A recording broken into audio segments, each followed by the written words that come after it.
Hey everybody, how are y'all doing? Let me know how we're sounding. I'm going to ask Mr. Chalaki how he's doing. So this will be our official sound check. Let us know if we're looking good, sounding right. Mr. Chalaki, hello. How are you doing tonight? Hi, I'm doing okay. I'm doing well. I'm doing good. How was your Doing Thanksgiving? well and good. You know, it was rather uneventful, and that was just what I needed this year. I Same. just wanted to work. I needed to get some work done. And so that's what I did. I got up early this morning, walked my dogs. It's been a rainy day here in the Houston area. So Hmm. I got up and I walked my dogs before the rain came. They just woke up. We just went for a little short walk right before you and I started. And they let me work today. So I've been working, cleaning, unpacking. That's it. What about you? Same. I actually work today. We have to go to work. I have 2 more days of work. Um, but we got off a little earlier. I came home. My aunt and uncle, who's staying with me now, they wanted to, um, cook but I was like, no, no, no, because this what's gonna happen is that I'm gonna end up cooking. I'm gonna end up fixing plates, and I'm gonna end up cleaning up because they're Oh, older. hell And no. so I was like, No. okay, no, no, no, no. So we're gonna settle that. We're gonna no, no, no, no. And so yeah, so we just got some plates, and hell, I ate McDonald's, and happy Thanksgiving. Thank you. Okay, that's what it's there for. Hello, Alethea. How are you doing? Thank you for being here with us tonight on this Thanksgiving. I hope that Miss Athena is feeling good. Hi, Emma. Thank you for being here. Thank you for letting us know that we are sounding great. All right. And Miss Sweet Brown Sugar 504, our New Oh, Orleans young lady, is in the house. We always love to see her beautiful face. And Emma's wishing everybody a happy Thanksgiving. So y'all know we are running a little late. Y'all know I have to talk to Mr. Chalaki before we come on here. We're backstage chopping it up, and we shouldn't be doing that. And we're gonna be doing a better job of promoting everything going forward, blah blah. And be ready for Real Housewives of Atlanta because we're going to do that on his channel when that starts. So be ready. Same thing, but and maybe he'll have some other people up there. Who knows? But if you're not already locked in and subscribed to Mr. Chalaki, you should be. So go on and subscribe to his channel. Now, I asked Mr. Chalaki before we started if we could play a little game. So this is the game that I was trying to play with you all when I had my 40,000 celebration, but it had not come in the mail yet. It's called Lyrically Correct, and this is I have the 1990s and 2000 hip hop and R&B edition. And so Mr. Chalaki said, "Yes, let's play. We're going to play for $5 a card." Hi, James Hudson. How are you doing? Thank you for being here. And so, just sporadically throughout, we'll just do a question. And the only way you can win the money is if you give me your Cash App if you are the winner. First correct answer wins the $5. So, I will Cash App you while we are live. So, before we even get started on the review, recap, roast, Mr. Chalaki, pick a number from 1 to 10. 8. 8. Okay. So we'll get 8 questions out. 8 questions out. So y'all be on the lookout. How long do we have you, Mr. Chalaki? Till what time? Till 8:45. Till 8:45. That is 7:45 my time. We have an hour and 20 minutes, correct? Yeah. All right. So let's make it happen, y'all. Okay, so let's go on and get into it. So when we left off for the reunion part 2, Mhm. it was Wendy digging off in Giselle's behind about her tummy tuck that she got that didn't keep Jamal, and that's where we picked up. When you had a tummy tuck, did you keep Jamal? Um, Good question. However, we all know that the Jamal thing isn't real. And there's so many ways to read Giselle that I'm really kind of tired of hearing about Jamal. But how did you feel about that read that was not rehearsed, by the way? Dr. Wendy was on one. Like I said, she's excited to be finally be sitting next to Andy. Um, she was doing a lot. She was doing the most. I think that she thought that her reads and stuff was landing, but they wasn't quite landing. It's getting old at this point talking about Giselle not having a man. Um, because like you said, it is so many other things that you could talk about Giselle with. How about just talk about the fact that she's a shitty person, at least on this show? Like, let's get into that. Let's do an intervention for Giselle and how she behaves and how she acts and how she treats everybody. Like, it's Mm-hmm. just, that would be a whole lot more beneficial, I feel, to her. But, is Giselle going to be open to that? Probably not, because Giselle don't think she has problems. So, Right. Wendy was definitely doing the most, in my opinion. But, um, I mean, she has the right to feel how she want to feel. I mean, they was talking about their lady husband, so. Okay, let me ask you this. So I don't believe the whole thing about Eddie and the white woman who was pregnant for him. But I did Right. hear the part about him looking at a whole bunch of booty models on Instagram. I do believe that. Do you believe that or no? Yeah, I look at booty models on Instagram. It means nothing. If you're on Instagram, you darn near cannot avoid seeing booty models, you That's all know? you see. I They're mean, everywhere. hmm They're absolutely. everywhere. How can you not see booty models if you're looking at Instagram? You know who it is. Gabriel Escobosa. Say How his are name you one more doing, time. Gabriel Escobosa? Yes. Oh Lord. Um yeah, so I do think that he was looking at booty models. Um, I think that she would have had the surgery regardless, but I can see how people thought that he was looking at booty models like, okay, well, I want to look more like one and maybe he'll look more at me. I could see that line of reasoning being applied to that. But I think she was going to get the surgery anyway, especially looking how she looked last season, and kind of just like the pressure of being on TV, the pressure of being a housewife, the pressure of maybe wanting to aesthetically fit in with the group. Shout out to Karen. I think that she would have done Mhm. it anyway. True. But do you think that her having the surgery, do you think that it had anything to do with insecurity regarding her husband? I don't know. I don't think so. I think it must have had something to do with maybe just insecurity in general and wanting to look a certain way. I don't know if it's to look like them, but it's definitely just to maybe there was a part of it. I don't know. Hell, maybe I she don't think saw she wanted Eddie. to look like them, but just to be more va va va boom because she was such a plain Jane, Right. I think she you saw know? herself last season. She was like, okay, I'm on TV now. And maybe she saw certain comments, certain tweets. She was like, okay, let me do this. And, Yeah, it's unfortunate yeah. how the She, world is set up, but she gets nothing but compliments on her looks now, all the way that I see. So it's like, you know, so hell. she had a good surgeon. I'm gonna say that, um, Yeah. and I'll leave it at that. Oh, no. Let's see here. So, well, okay, so let me. Hey. Shout out to Shanitra because I had to drive yesterday back to where I was living before to get what I was hoping was the last of my things. So I got all like I had a bunch of little small crates, and Hmm. then I had my big desk.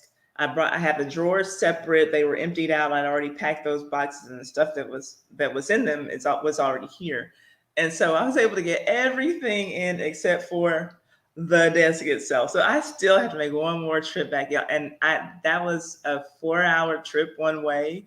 I did it Oh, all wow. yesterday. I got there. I spent about 20 minutes at the old house, loaded my car, and came right back. And I still have to go back. So shout out to Shanitra because she talked to me on the phone for like a good while I was on the way back, and we talked about this a little bit. And I told her, Ebony, hi. I'm sorry, I had your name up there so that I wouldn't forget to say hi. Thank you, and happy Thanksgiving to you, love. Question. So I was talking to her, and I was telling her that I feel if I had to judge the ladies, I don't think anyone is necessarily getting kicked out of the bed, but to me, Robin and Wendy are the ones who I don't really see it for in the looks department. Like I see how people could see all of the rest of those ladies attractive. And so it's not obviously for me, it's not about anybody's skin tone or whatever. I thought that Monique was the prettiest one when she was there. I thought that she was the prettiest one all of them. I Hmm. do think that Giselle is pretty. I think that I'm sure in her younger days, she definitely could have passed for Vanessa Williams, Oh, yeah. type thing. She's not a bad looking woman, but a lot of times the personality can be so nasty that Yep. you almost like don't want to see anything good, or like, okay, you look good, but so what? Like you're so nasty on the Hmm. inside, it doesn't even matter. Robin gives me manly, and so I just she lacks so much in the femininity department. It's just weird for me to see her as desirable. But all the other girls, I see how people could see that they're cute. Candace, Escala, Giselle, Karen, Karen's body. When I'm 60, yes, please, sign me up for that. I get it, but I just don't see it for Wendy and Robin. But what do you? So now we're going off topic. And hi, Miss Chocolate Divine, happy birthday, y'all! So my members, I don't know if I have any other members in here. Tomorrow, our members only stream is Miss Chocolate Divine's birthday party. So be ready for a Oh, virtual birthday party for Miss Chocolate I Divine. love her. Um, so I do too. So in the looks department, what do you say? How do you rate the girls? Um, I think Just a yes or no, a pass, or yeah, let's put them in order. okay. Like on who I think is the prettiest to the none No, of you them don't are have to not to rank them. Just do they all seem pretty to you, or is it like, I see it for this one, but not for that one? Just a pass or no pass. So some of, for the most part, they all get passes, but some are. It's just levels. Some are pretty, some are cute. Um, I don't think any of them is just, in my opinion, just fall on the floor, just gorgeous. Oh my gosh, I can look at you Hmm. all day. Even the most beautiful Hmm. person, whoever the hell that is, after 5 minutes, I'm okay. What else is Yeah, I'm jump, with you skip, on that. sing, dance, act, do something. So, I'm with. um, but I think they're all attractive, but there's a plain Janeness to Robin. I agree with that for sure. Ashley, um, probably the least attractive one to me is Ashley. Oh wow. Okay. I I'm think without surprised. her hair, I think she looks like Michael. She If she looks was to like have she a could be his child. He looks a lot like her father. if she was to have a short haircut or just could go bald, Ashley would look like a elf or something like, and not a good elf. Not a good elf, a bad elf. Was okay. Uh okay. I think it's time to play a game. Are you down? Can we play Of one? course. Can we do a question? Okay, so y'all, you can only win if you have Cash App. $5 right now. Here we go. Oh, look, B Soak Styling is in the house, y'all.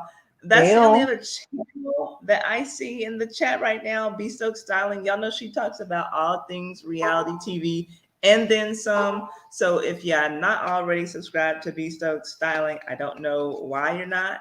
Go on ahead and go over there and subscribe to this woman. Okay, so Period. it's eight is great. We're doing 8 questions tonight. Let me go in and pull out 8 cards so that I won't go overboard because we only have Mr. Chalaki. He's like the McRib. We have him for a limited time only tonight. So let's hear one, two, Now the McRib ain't three, even good no more. 4. I never had one. 5, 6, 7, 8. Okay. So yeah, I had McDonald's when I was really young. So here in Texas, Whataburger is the fast food burger of choice. Okay, And I that's heard what of I that. grew up on.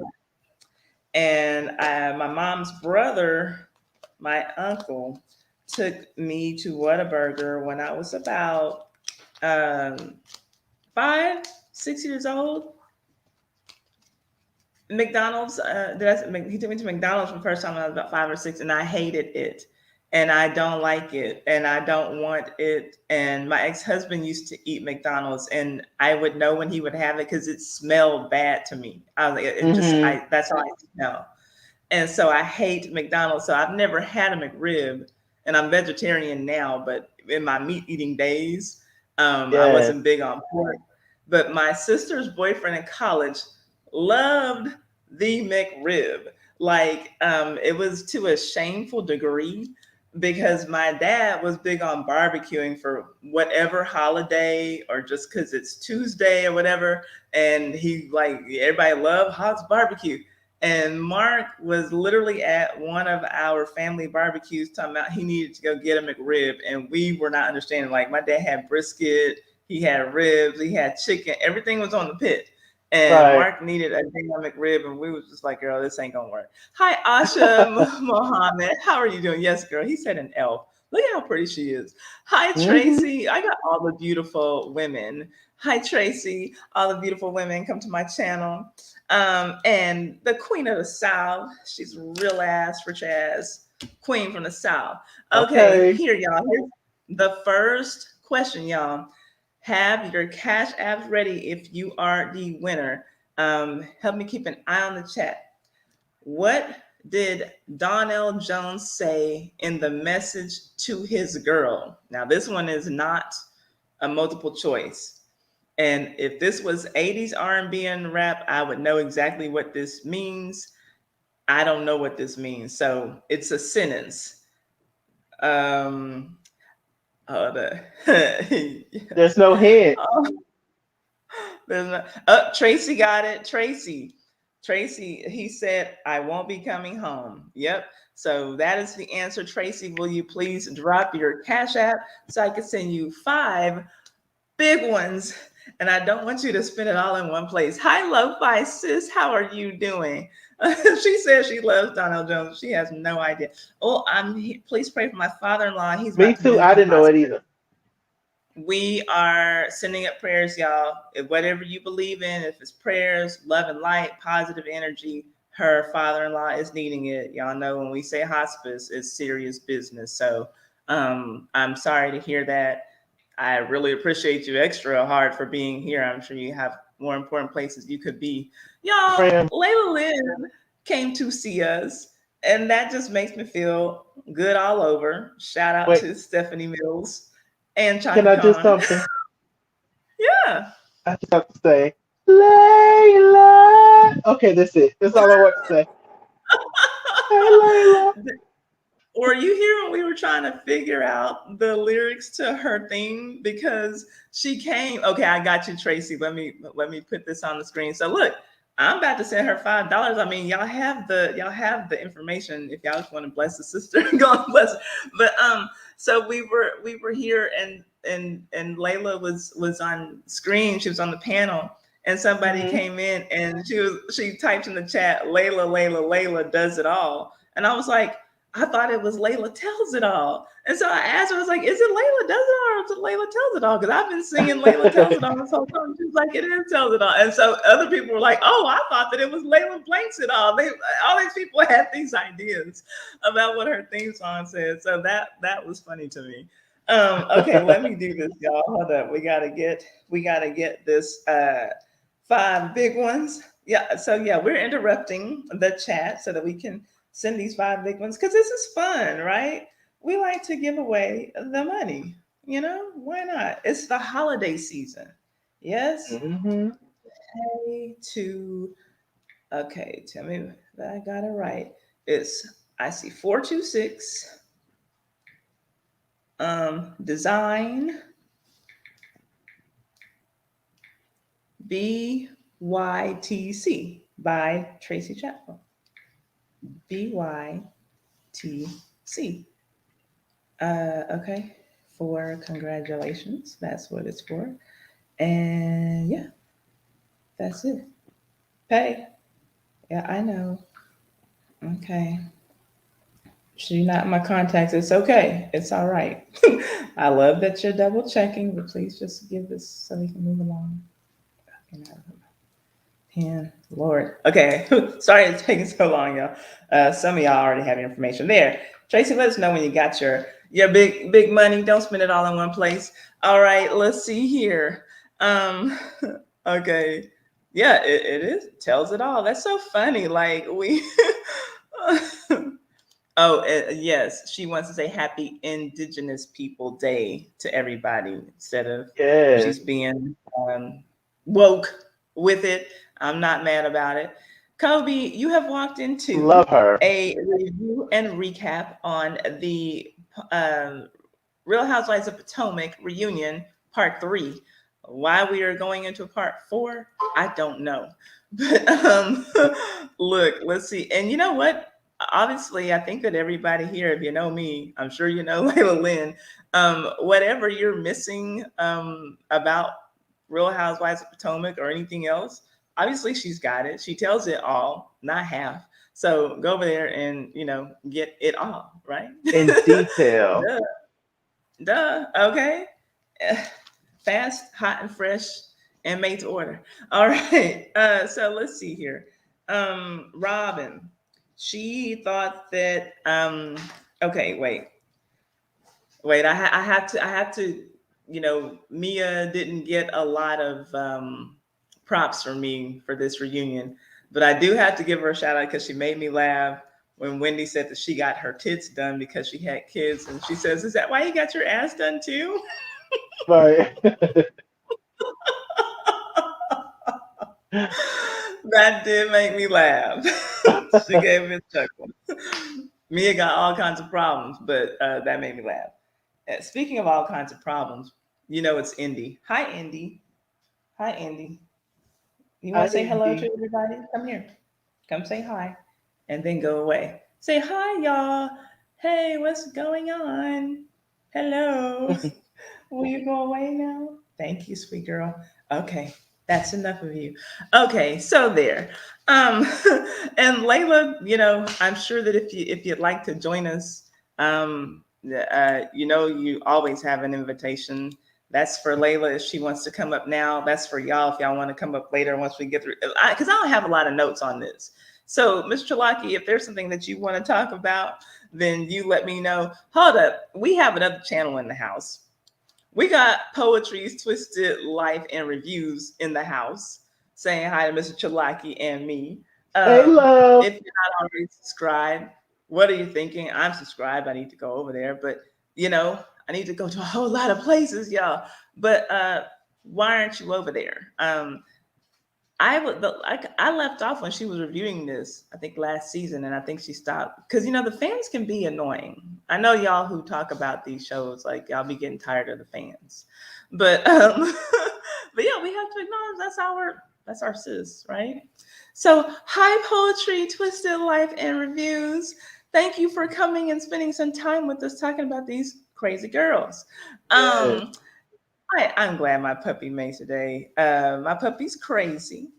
Thank you, Queen of the South says she will sub. I'm getting her a vibrating collar so that hopefully she will stop barking at other dogs when she sees them when we go walking. It's not even barking. She's like, she does this weird thing and it's like it freaks her out. The hair on her spine stands up, and I don't know, like if she's wanting to play or if she's aggressive. I don't know, right? So I don't know, but I'm gonna try a vibrating collar to see if it shocks her into shutting up because that would be good. Okay. Oh, thank you. She says you're beautiful, and I live to watch you, or maybe you mean live, maybe you mean love. P.S. You should think about narrating or do voiceovers. Your voice is divine. Thank you so much. I work on that. For my look here. Okay, you don't belong up here now. You need to go away. Go over there with Rocco. He wants to see what you're doing. He wants to see what you're up to. Please go away from me. She, sorry, y'all. Okay, Indy, that's not what this is. We'll get you your own channel.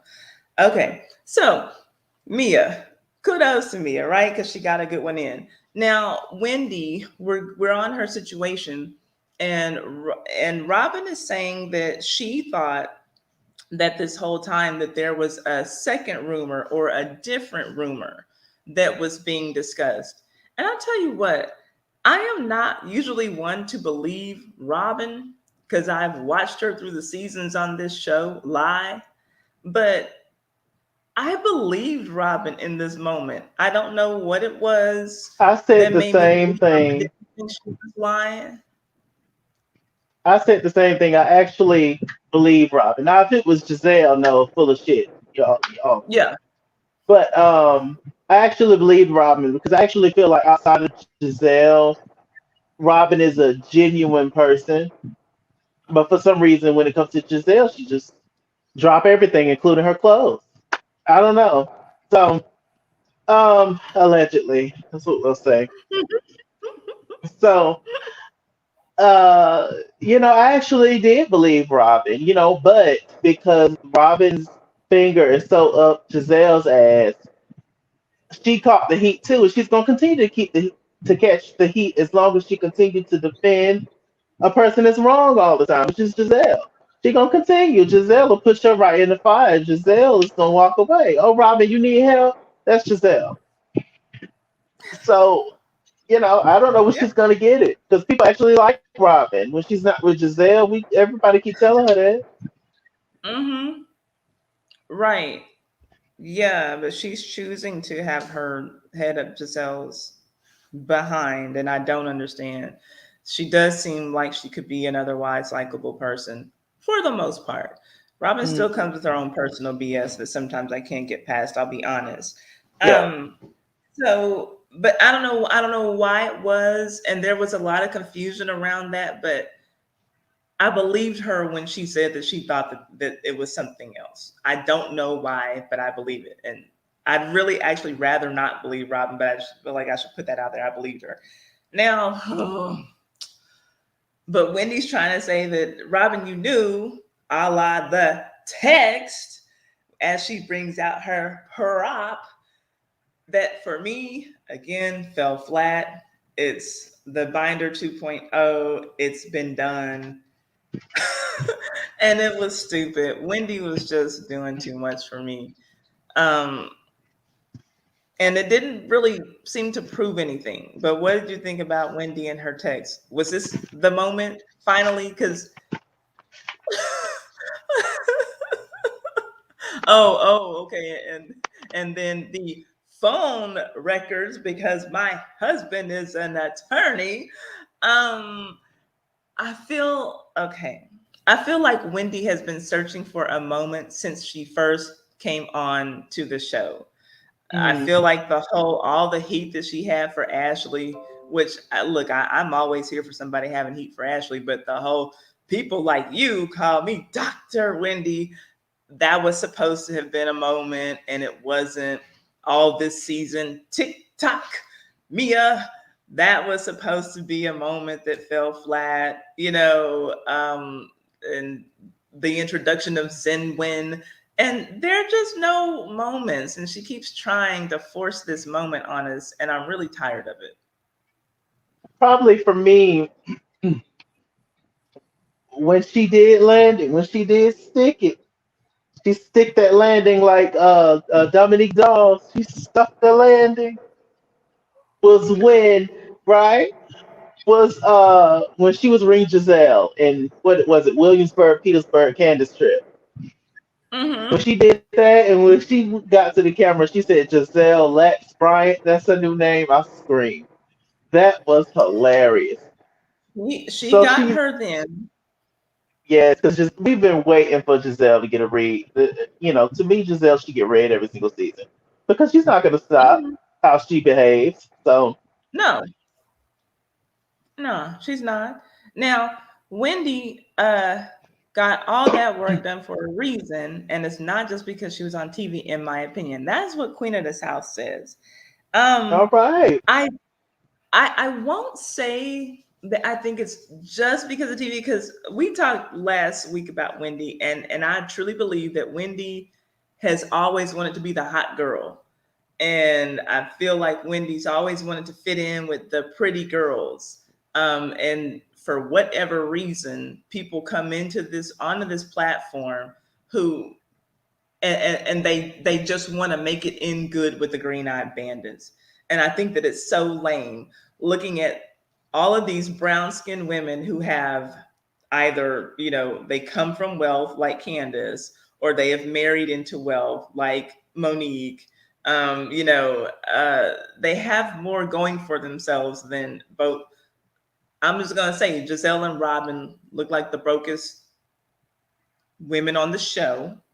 or Um, and everybody still wants their approval. And so to me, it just speaks to the sickness that we have with internalized colorism. Even though the brown girls are calling it out for what the light skinned girls are doing, they're not realizing or seeing that they are participating in it too, by all of them wanting to come in and be on the side of Giselle and Robin. And it's really weird and it's really tiring at this point. I think it's the sad. There's only a few of us that fully like, I guess, is fair and treat everybody the same and don't hold certain people to a certain standard and everything. But I mean, it's just something that's just ingrained in us. The European standard of beauty, that's what it is. And anybody that's close to that, that is desirable, that is seen as the bee's knees, and Mhm, so unfortunately, I'm not a dark skinned woman, but I am a dark skinned man. And, mhm,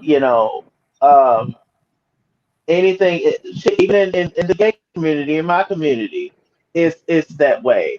Lighter skinned guys, fit guys, is seen as more attractive. Spanish guys, etc. So the whole colorism thing is just something that's just embedded into America, and it's unfortunate and it's sad. And people don't even realize they're doing it sometimes. I see it all the time, and it's just like, damn, it's like how you can have, even Yeah, at work, you can completely switch up your language for these group of people, but for this group of people, you give them a different tone, a different vibe, and it's just like, why code could you just, switching, yeah, it's like code you switching, automatically have to be and more but you gentle know and what? I feel like that's something that's also like just a part of Black people and our experience here. mm, Because it's something that I've always done. Looking back, like even being, you know, growing up on the street where I grew up, there was, white people. We had a couple of Latino families. There were Black people, and the way that I spoke inside of closed doors with my family was just not the way that I always spoke to everyone I played with. And when I went to school, it was the same thing. And it wasn't like my parents told me, hey, don't go talking this way around this type of person. It was like you just know to do just it. new. And Hmm. and it's sad in a way, but it's like we all just know that it's something. It's like maybe it's like a survival instinct that we have Hmm. being here. I don't For know, sure. but I've thought about that a lot. So yeah, the poster board for me, it was a no, and I'm really tired of Wendy looking for a moment. I'm really tired. It's super freaking lame. Are we ready for another question before we move on? Are we ready for another game question? Could you read her question out to me? B, I don't have my glasses. I'm Oh, waiting for him to she come in the said, damn mess. yeah, I'm sorry. Bistro says that Robin was drunk and got hit by the bullets that she tried to take for Jizzy, and I 100% agree. Facts. Always there, like you said, trying to take her back, trying to have her back, and then Hmm. ends up getting sprayed and has no comebacks. Neither her nor Giselle is quick on their feet. Everybody Neither. shut up except for Robin when she was talking to Giselle. I'm Yeah, like, yeah, that was for Giselle. fall in Let her get those line. bullets. My Let goodness. her get those bullets. Um, okay, so here's another one I don't know the answer to. Okay, so you gotta have your cash app so that I can send you $5 if you're the first person with the correct response. This is I don't know the answer to this one, but anyway, here's the question. And In don't Google it. bed, yeah, well, hey, I'll never know. In bed, Jay Holiday wants you to change into what thing he likes. That's the question. And I have no idea. No multiple I've choice. heard this. No, this one's not a multiple choice. Let me see. Did any one of the ones I pulled are they multiple choice? I have one. I only have one multiple choice. I'm gonna pull out four multiple. I'm gonna get three more multiple choices and put three of these back. She said I couldn't tell you. He only had one hit. Oh, well, He you know had more two. about him than I did cleaning this out. Um, Your fingers to your head. I really don't know it. I know the song let me though. know if y'all want. Let me know if y'all want a hint. Um. Oh, I Okay. Well, know.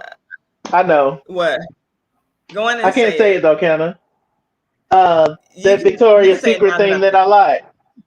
that's that Victoria's Secret thing. So Alethea put Victoria's Secret, so I'm gonna give it to Alethea. I don't see anybody have put anything Go, Lily. before that, so let me go on and give it to Miss Alethea. Not that she needs it. That's my trading partner, you know. Um, she knows how to go and get hers. Let's see, Alethea, pay for congratulations. This is fun. I like this little game. Mhm. Okay, congratulations. Hi. Oh, I forgot to introduce y'all. This some of y'all know her on my channel, but this is Shaquan back here behind me. That I'll that say hey to him. That old monkey ass. No, it's like. She watches as Oh, well. we gotta say some more hellos because I see a couple people came in. Hi, Alicia's Corner. How are you doing? How are you Hey, doing? Let's see. It seems like okay. Did anyone else new come in? I just need to get some more comments on the screen. Let's see. Uh, shush, Kobe. And here she come again. What, girl? Indy, why don't you get away? Go find something else to do. I don't want to see you right now. I don't want to see you. Go away. Okay, beat it, sis, for real. Okay. Okay, Alethea won that one. Let me put this out the way. Okay, remind me I need to get three more multiple choices because I most of the ones I got were not. Okay, so um okay, tell me this. Giselle. Okay. Now I feel like this is where the gaslighting comes and the playing dumb comes. I felt like she was just making excuses for why she was bringing this stupid story to the platform. Why not just say, we needed a hot storyline? I wanted to make fun of Wendy. But she's still trying to say that she was coming with this storyline out of concern for Wendy, even though she was talking to Ashley and Robin about it. And eventually it got to Wendy. I just feel like she's making excuses for herself, and this is the Monique thing all over again. How did you feel about it though? about what? You see, About her telling Wendy, still saying to Wendy that she cared, and there's no need for her to apologize to her children because if I were your kids, I would like to know that this woman is saying that she didn't believe this rumor. Like I felt like the gaslighting was out of control. I don't like to call women this, but Giselle's just a bitch. She just is. There's no other. She's just a mess. And Wendy actually apologized to her for looking at her daughter crazy. But she can't even apologize to Wendy. And I'm just like, and Wendy didn't even need to apologize to her, Can but she we go did. back to that? Because I'm curious for the people who are here. Will you please put a one in the chat if you do believe that Wendy looked at Giselle's daughter crazy? Will you put a five in the chat if you do not believe that Wendy looked at Giselle's daughter crazy? Because I thought that everyone who watched the show, we were all on the same page that Wendy actually did not look at her daughter crazy. But I was watching a review of a YouTuber. He did a live premiere. He got it out a little bit late after you and I streamed last week. And I was reading his chat, and there were two people who were in his chat who were like, I saw the way that Wendy was looking at her daughter. And I'm like, are y'all for real? It's like, there are people who really think that. And then when I looked at some of the comments from the reunion on Twitter, there were people who were really saying that. So I was shocked that people thought that Wendy was looking at the little girl crazy. I But was actually shocked to see that. I don't think that she was looking at her any kind of way. Now, was Wendy irritated? Yeah, because the little girl Mm-hmm. mama treated her like shit, you know, Mm-hmm. at her house, which is really on the side of her, whatever that is that she got going on with that home. But it's like she didn't. I don't think she looked at Grace, any kind of way. But even if she didn't disrespect the little girl. She didn't say nothing to her. So you I can't just stop don't think people's she. I, eyes I from thought doing that what the she was hell. maybe kind of sighing out of frustration at Giselle, but I didn't feel like she's like, oh, look at this little, you Right. know, driving permit having person. Like I mean, like why would she be looking at her daughter crazy? That didn't make any sense to me at all. And I feel like Giselle is just saying something so that Wendy will have something to apologize for. Like if you want me to apologize, you better apologize for something too. And I feel like it's Hmm. just something that Giselle's making up. Yeah. He's a I mess. um so again though, there is a constant, in my opinion, gaslighting of Wendy that I've seen going on this season that is very reminiscent of what I saw happening with Monique last season, because they're now wanting to paint, Wendy, you're just this aggressive black woman, and you're Mm-hmm. scary the way you're raising your voice, and and but again, like I said last week, it is actually happening, but I can't feel sorry for Wendy because she participated in the same type of behavior. She didn't care when it came to Monique. It was all Indy, go. We're not doing this all night. It was all about respectability politics, and we as black women, we shouldn't be acting that way, blah blah. But okay, so should we as black women be telling Giselle that how you gonna do this and that to her behind your husband? If you so like, it's just they were doing her wrong, but I don't care because Mm-hmm. she was down with them last year when they were doing the same thing, coming for a woman's family with a much worse rumor, by the way. In my opinion, that the child she had is not her husband's. And you see how you're getting all rah rah over them saying that, Eddie has this baby with this white woman and he's looking at Instagram booty models, but you can't see how this other woman would have felt a way when people are saying that, oh, that baby is the trainer's. That baby literally looked like Chris from the sonogram picture. That Chris and his mom got some strong genes, and that baby looked Yep. just like him. So I don't even know why they thought that would land, but And Chris looks anyway, just like his mama. just like I said, "Ooh, her. that's Chris in a wig." Yeah. Hmm. He's just So huge. am I alone, at least as far as you and I are concerned, in not being able to have sympathy for Wendy? Or are you just like, that was a separate thing? Let's look at it separately. Because a lot of people kind of, especially y'all who review the show, you kind of give everyone a clean slate at the beginning of a new season, but I don't do that. I definitely feel two kinds of ways about it. I do feel like it's a separate situation, but I do completely understand and feel what you're saying.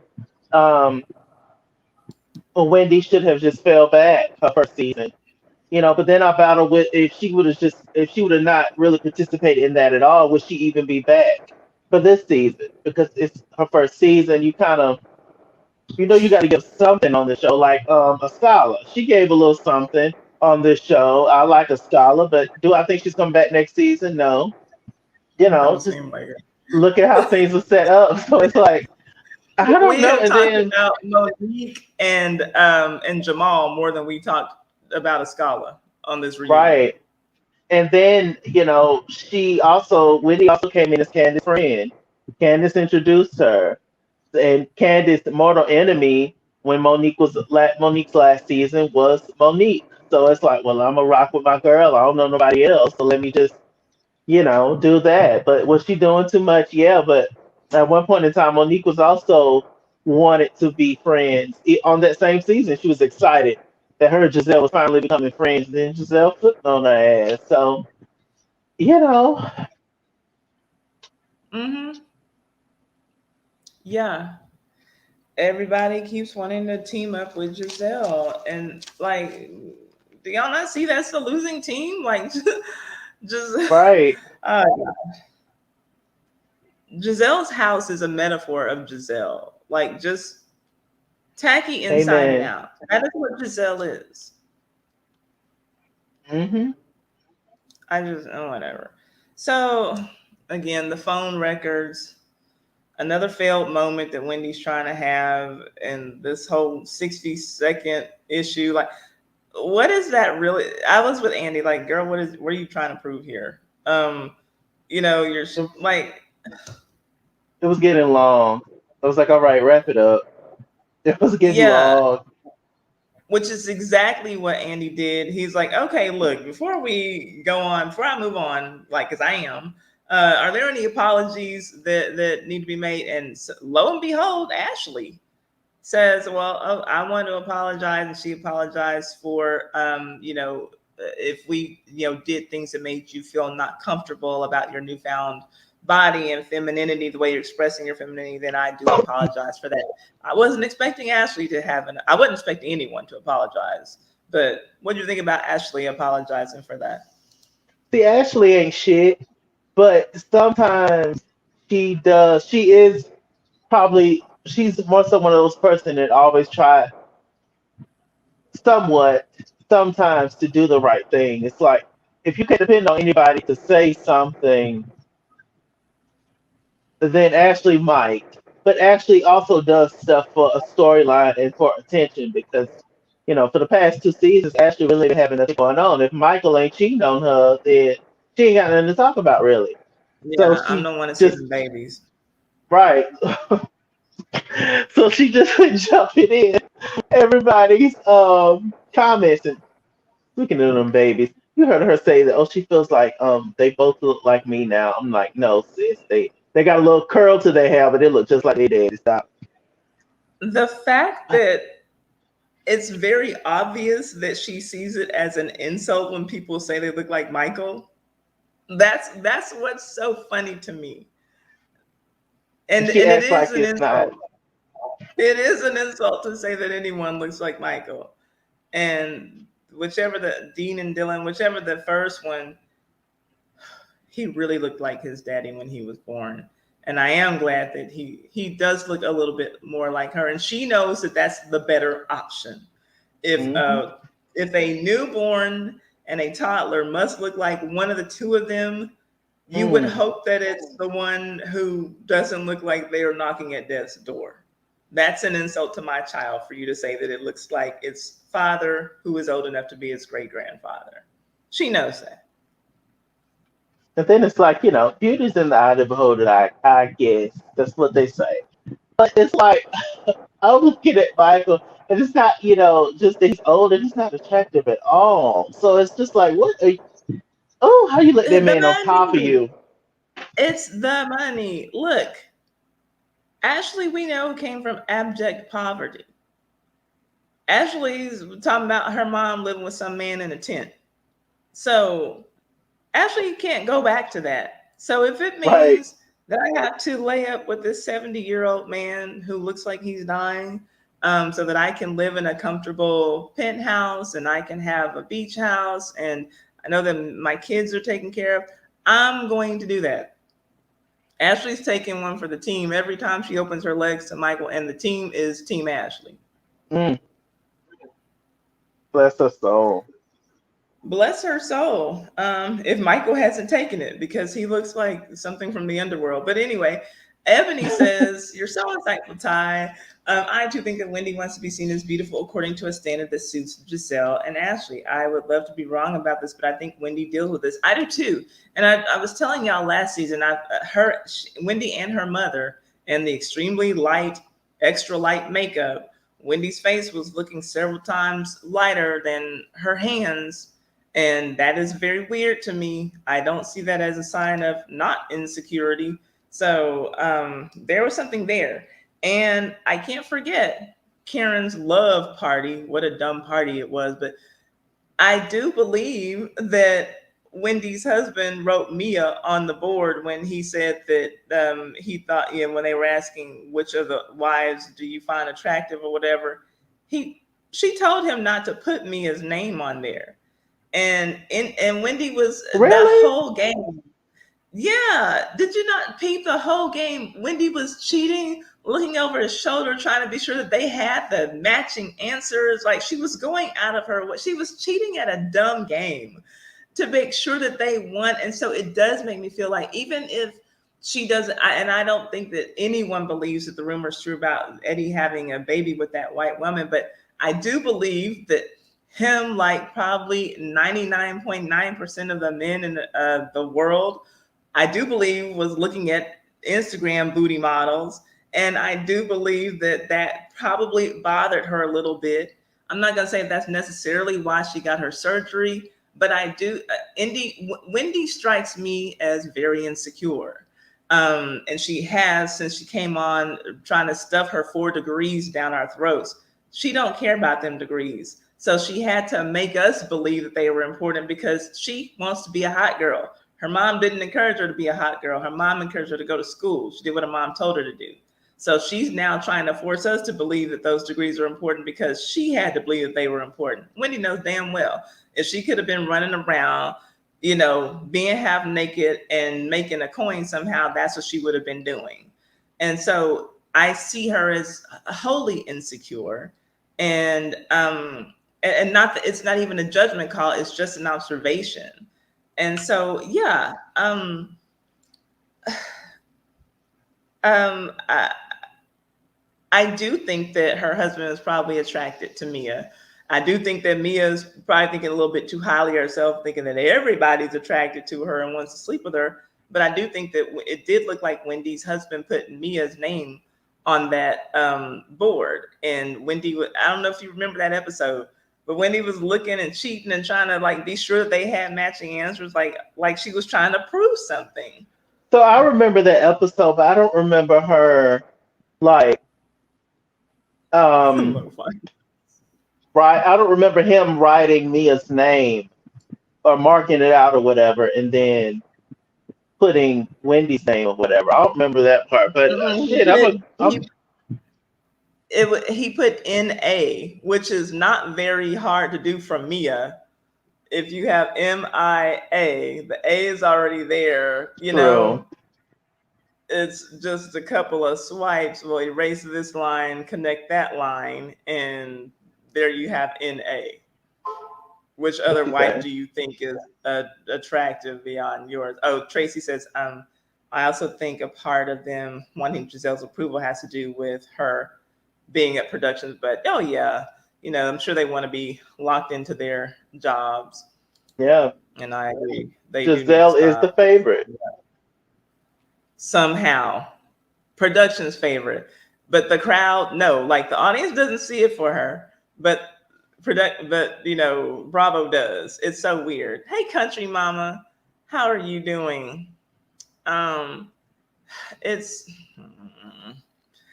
uh, it's just True. frustrating. Let's play another. Let's do another card. I'm so frustrated. We need to do another card. let me hold on. Let me get the multiple choice ones, y'all. Hold up. Get your cash apps ready, y'all, because the first person to answer correctly is gonna get 5 big ones sent to their cash app. Okay, so here's a two. I need three there. Okay, so let's get three of these that are not. Okay. All right. Y'all better get the answer before I do. I love me some 90s. Okay, here we go. Here we go. Y'all ready? Let me see. First, let me just scroll down and see if we need to say some more hellos to the people. Did I say hi to everybody who's commenting? Let me know if I haven't said hello to you. We at least want to get everybody's name on the screen while we're in here. We don't have a ton of people, so there's no need to not hit all the lovely people who are spending their Thanksgiving with us. A happy Thanksgiving, happy Indigenous Peoples Day to all the lovely people here. Okay, let's get one of these. Okay, in 7 Days by Mary J. Blige, what did Mary say they did on Tuesday? A, we went away.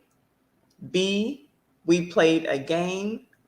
C, we came back. D, we wanted to have sex. Tracy has it. Yep. We played a Hey. game. B, we played a game. A was we went away. B, we played a game. All right, Tracy. Gone, girl. Let's see. Was I haven't it? been here. I thought it was that way. Monday, Monday, a a friend of friend mine. of mine. Tuesday, Tuesday, we we played went a away. game. Oh, We played a game. Thursday we went away. One of them was went away. Uh-huh. Then Friday things weren't the same. Hmm. And Saturday he And came then back. we came back and she wanted to kiss him. Look, one of the few songs I know. So Right. He drove back. Drive back. Come on, Candy. I want to come back. Come back. Oh Lord. I mean, start on that damn song. Oh Lord. Congratulations, Tracy. Hold up. Let me get this to you right now. Oh, that was fun. I like that. Let's see. Yes. Okay, Tracy, you got it. She said not drive back. B. Okay. Look, and how about Robin having that stupid bit during the reunion when they was talking about Juan's ass getting on her when they were at the hat factory, and she's like, well, because Andy asked her about that argument they had, and she says, Hmm. "Well, he drove back, drove back." Girl, he drove Cordy. back and told you y'all wasn't gonna have no wedding. That's what he drove back and said. Girl, shut up, You see Robin. When Andy asked the girls, "Do y'all think that they're gonna get married?" You see, didn't nobody say nothing. Giselle That was finally so had hot. to I was raise like, her damn. hand. She finally had to raise her hand.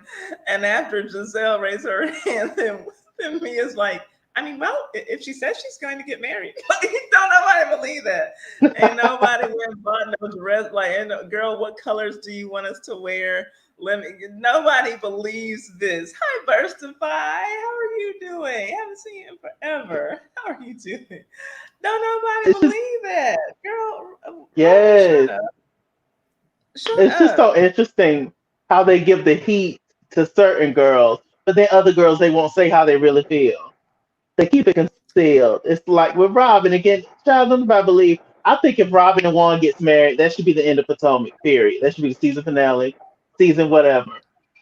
They should just end Potomac then, You don't want to because stick around for the divorce of the following season? right. They can go on what's that show on WeTV?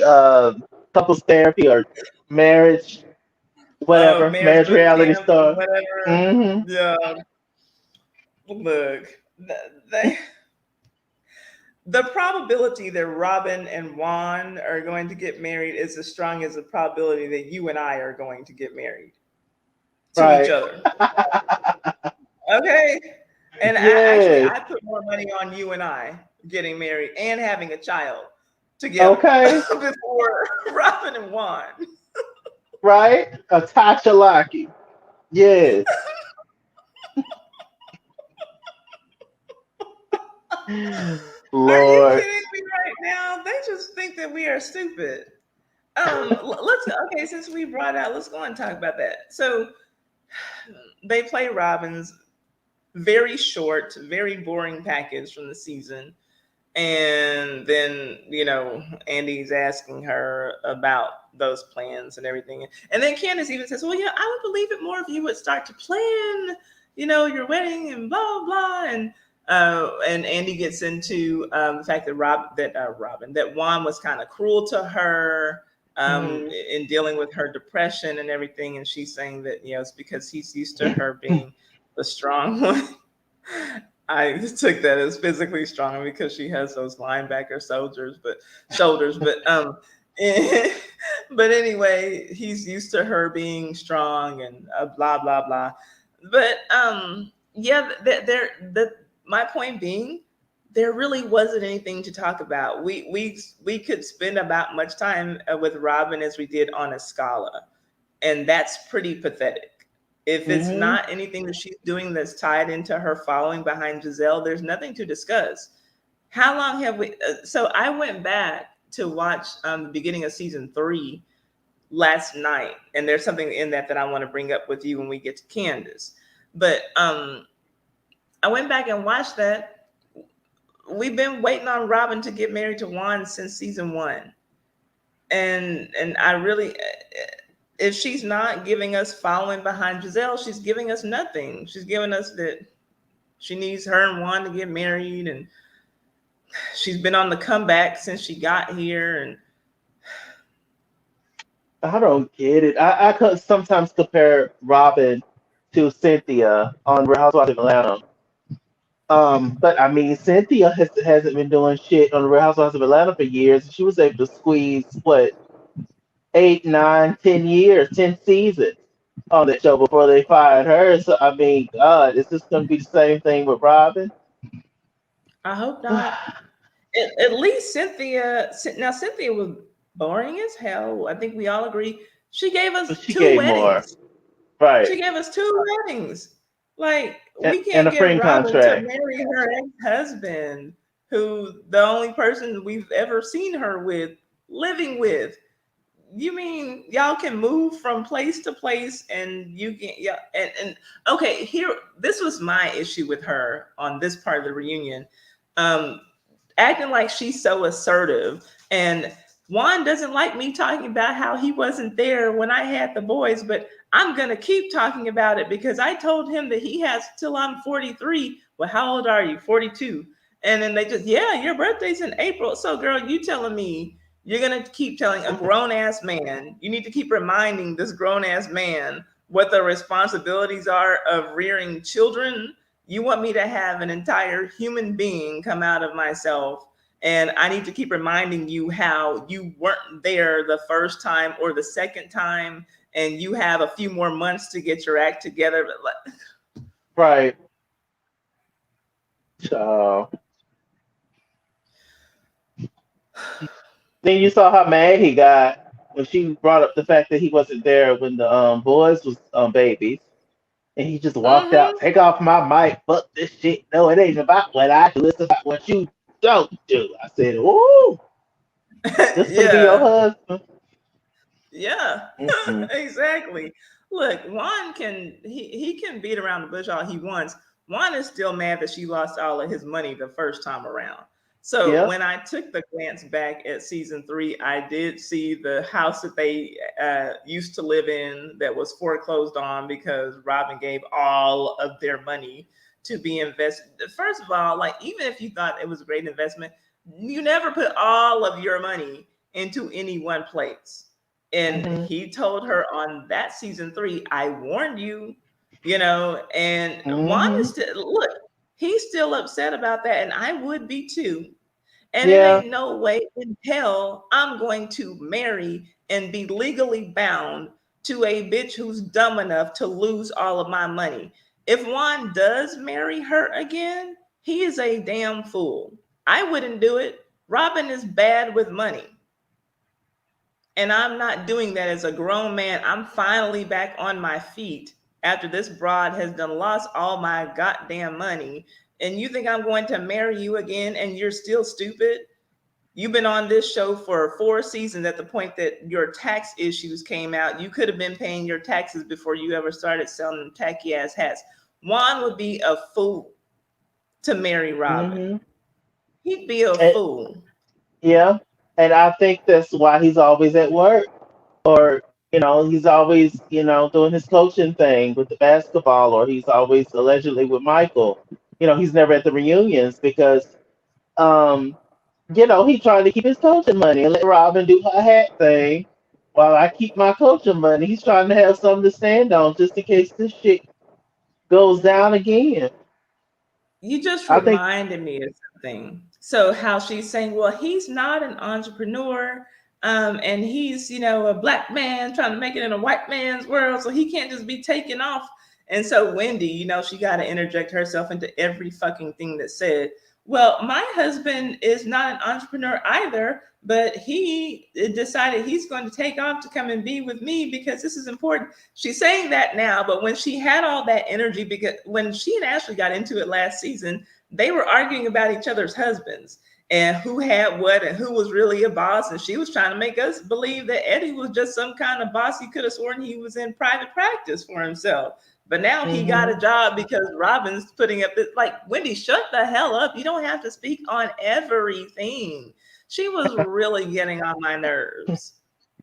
She was really getting on my nerves. And I'm just like, girl, we don't care. Like, Nobody expected Juan to be there. Why are we even talking about this? I'd rather talk about her hats.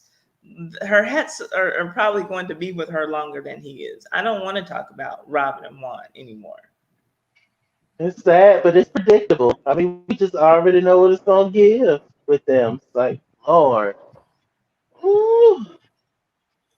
I don't It, know. it, it, okay, so Lo-Fi Sis is asking if y'all think that if we think that Robin is Juan's beard. If she is his, then he is hers. Both of them give me LGBTQ energy. The L and the G. I bet you, child. Do I think? Just my opinion. It's not true. So, people don't come after. Do I think that one would let uh uh Michael give him fellatio? Sure, throw a couple of dollars on the counter. Sure.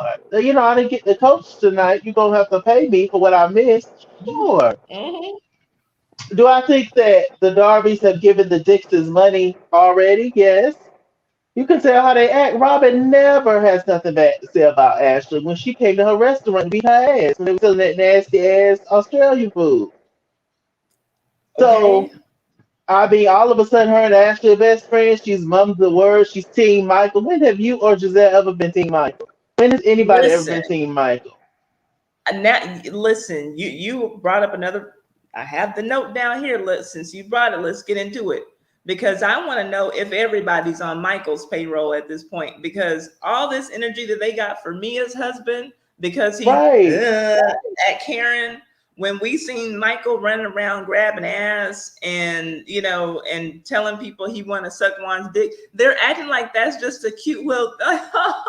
Yep. That's so funny. But Giselle had a huge problem with that, and she was not letting it die back then. Is he funding the fixing up of her house? Is that why there are finally construction crews out there? When last year COVID was holding up everything, is why COVID is not holding up everything because Michael has put some money on her books to hey y'all, I need for y'all to not pretend like I'm a creepy crawly Mhm. nasty motherfucker because I'm tired of that. If I'm going to be around you, if I'm going to let my wife continue to do this thing, how come there's none of that energy? They try, Ashley, I'm sorry. You don't get to rewrite history. You don't get to come out here and rewrite history. G looks problematic. He don't look, like anything I'd want to be married to, but he ain't nowhere near as problematic as no goddamn Michael Darby. You're not going to make me say that. You're not going to make me agree with you on that. I'm not co-signing that. I'm not. Right.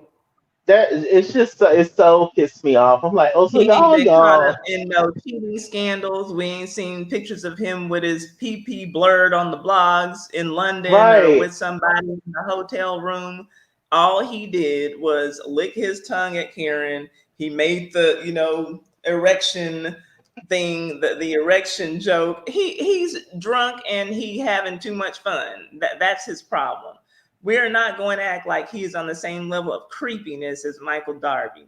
Sorry. right. He When I see he him just running still around grabbing production assistants' asses, then we can have that discussion. right. He's just the old guy that gets drunk at the business parties, at the work parties. He's your uncle that's over there New Year's Eve. Y'all already know what he give. Oh, that's just drunk ass Uncle G, child. Leave him alone. Give him a plate of food. Y'all, we know what G gives, but Michael, them blue eyes get bloodshot red. Michael's gonna go around. He gonna grab some ass. He gonna grab a couple Mm-hmm. of tits. He gonna be humping somebody in the corner. We sitting over here eating Yeah. devil eggs. Like, child. I was just like, I it mean, just annoyed me. Cause it's like y'all coming at this black man. This is his first season on the show. Michael been doing mhm. shit for years. Yeah. He's done all kinds of shit. And, not to totally defend Chris Bassett. He's talked about Chris Bassett like a dog. He's talked about Candace, called her a criminal and all that shit. He's when he was showing out at the Robin's engagement party. part of the Mm, anger was because of one, but he was coming at the security guards. All of them was black and get off me. Who are you? You don't touch me. Da, da, da. yeah, It's like, come on, Ashley. yeah, Yet you yeah. want to You're sit gonna talk try about colorism, and white privilege, which she admits that they right? both exist when she said she had the discussion with Cannon. I have admitted that they both exist. Have you admitted that you benefit from both of them? Because admitting that they exist is one thing. Admitting that you benefit from them is an entirely different thing. And maybe that's the part that's missing for Candace, which I don't know. But yeah, I already told you Candace's examples fell flat for me, so I really don't care what she has to say. Wendy has real Right. life examples that I can point to in this season. Candace, I'm gonna need for Candace to check her own husband though on the white privilege thing. Because here's the other thing that I don't know. Let me know if y'all are peeping this. Candace is dead set against F. Michael Darby. Candace's husband is begging for his approval. He is begging for his forgiveness, and he is He pretty is. much kowtowing and saying, he's willing to let bygones be bygones when Candace is not. And this is just one of those cases where, you'll see, and this coming from somebody who doesn't mind dating out too.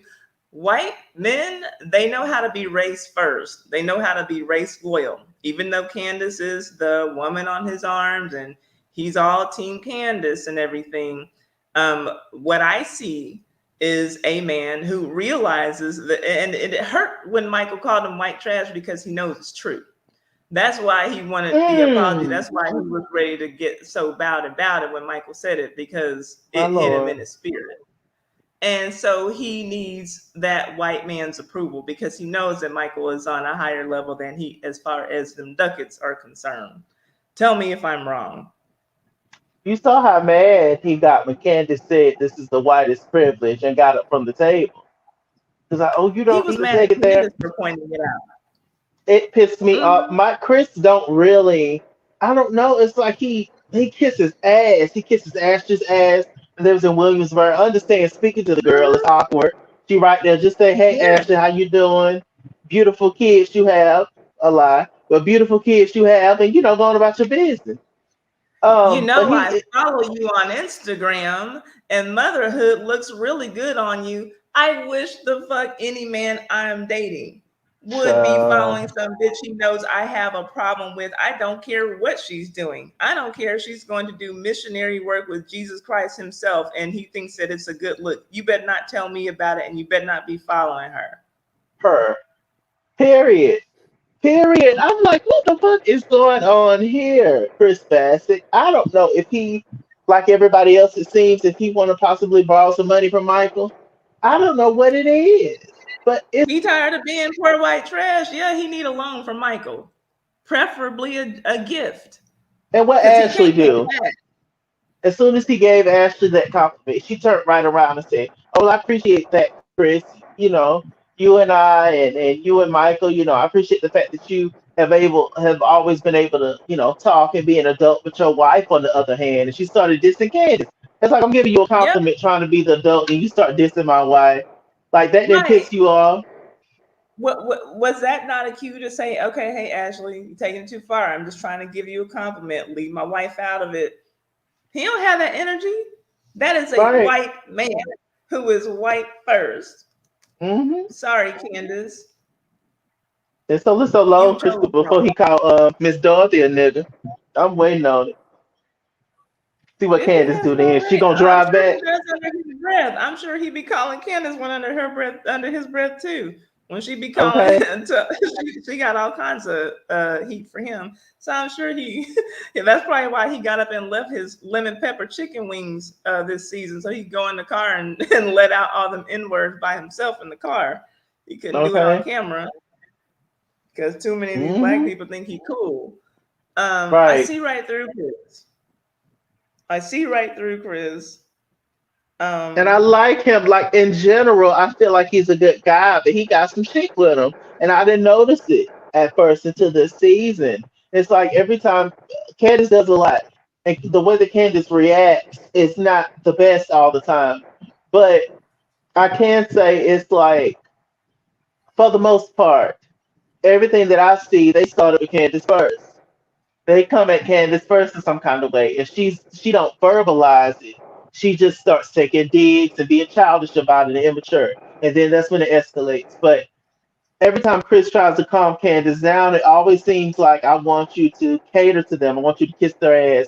You have to be the one to apologize. You have to be the one. It's just like, I'm not saying fight with me or have beef fight, but have my back on something. Why have to continue to curl my tail for these women?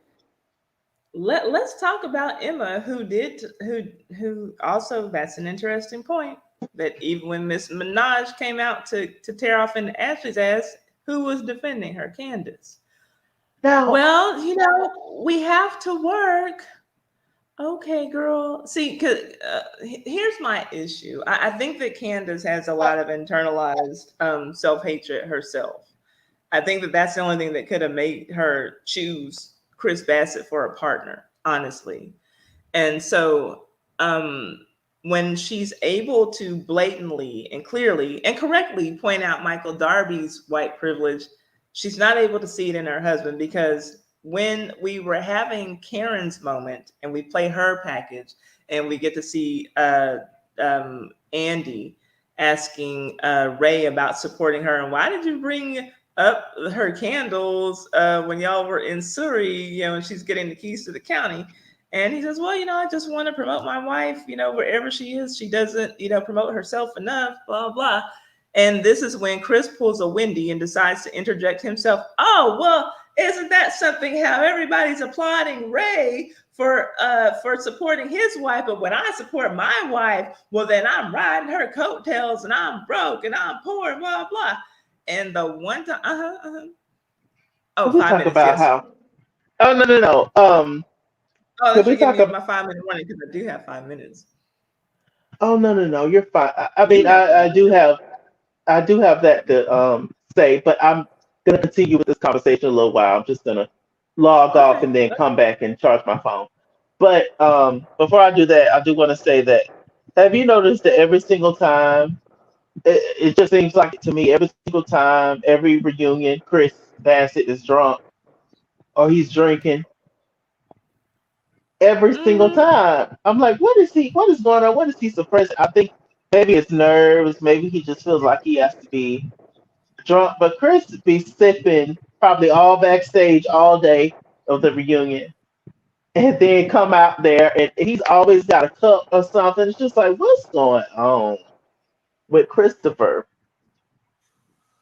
he doesn't feel like facing his wretched failure as a white man who ought to be doing much better than his black wife. I wouldn't want to deal Mmm, with it. So drop that. he wants to know, why are y'all looking at me like I'm a failure when I support my wife, but when Ray does it, y'all are saying that he's the best, things in sliced bread. I'm not often one to agree with Giselle, but she said exactly what I was thinking. The difference is that Ray was the main breadwinner and supported Karen for 25 years. You don't have that going for you, Chris. So, yeah, so for Ray to sit back now after Karen got to live all of her adult life in luxury because of him, it makes perfect sense that he would, yeah, hey, my wife is selling candles, she's selling wigs, go and support my wife. That makes sense. But for Candace to have grown up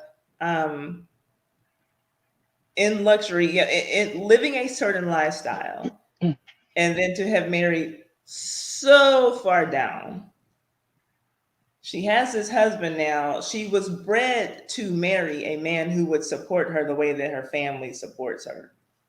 Chris isn't able to do that. And so here you are, like, yeah, yeah, of course you're supporting her. You don't have anything going for yourself. Yeah, you better be in her corner. You better be her amen corner. You better be supporting her music. You better be supporting her being on the show. Because far as we can see, you don't have no job. So you need to be supporting her. Like he said, like we all were peeping throughout the season, he is her glorified assistant. He is a secretary. He is not a manager. Candace says things to try to build him up because she knows that she was supposed to marry better than this. Hi, Lady I, Z. I found it interesting how he said that in one part of the reunion when they were, he's going off, he was like that he had his own place when he got with Candace. And he was paying rent and he started paying rent at Candace's place. A, I was like, Mm-hmm. well, they still don't say what the hell you do. And then B, Uh-huh. I was like, well, if you got your own place and pay your own rent, you're stable. Why you ain't got your children? Where your kids? So it's That's just a good question. it's a But lot let's of go back to him question having a marks. place. I was paying my rent and I was paying her rent, but then she and her mom bought an investment property and I wasn't going to be paying nothing on that. Well, then why do you, as a grown ass man, move into that home that you know that you're not going to be paying on? That does not make you look any better. So, as a grown ass man, you're not married True. to this woman yet. You're supposed to provide for her. Stay in your house, whatever your house was. You stay in that situation and you continue to pay your mortgage or your rent. Let her and her mom handle that. But how dare you, as a grown ass man, feel comfortable to set your white ass up in this place that these two black women are paying for and to say that I'm not going to be paying on that? That's her and her mom's investment property. Then you stay where the fuck you were living. And if your wife wants to go and live with you, which she probably won't because Candace obviously likes to live a certain way, then let her come and live with you. That should be the arrangement, not I'm going to go and live in some place where I'm not going to pay. Everything that he said made himself sound dustier and dustier as he's defending himself on why people shouldn't be calling him, acting like he's broke and living in a bridge, living under a bridge, or whatever the fuck he said. You may as well be. And maybe that's a part of the reason why Candace, to me, it kind of seems like she holds her mom and her husband at the same level. Mm-hmm. Um, and she wants everything that her mom has awarded her entire life. She wants to keep that, but then she wants the husband and everything that comes with the husband. So that's why, and she cannot get all that stuff from the husband that she can get from her mama. And so that's why she, is constantly battling. That's why they battle because Mm-hmm. they are both kind of fighting for Candace in a certain kind of way. She's kind of holding on to them. It's like shit. Chris might as Yeah. well should have married Miss Dorothy too. Okay. Miss Dorothy would never marry down though. Miss Dorothy, even though she ain't with Candace's dad, she married a doctor. Uh, And speaking of who is which, he? We don't ever I don't see know him. who he is. I don't know what his It's name. We saw him that one time during the wedding planning when he said he'd give Candace $20,000. But so here's my thing. Chris wanted to know why where'd they get this idea from that he's just some broke, busted down clown. So I had to go back because I'm like, I think oh, go ahead. Oh, time. so yes, it's time, but I'm coming right back. I Okay. just have to charge my phone. And it's gonna be a different position, y'all. It's gonna be a little darker, but it's fine. We're gonna drive back and we're gonna make it happen. You're gonna come Uh, back. Come back. so Okay, I'll we'll be play back in some a few games. minutes, y'all. Okay, we'll play some games till you come back. Is that cool? Okay, that's fine. Okay, cool. All right, y'all, we're on a commercial break, so let's give away a little bit more money. Okay, so here we go. I'm looking in the chat. Let's do another non multiple choice. Okay, so y'all gotta be fast on this one because I know it, so I know that means y'all know it. What couldn't Missy stand?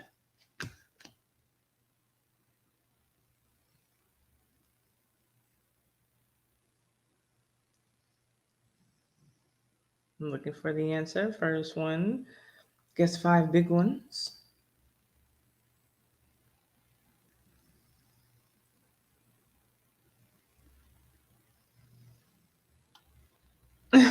Tracy has it.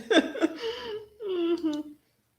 Yeah, exactly, Tracy. We did get the idea from her. And exactly on that answer. A 1 minute man, that either, but I was looking for the rain. She can't stand the rain. That's funny. Okay, here we go. It's Tracy. Tracy get them, y'all. Get money. Get money. Get money. Okay.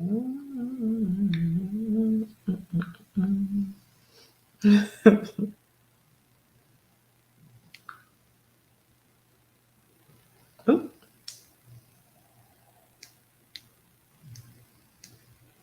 Mm. All right, you got your money, Tracy. I wish it was 80s, Ebony. I'm lost on the 90s music. In this genre, these genres anyway.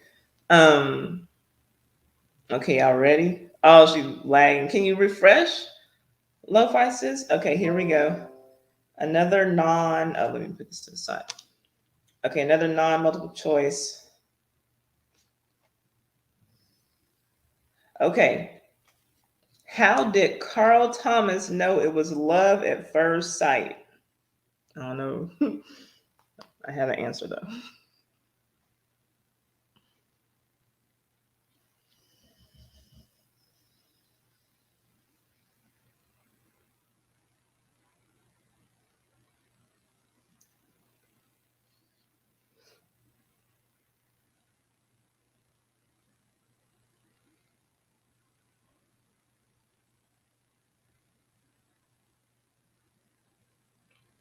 Right, Tracy? Yeah, give us all $1, Tracy. Yep. From the way she looked at him, Alethea is in the house. Man, I don't know. What song is that? I don't know. So let's see. Fine. Congratulations.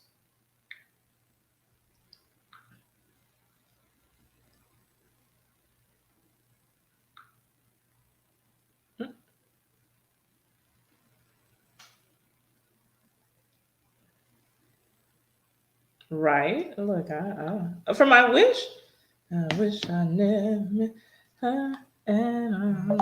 Even though I don't know all the words. I was I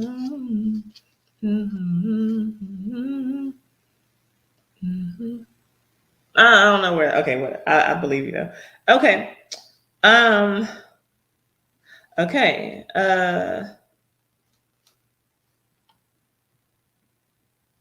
Yeah, me too. Okay. Me too. Love Pisces. Okay, so DMX. This is multiple choice. Dated 3 girls with this name. Is it A. Brenda, B. Letitia, C. Nikki, or D. Kim?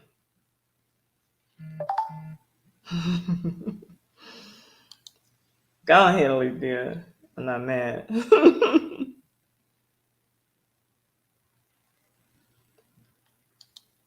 Tracy, make money, money, make money, money, money. Okay, you're right. It's Kim. I don't know what song that is, but you're right. Okay, Tracy and Alethea getting all the ducats, y'all. Hold up. Okay. Ooh,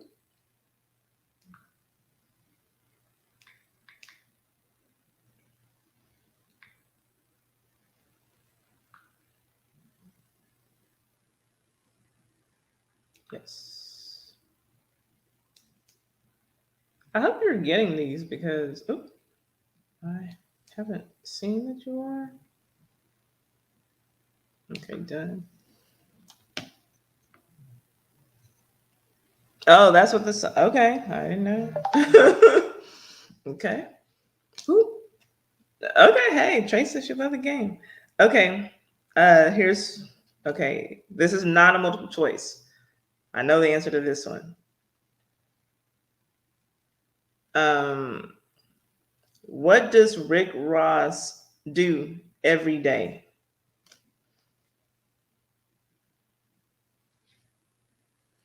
Okay, good. I'm glad you got it. Good, good, good.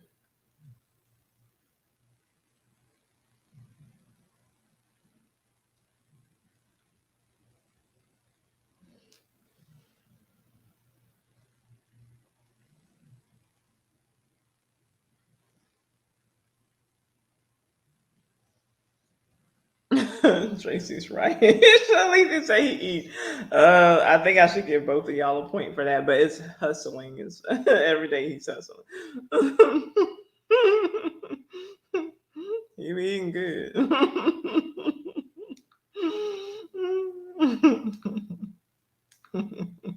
Mm-mm.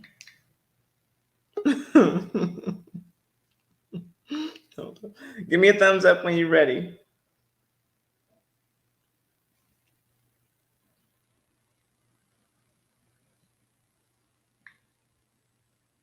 Okay.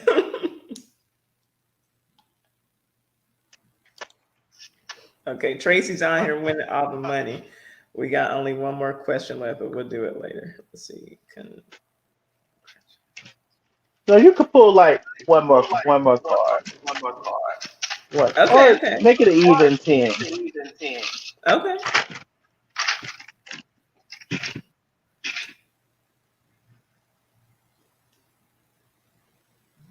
Okay, Tracy, let me know you got it.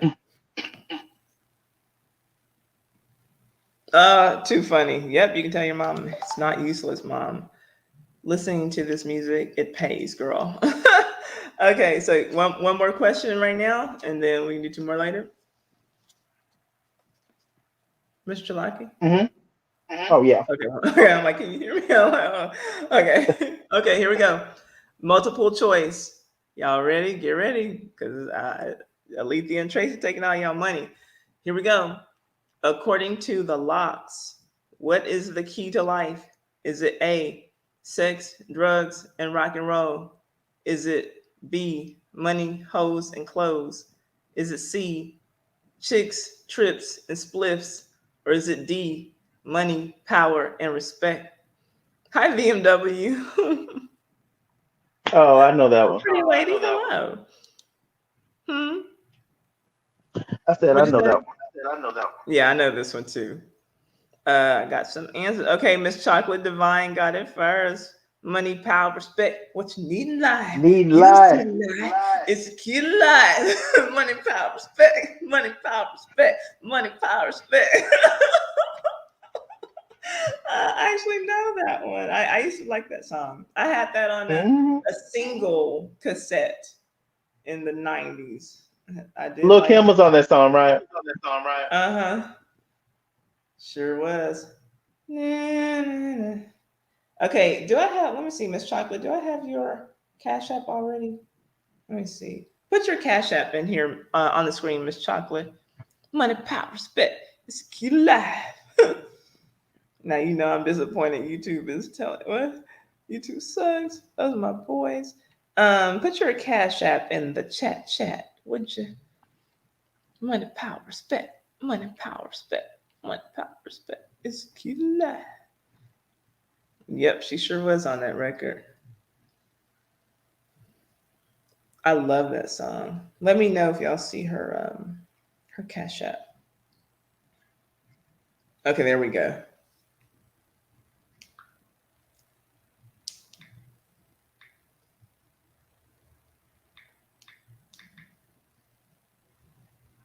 Oh, I have you in Texas, here. Okay, oh there we Bama. go. That's the North Black.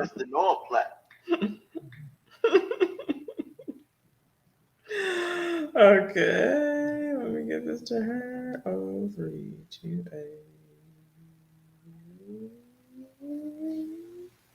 8. Okay, done. All right.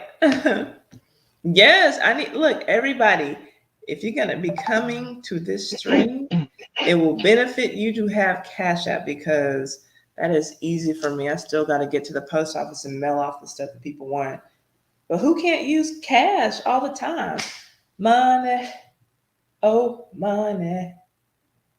Got to get my hands on some. That's me being old. Okay, so anyway, we were talking about the lovely Chris Bassett.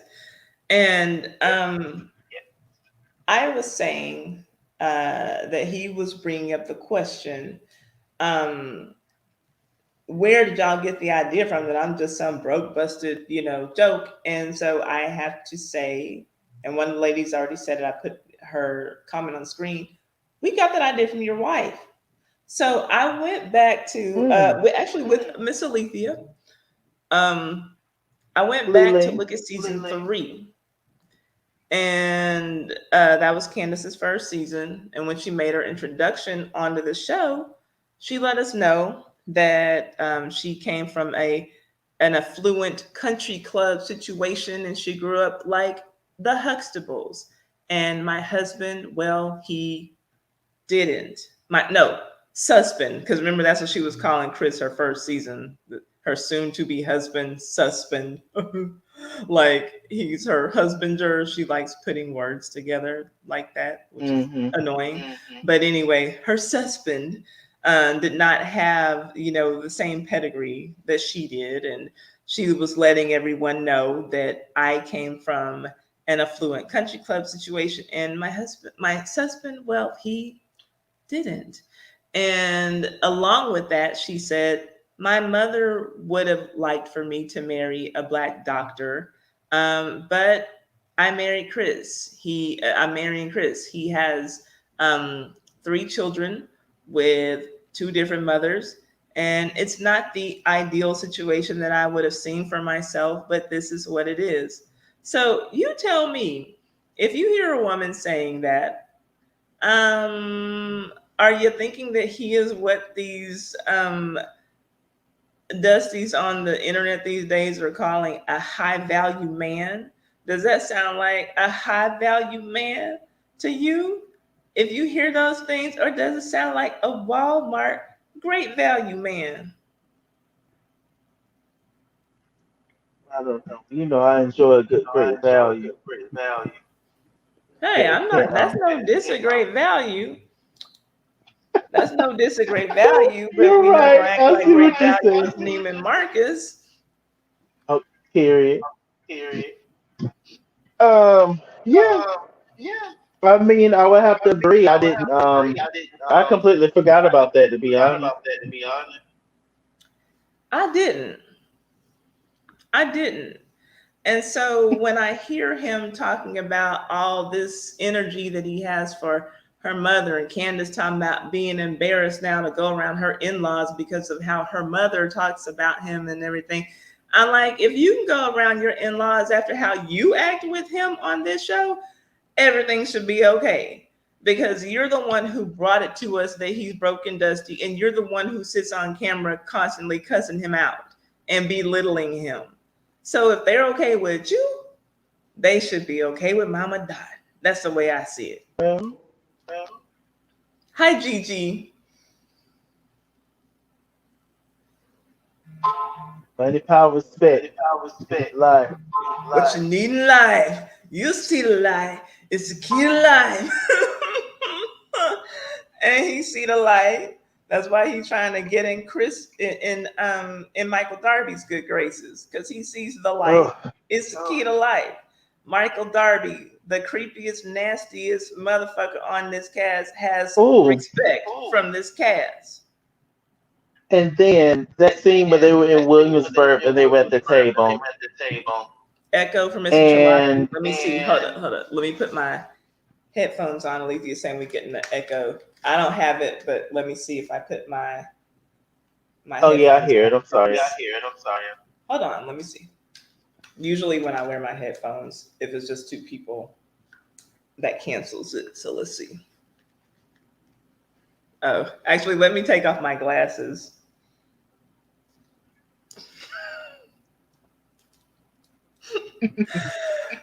I don't wear glasses, y'all, as you can probably tell from the way I took them off. I just like to let me put them on. Oh, then let me take them off. They don't have lenses because I don't need glasses. Okay. So, okay, does this take care of the echo? Oh, Y'all I still didn't. hear Okay, it? lo-fi. Are y'all good? Let me know how we're sounding now. I think I still have an echo. Do Oh no, you? it's Let me fine now. know. Okay, because I usually this will work. Let us know how we're sounding, y'all. I know we have a little bit of I, a delay, so I'm watching the chat. Sounds I good. don't think Okay, I hear thank it you, anymore. Tracy. Okay, Tracy said we're sounding good. So I believe her. Lo-fi sis says, okay, so Lo-fi sis, are you saying you have a channel? You got a channel? Let us know so we can support. Um, we can support you. Thank you, Gigi. Thank you, everybody. Got our microphone checker, 1, 2 checker. Um, okay, so yeah, he needs Chris needs Michael's approval more than Candace's at this point. I did.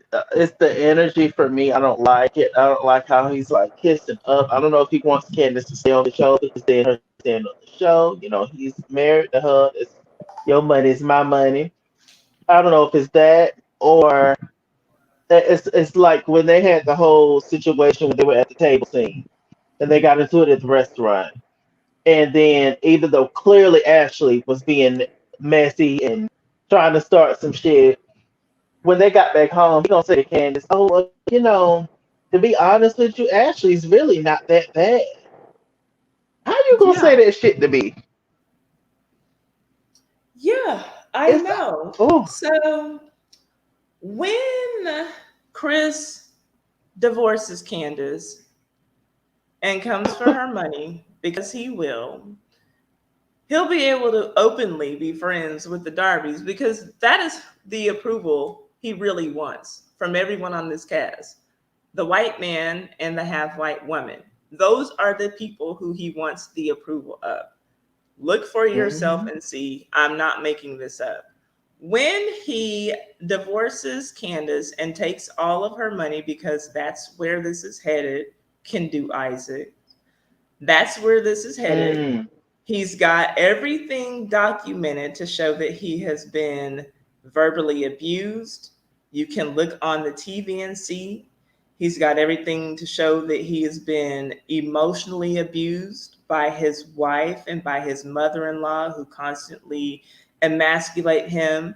I've not been able to hold down steady employment for myself and pursue my own career because my wife is so demanding and she's demanding that I keep track of her career for her. Therefore, she is the breadwinner.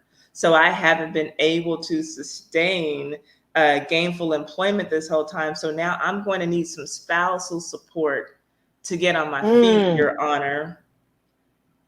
Do y'all see this happening? This is what is unfolding before your eyes. I give it 3 more years tops. That's scary. I hope she don't have no kids, but I don't think she will. To be honest, I think you know what. Candace is actually really smart. You see Candace on interviews, you see Candace just in general. She's a very educated person. And I think that somewhere in the back of her mind, hopefully, she's not completely just gung ho and digmatized. I truly hope that. I don't think, as long as Mama Dot got breath in her, I think that she's going to continue to nag, nag, nag, nag, nag Candace until she gets it. Because Mama Dot kind of sees where this could possibly go. And so I just hope that somewhere in the back of her mind, Candace is preparing and driving back to some sense. I hope. That'd be nice, but we'll see. Because Hmm. I see very much in Candace a person who is at oftentimes white identified herself. And I also see in her, um, I see in her someone who postures to put on that she really does value her blackness when she really doesn't. If she did, Hmm. I'm not going to say that she wouldn't have chosen a white man. She could have. She said that her mom wanted her to marry a black doctor. I'm sure that her mom could have been satisfied with a white doctor. Candace, like many of the other women on there, Candace values whiteness and proximity to it. That's why she's so gung ho to go and get up under the green eyed bandits, and she's not understanding why her friends flipped on her.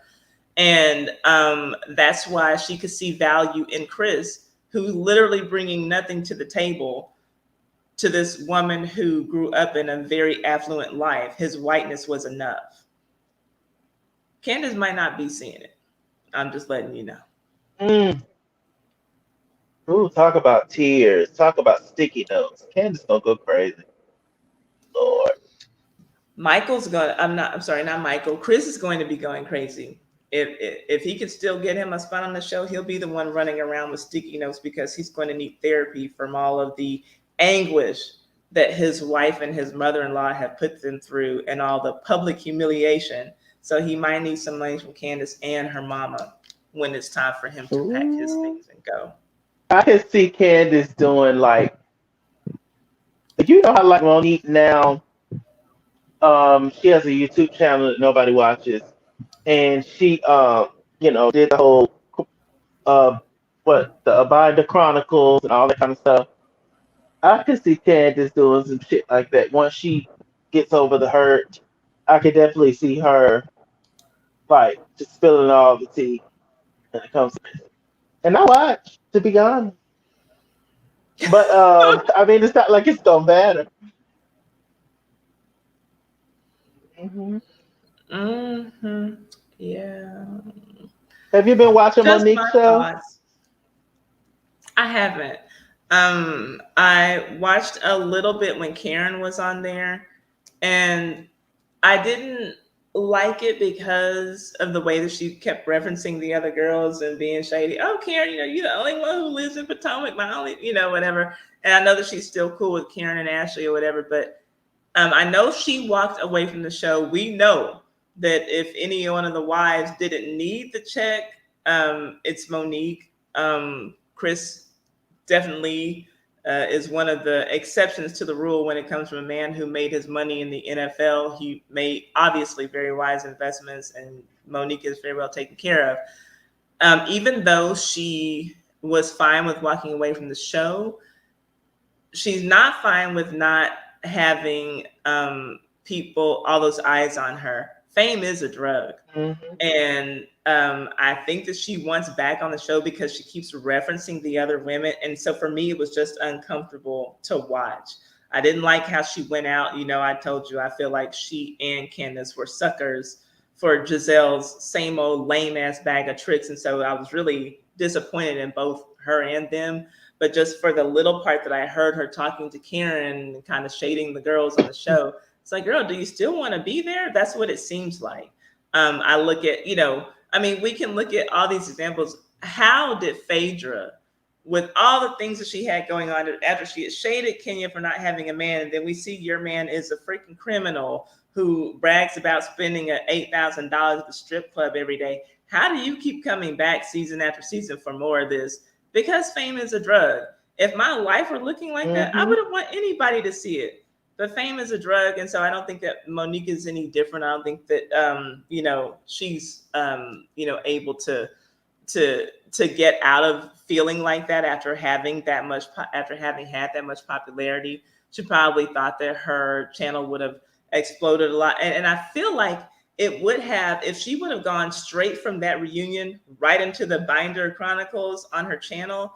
I Hmm. think that her channel would have had a massive explosion, and I don't know if it would have kept up with the same kind of content that she seems to be doing now.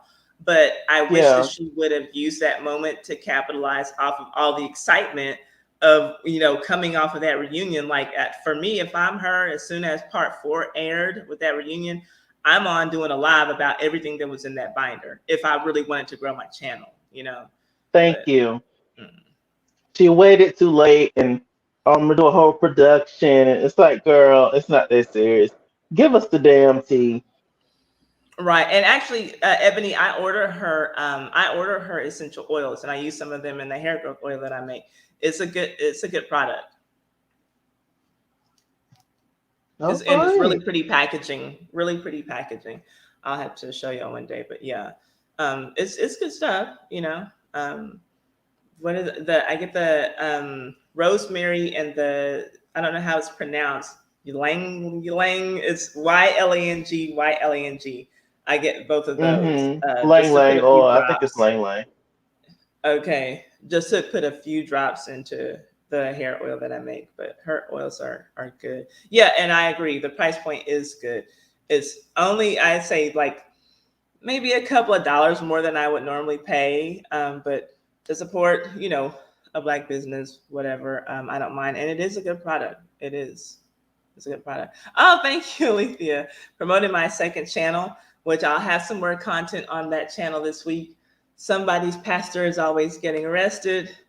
Look forward to my new story about a dirty pastor who got arrested for stealing rent money from his some of his congregants and just some people in low income housing. That's the new story that I have coming up for y'all. So that'll be out this Shame, weekend. shame. Shame, shame. Lang, lang. Shame, shame. Oh, y'all. Yeah, it's a good line of wells. Thank you, Alethea. I appreciate that. Um, okay, so let me see. I don't think I have any other notes really because you kind of the way you were talking, we kind of skipped around to some things. Let's see. Um, no, we talked about that too.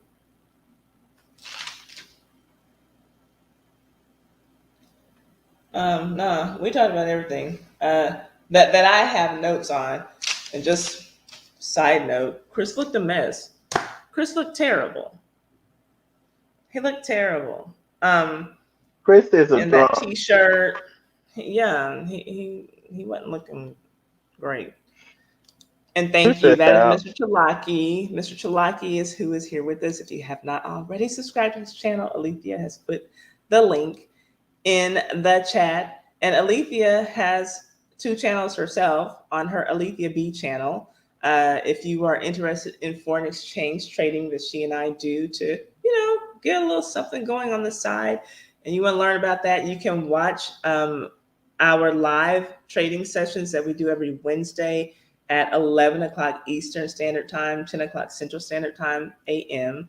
And you can just kind of see, you can follow along. She'll show you how to set up a demo account so that you can see how we take trades and, usually earn money in minutes. Sometimes we lose, sometimes the market's not giving, but when it is, we get in there. And she has her other channel called the Twitter Holic, where if you kind of basically want to know the light side of things that people are joking about on Black Twitter, she covers those stories. And so she has those two channels. Now, Lo-Fi says, what's your channel? Because I'm not going to put up here that you're saying that your channel sucks. What is your channel? And what do you do over there? Let us know. And let us know when you're going to have some content so that the people can follow you as well. Yes. But that's all that I got, Mr. Chalaki, unless you want to do a couple more questions for this game.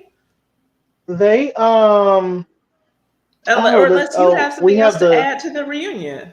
Nikki. well we have the yes, the arrival of Andy Minaj. Yeah.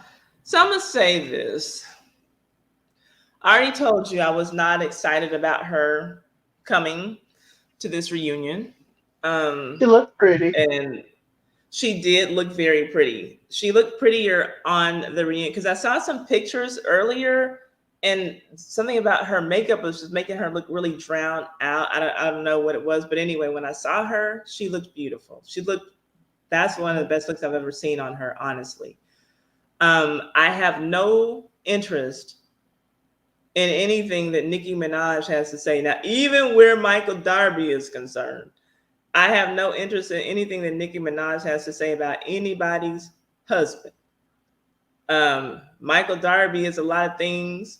We haven't seen him be convicted of rape just yet. And so, Nicki Mm. Minaj, I'm going to need you to figure out your own situation about the monster who's laying there with you before you can read even Chris Bassett, even Michael Darby, even G. Um, you have a serious situation. So it's really weird to me.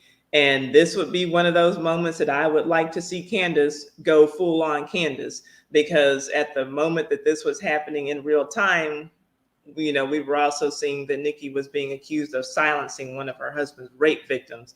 So if Candace feels the need to go off, she's definitely got something to say. I doubt that she did, but because they were all acting so starstruck, and that was making me gag as well. Hi, Miracle. But what do you have to say about Miss Nikki? She now that being said, she did appear to be Hey, entertaining. love. I do think she's going to get into the things that Andy wouldn't have asked or whatever. But what do you think about it? I still think it's strange that she's there, but it does look like she's there to entertain. Yeah, I kind of, I pretty much agree with you. I do think it's strange that Nicki Minaj, out of everybody that you could think of, actually watches this show and actually wants to come on the show and read the girls. It's just very random and weird. Her nose looked interesting. Her nose looked really, really thin. I don't know if it was just the makeup, but her nose looked like Hmm.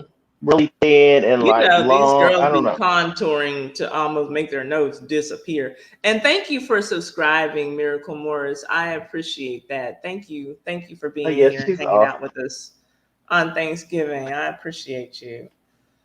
Yes, indeed. Awesome. Um, but um, she did make me laugh.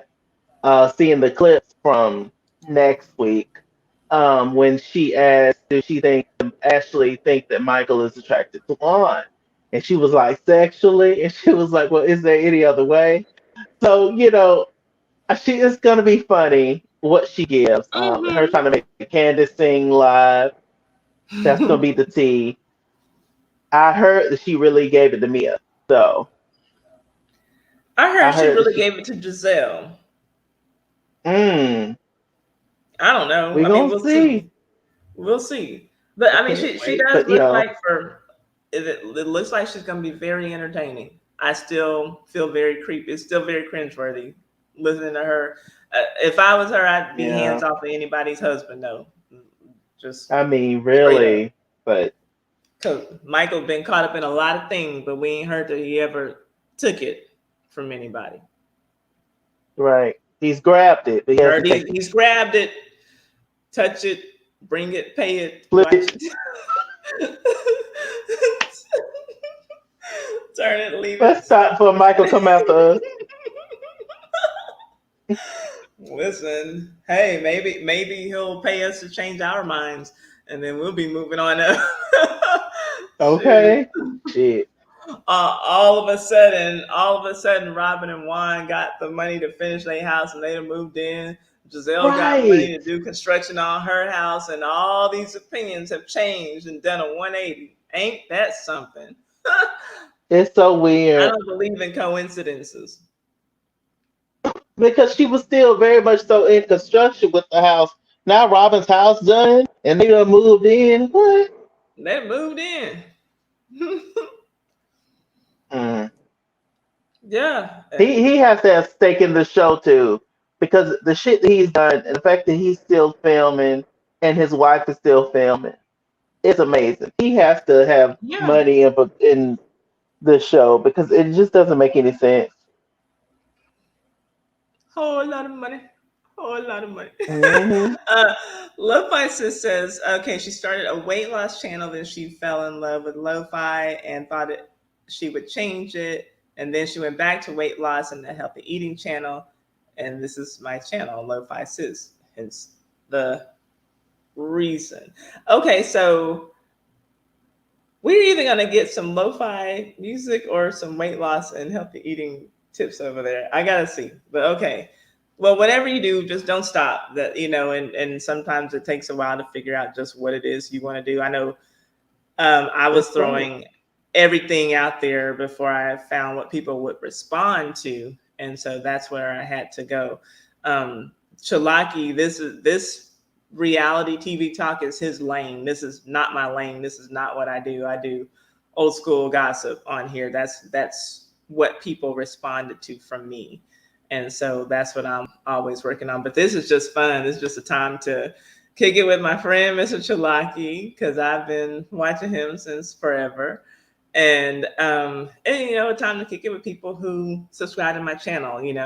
I I get my views from my edited content. People don't come to my live streams, but when they do, we have fun. And so I won't say nobody comes because y'all are here. So I'm not going to make it seem like I don't appreciate your presence, but that being said, I don't get typically tons of views, on my live stream. That's just not what people want from me. They want the old school dirt. So that's what I do.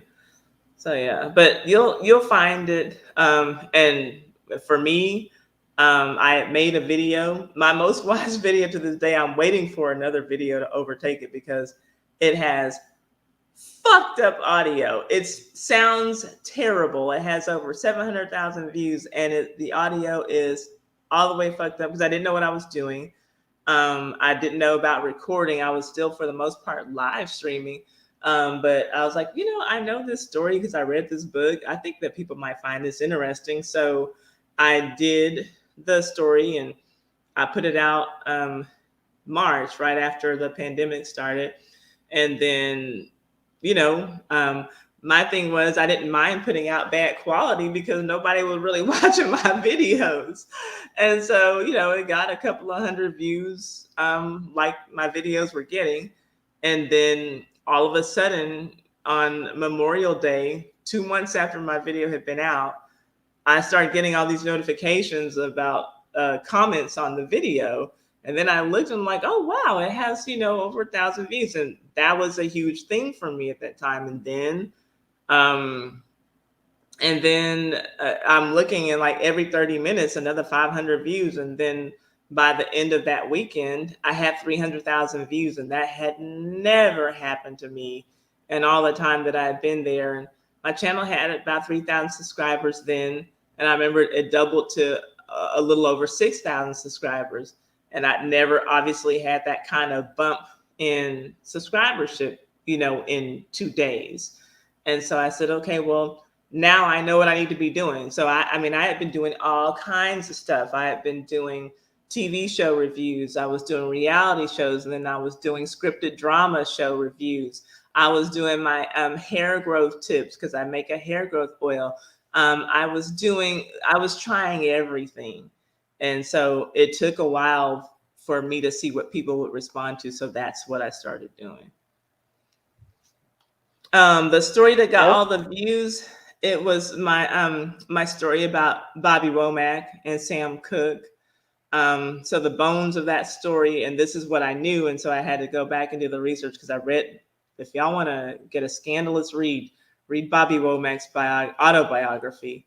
Um, so the bones of the story: when Sam Cooke died, when Sam Cooke was killed, um, Bobby Womack escorts Bobby Womack, who was a protege of Sam Cooke, by the way, and who was brought into the industry by Sam Cooke. He escorts Sam Cooke's wife to the funeral and wearing one of his suits, no less. And then 2 months later, he was married to Sam Cooke's wife. And everybody thought that it was just this horrible travesty. It was causing him all kinds of trouble in the music industry. Record companies weren't playing his music because y'all know how people look to Sam Cooke. And then it got really horrible when he had sex with Sam Cooke's daughter, um, his 17-year-old Oh. daughter, while he was married to the mother.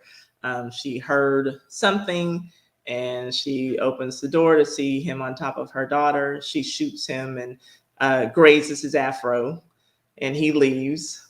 And so the thing was, he was in love with her. Barbara was older than he was. He was in his 20s, and the daughter was 17.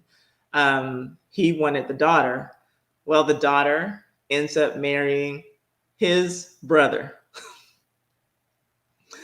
Sam Cooke's daughter, Linda Womack, married Bobby Womack's brother, Cecil Womack. Hmm.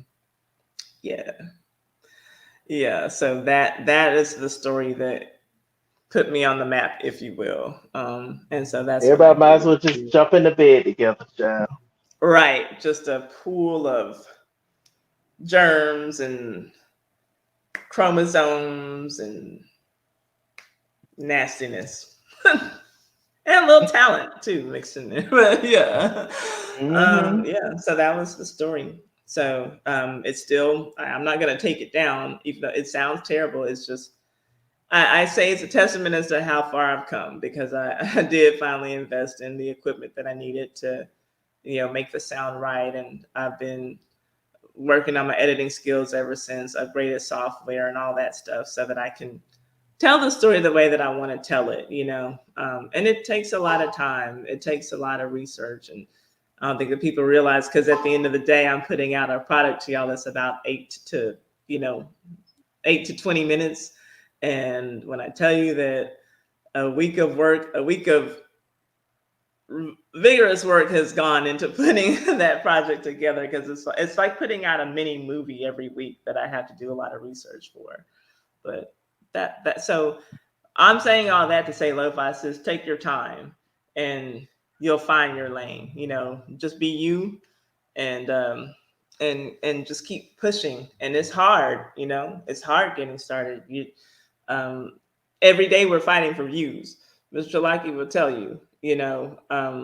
It's it's a lot of competition out here, and it's a lot of people who are doing similar things, and it's hard, to stand out, over people who've been doing it. Somehow you feel like, okay, I'm doing the same type of thing as this person, but they're growing faster than me. Just stay the course, and it'll pay off eventually. Because most people end up quitting, and so all you really have to do is just keep going, and eventually it'll be whatever it is you want it to be. So that's my biggest thing. If you want to have the channel, just keep doing it and be consistent. Hey, thick girl, how you doing? So, Mr. Chalaki, any closing words before we do two more questions? No, I think at this part, I can say this. So I think the 4 parts is needed, no. But, ever. But, I I agree. can say that my attention has been held the entire time through all 3 parts. So, if I just Thank got one you. more part to watch, then hell, Yeah, might as well. So I can say yeah, throughout, it's been pretty good. I feel like they touched on every single thing that they could possibly touch on. Um, and so yeah, I feel like it's been quite productive the entire time. I feel I was not bored really, but hmm 4 parts is still not needed. I agree. I agree. Yeah, they've managed to keep it entertaining. I guess that Nikki's going to bring something a little bit different to the table, which is good. That will be good for the show if she's able to say the Right. things that Andy's not able to say. But I sure wish they would have picked any other person who's not actually married to a known rapist. How hard could that have Right. been? It just makes me feel like Bravo is okay with, hey, y'all, be around these predators, be around Michael Darby. We got to get this scene. Be around, Hmm. like, do y'all really care? Like, this is weird. It's just weird to And me. I guess they Okay, so did. They need a big star like Nikki because a lot of people still don't watch Potomac. A lot of people still don't know about Housewives of Potomac. So I guess, her coming on the show, I guess it's the bar yeah, to watch. yeah. Oh, just the energy that is needed, I swear. Um, okay, I'm gonna ask you, Mr. Chalaki. We got two questions that we're going to pick. Do you want two multiple choice, no multiple choice, or one of each? One of each. One of each. All right. Let's see. Let's do I this. probably And should pick let's two see. more. Let's see. Okay. All right. Okay. That's one. Now I'm looking for a multiple choice. And I don't know what the ratio is to. Let's see. Oh, come on.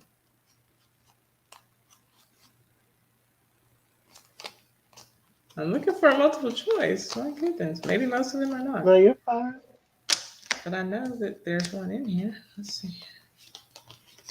Let's see. Let's see. Okay.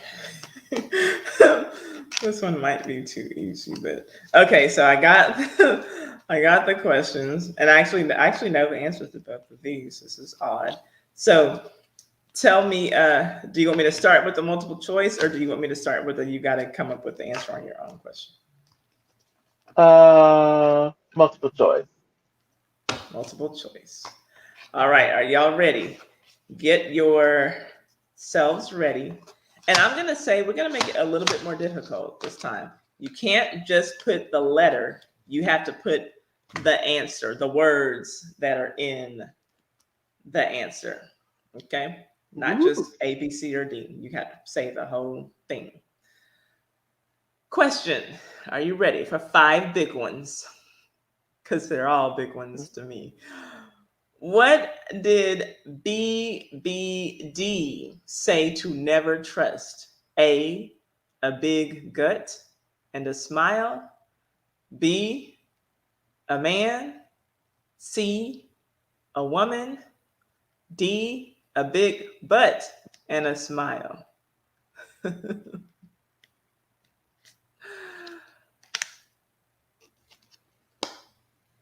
You know the song that I like from them, When Will I See You Smile Again? I love that. Mm-hmm. Yep, Alethea has it. Right? That's the first one. Oh, wait, no. VMW. VMW has it first. VMW, what is your cash app so that I can send you five big ones? VMW, put your cash app in the chat if you don't mind. Um, yeah, when will I see you smile again? I love that song. Tears I see drop from your eyes. Mm-hmm. Tell me why you cry. Yes. Uh, I'm waiting for our cash app. Guilt I feel when you look at me. Did I let you down? I gotta see I apologize. Yes. Tell me what to do. Took it through you. Girl, it's not the same. I don't want the blame. Tell me when will I see you smile again. I almost put $8 in there, girl. About to take somebody else's $2. But the last $2, I'm not gonna lose. Let's see here. Uh, Val 1101. Okay. And the note is congratulations. Shout out to Vesta. And that's the person. And we're going to pay her. Pay her now. And I'm going to have to put in my PIN. And it's a done deal. Let me know you got your ducats. Okay. Congratulations. I thought it would have been me. Okay. Last question of the night. Kiki Wyatt. Get ready to put your cash apps. Gotta have a cash app to win. Five big ones. Kiki Wyatt can picture y'all in the living room next to what? I know this one. I can picture us in the living room. Mm-hmm. And you're telling me it's loving me. Put your hands on my thigh. I'm staring Mm-hmm. in your brown eyes. Yes. Mm-hmm. Uh, That's Juan singing to Michael. Oh. Yes, Miss I can Chocolate totally Divine see by the them. mantelpiece. By the so I'm singing some wrong lyrics karaoke. By the balcony, and you're telling me. Me. It's mantelpiece. Yes. Okay, Miss Chocolate Divine. Let me get you Yes, $5. girl. Five big ones. Let's see here. Okay. Congratulations. Mhm. Congratulations. And hey, Kiki yes, White you has did been out better. for at least 20 years, and she has no hits by herself. I know. Her and Avant were magic together. Hmm. Okay, that's what we got. Anything else, Mr. Shalaka? Did we forget anything? Did I forget anything? 'Cause I know my notes weren't the best. I was tired. Uh, no, you're fine. I think that we got pretty much everything. I can say though, the whole thing about Candace defending Ashley, I don't know if that's exactly what it is.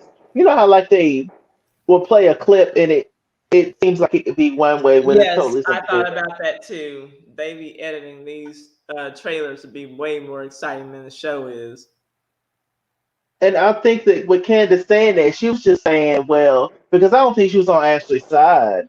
But she was just saying, oh, well, she got to work. She got to do her work. Like she got to do her mess. She got to do her job. We gonna That's how I see. kind of took it. We'll find out. We'll But we're find going to out see. because they always pick up It's where they just left funny. off. Now, Right. BMW, you're gonna have to come back because we actually did karaoke for my 40,000 celebration, and we're at over 44. We did a 40,000 celebration at the end of October, and we're at 44,000 subscribers now. So we'll be doing a 45,000 subscriber celebration soon, and we did karaoke, but it was karaoke with a twist. It was wrong lyrics karaoke. But if you want to just do karaoke, you can do that because we did actually have Jacob Jennings come up and sing a song for us, and he sings beautifully. So I hate when the people who can sing come up during karaoke for all of us who cannot sing well, but it's okay. So this is how we did it. So for instance, we had a perfect example just now in playing this game. Um, so I can picture us in the living room by the mantelpiece, but somebody heard by the balcony, and you're telling me you love me. So we did this whole thing surrounded by around the lyrics that you thought you heard when you were growing up, or not necessarily even when you were growing up. Just you heard some song and you could have swore that it was saying this, but it was saying something else. The best example that I heard when we were talking about it, it was a young lady in here, and y'all know "When Doves Cry" by Prince, and it starts off, "Dig if you will, the picture of you and I engaged in a kiss. Dig if you will, the picture of you and I engaged in a kiss." Okay, this is what she heard. Dig if you will, the picture of you and Marvin Gaye and the kids. You and Marvin Gaye and the kids. That's what she heard. So, so that's what she would sing. Lord. And so, yeah, all you gotta do is get your wrong lyrics together. We'll put out and see if anybody wants to come up and share with us the lyrics that they didn't understand. Sometimes it takes a while to think about it, but that's what we're gonna do. You got any, Mr. Chalaki, that you can think of? She says it's even Um, worse than my balcony. It is worse. Much. right. um, End of the road. I still don't know Okay. all the lyrics. My boys, man. I'm not a big On one of the fan, parts, so I don't blame you. yes. If you love me again, like you love you before. This time I want you to love me much more. Da, da, da, da, da, da, da, da, da, da. Da, da, da, da, let it go, go, go, go. Yeah, I still uh, don't know. I don't know what he's saying. I know that melody, but I don't know. Well, you're gonna have to make up some Hmm. lyrics and then go look up the real ones and then come back Right. whenever we get to 45K. You have to sing it for us. Yes. I bet they have a lot of songs because I'm not real big on them. So, but I'm sure that there are some other. I can't think of like all of my. It's hard to like think of it when you're on the spot. But I Hmm. do have some go tos. Okay, were you into any of the whole grunge music, alternative music in the '90s, or were you pretty much just R&B? I know you love '90s R&B, but I was pretty much just R&B, little hip okay, hop, okay. pop. So that's why I don't know a lot of '90s R&B. So '80s I know everything. I know the R&B. I Hmm. know the rap. Rap was just coming onto the scene and it was exciting. So like for me, Right. there is no decade of music better than the '80s because we had everything going on at once. We were just coming out of the disco era, just stepping into the rap and hip hop era. Of course, rock Hmm. music's always been and will always be. Same with rhythm and blues music, and some could say that we had the very beginnings of the grunge era coming in. And so for me though, when I heard Red Hot Chili Peppers and Nirvana in 1991, it was all over, and I just needed to see what was happening in this alternative rock music scene. And so it was just Pearl Jam and Stone Temple Pilots and all that. That's just where my head was. So Yeah. I met UGK in 1992. They came to Houston for a concert. My sister was attending Texas A&M at the time, and one of her friends was friends with them. They grew up in Port Arthur together, I think. So he was you know, letting us know that he could get us into the concert and call them and meet up with them, whatever. And so that was back when "Tell Me Something Good." That song was like their big song back then, and I knew that Hmm. song because my cousin loved UGK, and she's my favorite cousin, and so I knew the song, but that's all that I really knew. And back then, as far as their music videos or whatever, they didn't have them, so I didn't know anything, beyond that. And so my cousins from Los Angeles had come into town to hang out with us, and they were like, where do we go for fun? They used to kind of basically just shit on us for being from Houston because there was so much more to do in Los Angeles.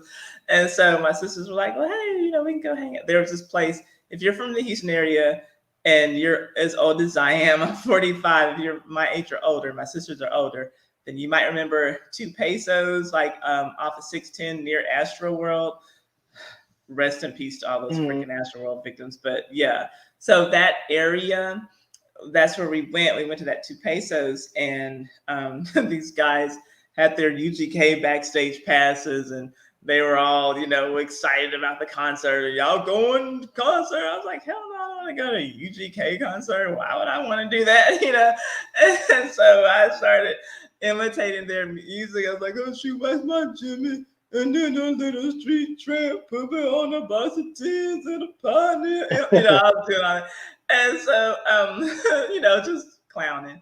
And then we hung out whatever with these people, and then we got home. My sister Chandra, she's so sarcastic, and she's like, "How did you like meeting UGK?" And I'm like, "I know those so weirdos. Like, I never thought that people could be that excited about UGK." And so she's like, "What do you mean?" And I was like, "Well, they were like all gung ho about them." And so she's like, that was them. Like, what are you talking about? And I'm like, oh, that was them? And so she's like, yeah. And I'm like, oh my gosh. I was like, I was sitting up there dissing their music. And so, like, they didn't even care. They weren't tripping. And I don't know if they knew that I didn't know it was them. So they were just like laughing and asking, well, what do you listen to? And I'm like, well, I'm like, do you listen to Nirvana? I'm asking them, so I'm like, do you like Red Hot Chili Peppers? Because I Right. really love The Blood Sugar Sex Magic CD #3 is my favorite song. Breaking the Girl. I'm just like going off on music and laughing at them with their backstage passes. I didn't look at the pictures on the passes to match them with their faces, but I thought that I was like talking to some fans. Oh, it was funny. Yeah, But it wouldn't have mattered if I would have known. Not, it wouldn't have mattered. right. I love it. Oh Lord.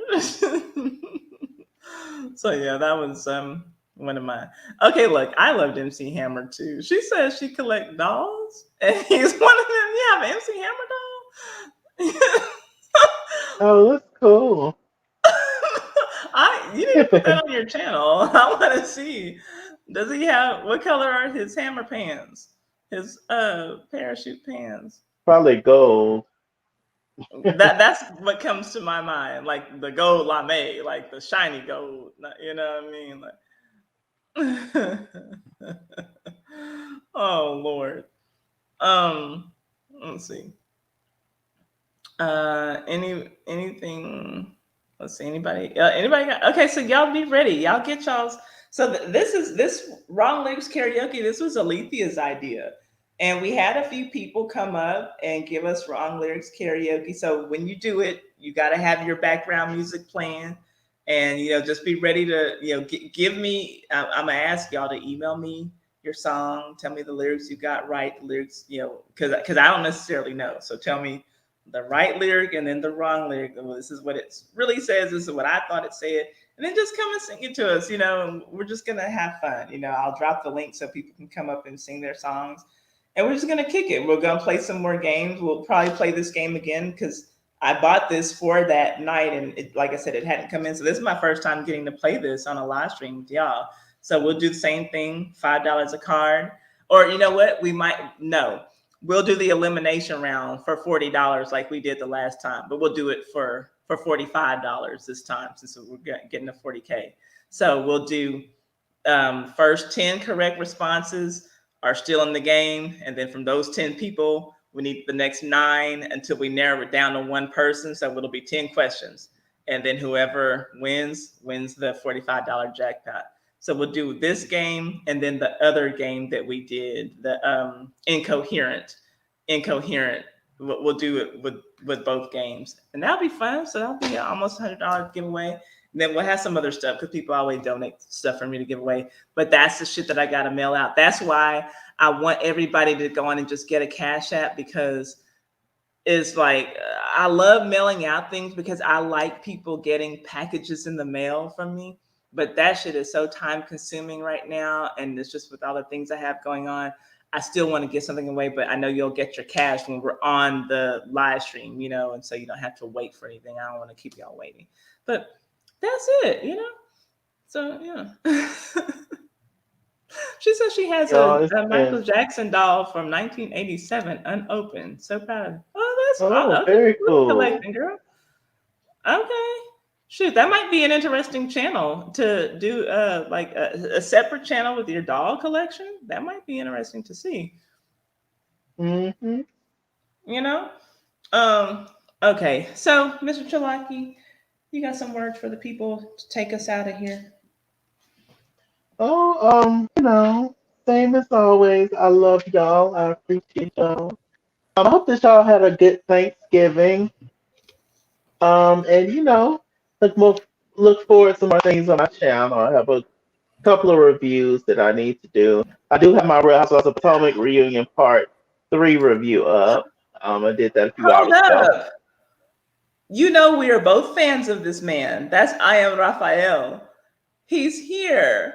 So we were just talking about you, Raphael. I was telling everybody about your channel because I don't normally do this. Mr. Chalaki does. Do you? If you want to, I don't know if you want to come up here, just in case you do. Let me drop the link in case you want to come here because I've shared your channel, and a few people actually saw it. And so it's just, my community tab is kind of hit or miss, but I kind of have a feeling that the people who are here, they would definitely be interested in seeing your content. Chalaki and I are both fans. And so again, I don't know if you want to grab the link and come say hello to the people, but yeah, you have a fan from me. But go ahead, Mr. Chalaki. I'm sorry, I saw him come up here, so I had to Oh no, no, no, you're acknowledge fine. it. You're fine. Sorry. That was pretty much it. Just say film or reviews and all that good stuff. And yeah, I guess shit. We'll be back for part four, the final part. We'll see what Onika gives. I guess We she gets a will. whole hour.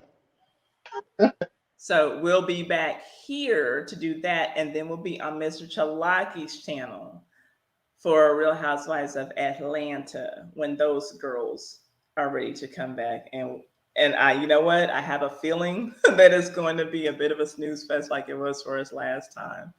Yeah, Um, I don't care who they brings on, who new they bring or old they bring back. It doesn't matter.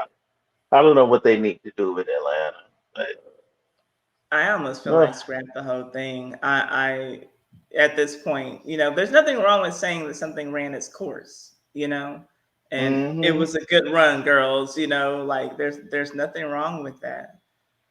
There's nothing wrong with that. I would VMW just hate says that she's up the there. Thank you for stepping to everyone. I would just Mm. hate that the White Housewives are still going, but then the Black Housewives show is gone.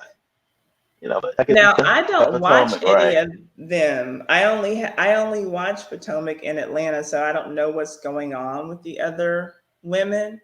So I don't know if they're bringing it or not or whatever. I don't want to watch anything boring, and I don't have a lot of time for TV watching. So like, if I'm watching 4 shows during any given point of the year, that's a lot of current shows for me to be watching. When I'm getting ready to go to Hmm. sleep, I'm watching my British dramas because that's like my shit. But Right, as far as watching things that I got to keep up with, um, if there is some power something on, then I'm watching that bootleg because I can't support 50 Cent with my real money. But I do right. think that that the Kanan thing on Power was interesting. So, but yeah, I can't. I can't just keep up with a lot of TV because all the stuff I have to do. I like watching TV, but Yeah, I have to read, for my content. I gotta read and do my thing. So I wish it's a lot. I don't have the patience anymore for Love and Hip Hop. I used to watch that.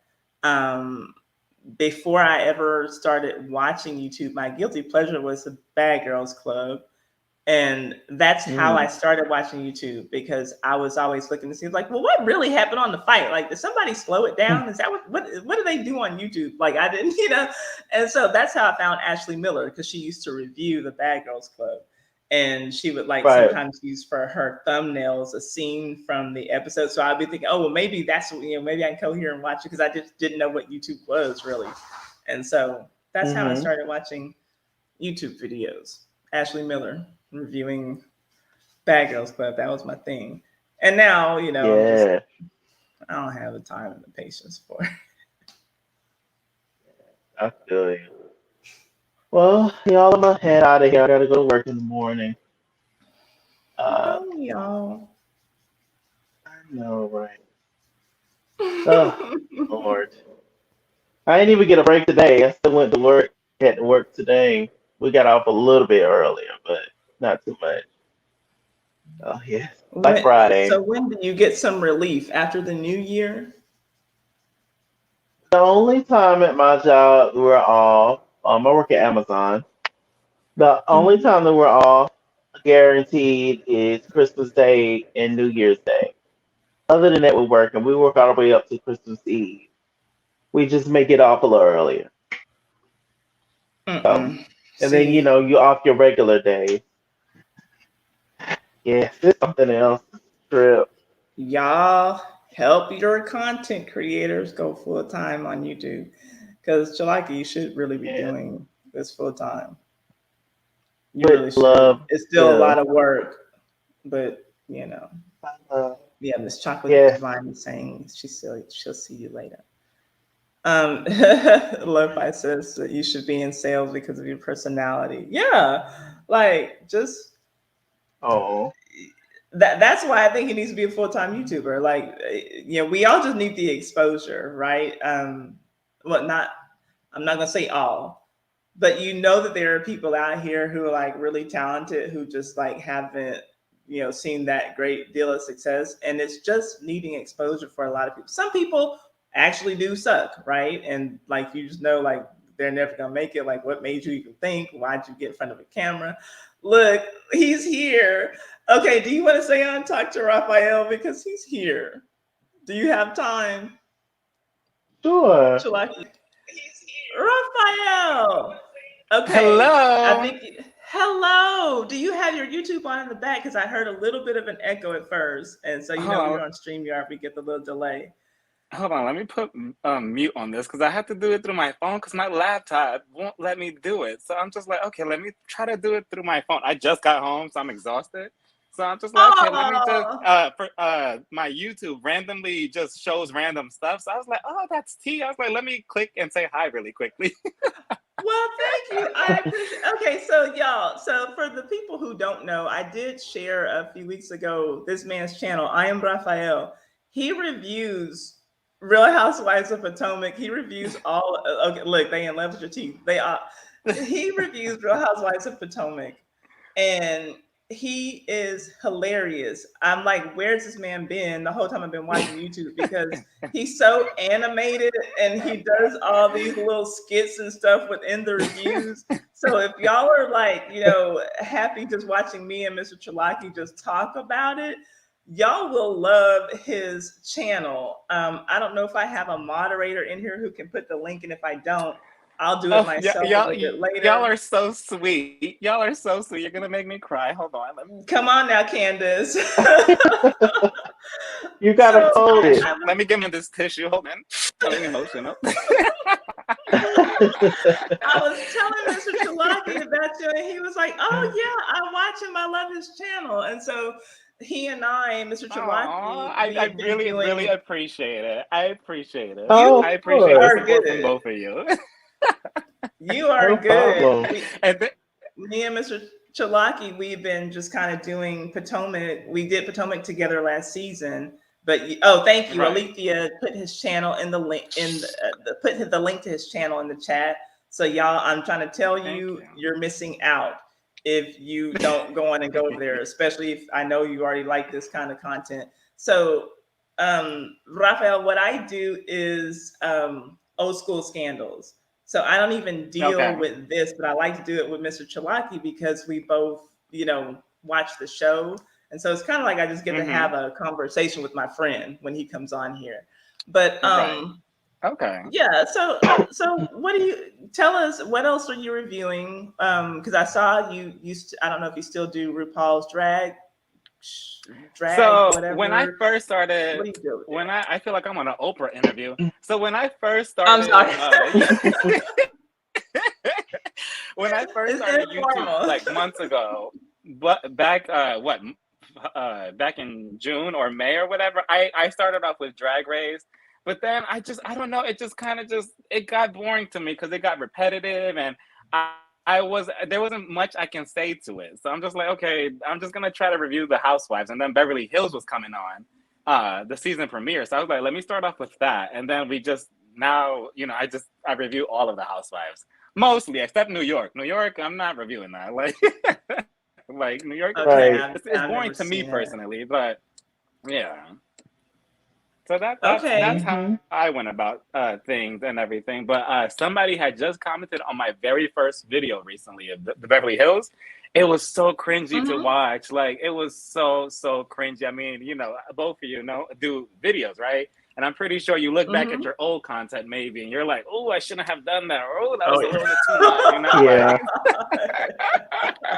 yeah. And yeah, I was just like, oh my God, the lighting was off. Like, what was I saying? It's almost like night and day because, as time goes on, you see what works and what doesn't work and, all of that. So Mm-hmm. Hmm. it's interesting, It's definitely a even a process. video from, yeah, exactly. Hmm. Yeah. But again, I Oh, appreciate the look. support from both of you. I really I appreciate the support from both of you, and the shout out to you that you gave me the other day. Like all of that is very very overwhelming. Sometimes I'm just like, my God, like all I do is just get on camera and talk, and it's just it's really No, oh, look now, we can't all be crybabies because I'm an actual real life crybaby. So we can't all be up here crying with tissue box. And so he's always making references to Candace's tissues and, her songs or, drive back and get me a box of tissues. Like, he's just he's funny with it. So, again, like, I just had to ask him to come on because like y'all can kind of see for yourselves how animated he is, and he gives all of that, it's yeah. reviews. Can y'all still see me, or am I frozen? Yes, you froze for a second, and you're back. You're back. Okay, You're good. back. I, You're I just back, don't. Okay, good. Don't call me Elsa now. I don't want to be frozen. No. I think I have good right? connection. You drove back. You drove back like Candy. Yeah. You're back.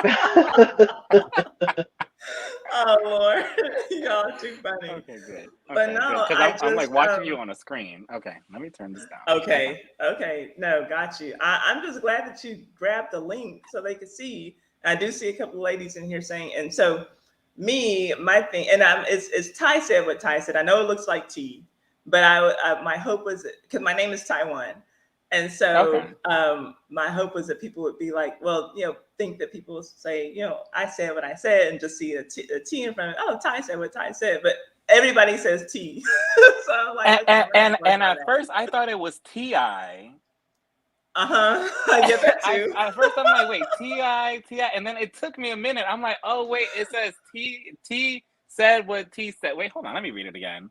Yeah, T said what T said, and I'm like, it took me a while to figure that out. Yeah.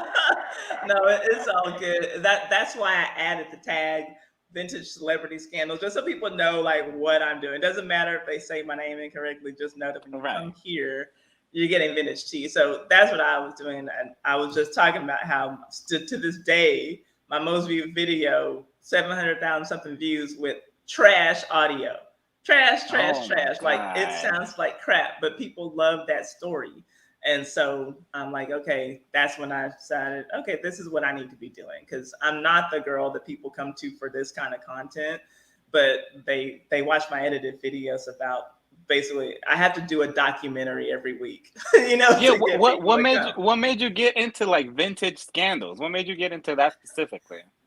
That I got a response. So I was just telling Mr. Chalaki in the audience because Lo-Fi Sis was telling us how she started a channel and she's kind of playing around with what it's really going to be.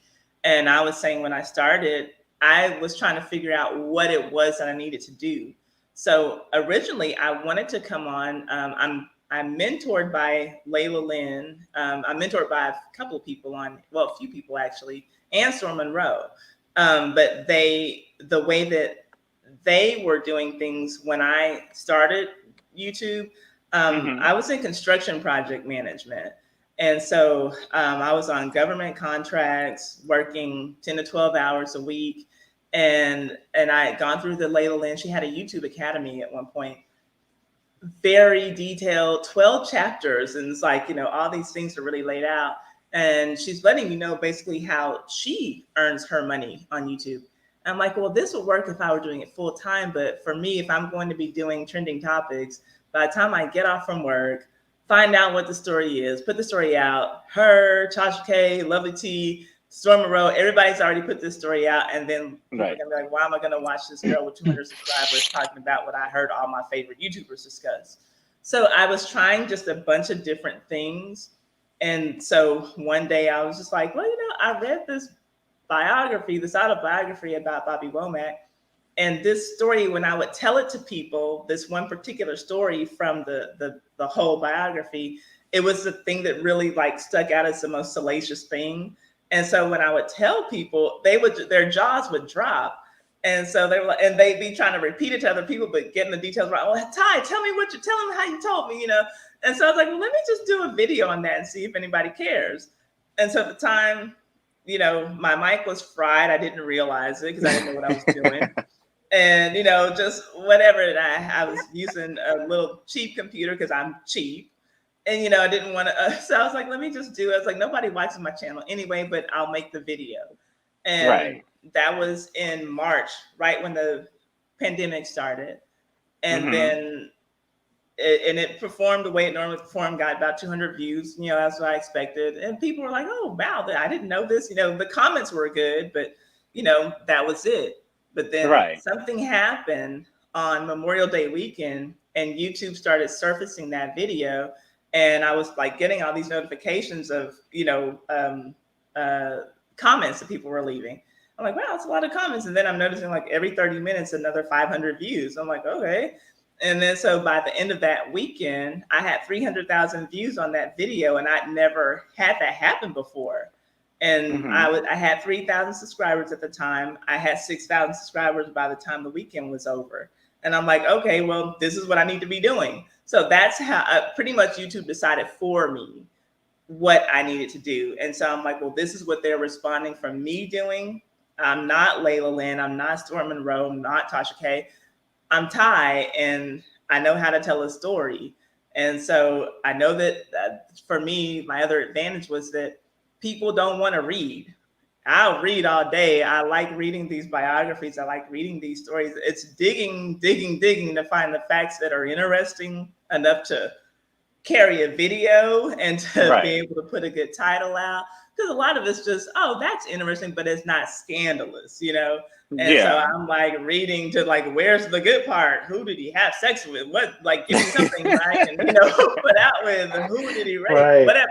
And so that's the part that gets tedious, but but that's what I can do. I've always been a good writer, even though I hate writing. I've always been good at spinning a story. And so I'm like, okay, so now it's like really that whole video can be summed up in 4 sentences, but I can tell a story to get you there, and I'll build up and then throw in a little trivia here and there to tie in something Right. like, oh, that's how so that's what I do. And trying to do it every week is a challenge, but it's working. So Yeah. that's what I'm doing. Well, I'm glad to hear.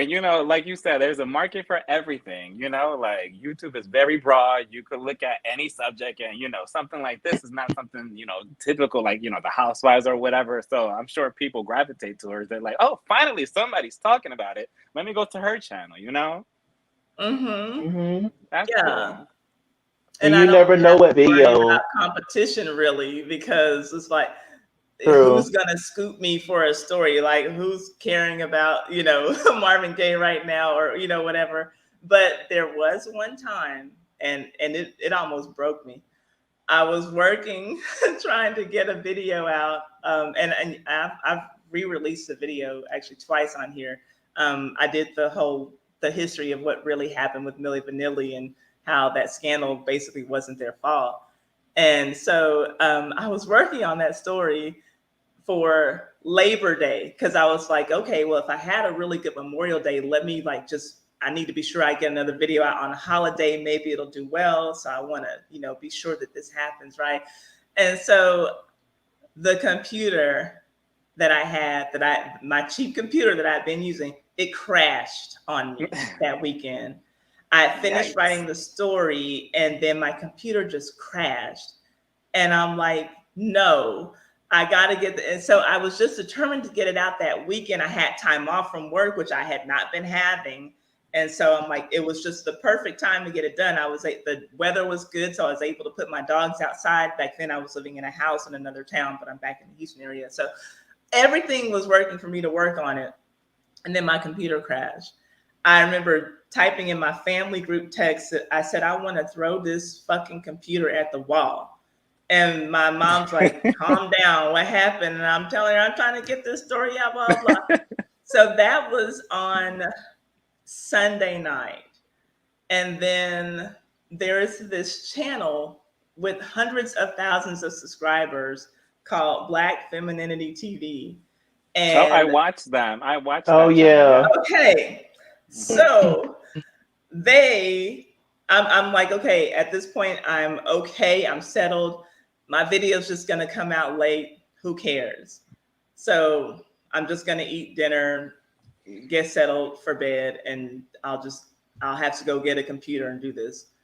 So right when I said that in my mind, I had this computer here, and then I had my work computer. So I was looking at my Mhm. work computer, and then my personal. I look over here, and I'm like, the story of Millie Vanilli, Black Femininity TV. It's been out for 5 hours and it has 12,000 views. What the fuck? And so I'm just like, who would be thinking to do this story? Like, this is a 30-year-old story. Why is this big ass channel doing this 30-year-old story today? Like, I was so mad. And so, Right. and this was like going to be one of the longest videos I'd ever done. So, I'm like, okay, that's all that I need. So now I don't even get to release it when I was planning on releasing it. People are going to think, oh, she's copying this channel. And so I was just like done. But then I went to bed. I could barely sleep. So the next morning, I'm like, bitch, you got to go to work, whatever. So I tell myself, okay, look at this video while you're getting ready for work. Cause I knew, I'd already written my script. I knew what it was. And I'm like, okay, their video is 20 minutes. I know that based on how my scripts go, mine's going to be about a 30-minute video. Let me see what they're saying. So Right. I went on and watched. I'm like, okay, I wasn't going to be concerned if viewers thought that I had copied them, but I didn't want this content creator to think, oh, this bitch is just doing our topic. So when I saw the way that they did the video, I said, okay, they're not really approaching it from the angle that I am. So they will know when they see my video come out, days after theirs, that okay, there's no way that she could have been copying this, because they know what it takes to put something like this together. And so, even the clips that I had, the whatever, it wasn't what they were using. So I'm like, okay, they will know. But there might be people who come, but like, there are always going to be dumbass people who come in the comments and say stuff. So I was like, I won't be worried about that. But what I didn't want was, oh, this bitch thinks she's just gonna ride our coattails using our topic. That was what I didn't want. And so I'm like, okay, they'll know when they see my video, And Right. so, but I was still upset that, like, even with them getting their video out before me, if I could have released it at the same time, I could have written a little bit of a wave, because it's likely that people who would have watched that video, YouTube might have suggested my video. So that was the only time that's happened, though, so far, since I've been doing old school content, that I've been scooped for a story, so, You're right. so And again, like you generally, said, it's all how like you interpret things and like add your own twist to things. Everybody could talk about the same thing, but as long as you make your own, unique twist to it and the way you explain things, like you said, that's what makes it unique, Hmm. yeah, right? yeah, I and agree. And what and about that's you, what I have to Mr. do. Chalaki? Am I pronouncing that correctly? Yes. Yeah. Okay, Mhm. Mr. Chalaki. What about you? What kind of videos do you make? So I pretty much do reviews on reality shows, like you, and I do rants and hot topics. I have this thing called Chalaki News where I talk about basically, pop culture, all that kind of stuff. And I pretty much just get on my camera. Now I don't have all the fancy equipment and everything. I get on my camera and I talk shit. I talk shit about my reality stars, my what's going on in hot topics. If something's new, I make sure I check out Twitter, see what's popping, make sure I check out Instagram and all that, and I get on there and just talk and do my thing. And I truly do enjoy it. I wish I could do this full time, but until I start making some good coins, I could not Mm-hmm. commit to doing it full time. Um, Right. so I would love to be, I just continue to go and do my thing. And, I've built a fan base, I appreciate them. And so, one day I'm going to continue to grow and grow and grow. But right now I'm just, doing my thing and doing my videos and doing what I enjoy. This really is, what I enjoy. But financially, I got to do what I got to do. So, Right, and Yeah. it takes time, and I understand that too because I feel the same way. Sometimes I want to put out more videos or something like that, but it's just time management, and it's just like it's so hard to go around that. And a video doesn't take like 5 seconds to do and stuff, and Hmm. sometimes you have to Mhm. redo things or whatever. So I completely understand what you're going through with that because, whew. Yes. It's a Listen, lot. um, I was there, and Mr. Chalaki knows. So this was what I wanted to do, and I'm coming out of a position where I kind of thought I'm old. I've been in construction management for 20 years and got the great six-figure salary and all that, and the job was hell to my mental health.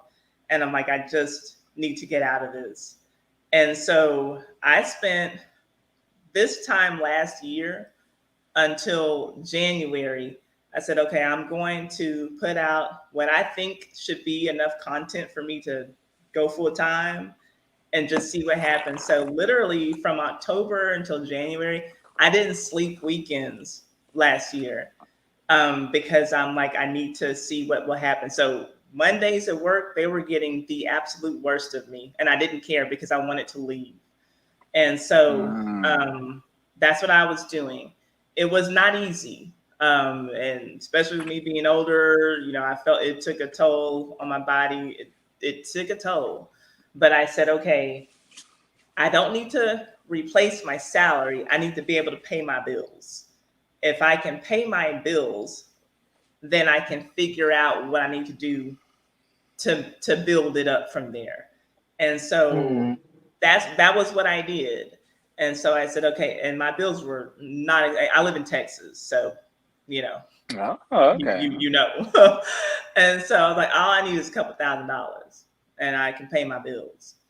And when I got to that point, that's what I did. I said, okay, I bought myself a going away cake, and I presented it to them, and they were like, "What are you congratulating yourself for?" I was like, "Oh, because I'm going to work for myself." And that was the Friday that they actually had to do some work because I was doing like everything there. But all of my drawings that I had marked up, I was renovating a nurse call station at a hospital. And I'm like, all my drawings that I have marked up, all the questions that I've asked, that's going with me. I'm not gonna burn my bridges with the government in case the shit don't work out. I need a job again. But with the Right. company, I didn't care. But Okay. but I said that this will give, and I didn't, I don't have all the money that I had before, but I have my freedom. I get out, I work out in the morning, first thing, I walk my dogs, after that, and then I sit and I plan content, and I'm researching all day. And it's still up and down, but if you can do something to push yourself just to be able to pay your bills, you can have the peace of mind to figure out the rest. And Alethea knows, like Alethea's got a channel she's working on and everything. Um, the information I've paid for, I give away because I don't want to see anybody hitting their head the way that I was, like just making dumb mistakes. So if y'all want to get together offline, obviously, because I don't know how entertaining this conversation is getting, but we can have those conversations. There's a lot of things that I learned, so that I could get there. It's working. It's Mm, going so to get so do better, but you it's good. mhm. So do you do YouTube full time then? Now I do, yes. Oh, Starting February the 12th of this year, I've been full time. wow. That's so Hmm. cool.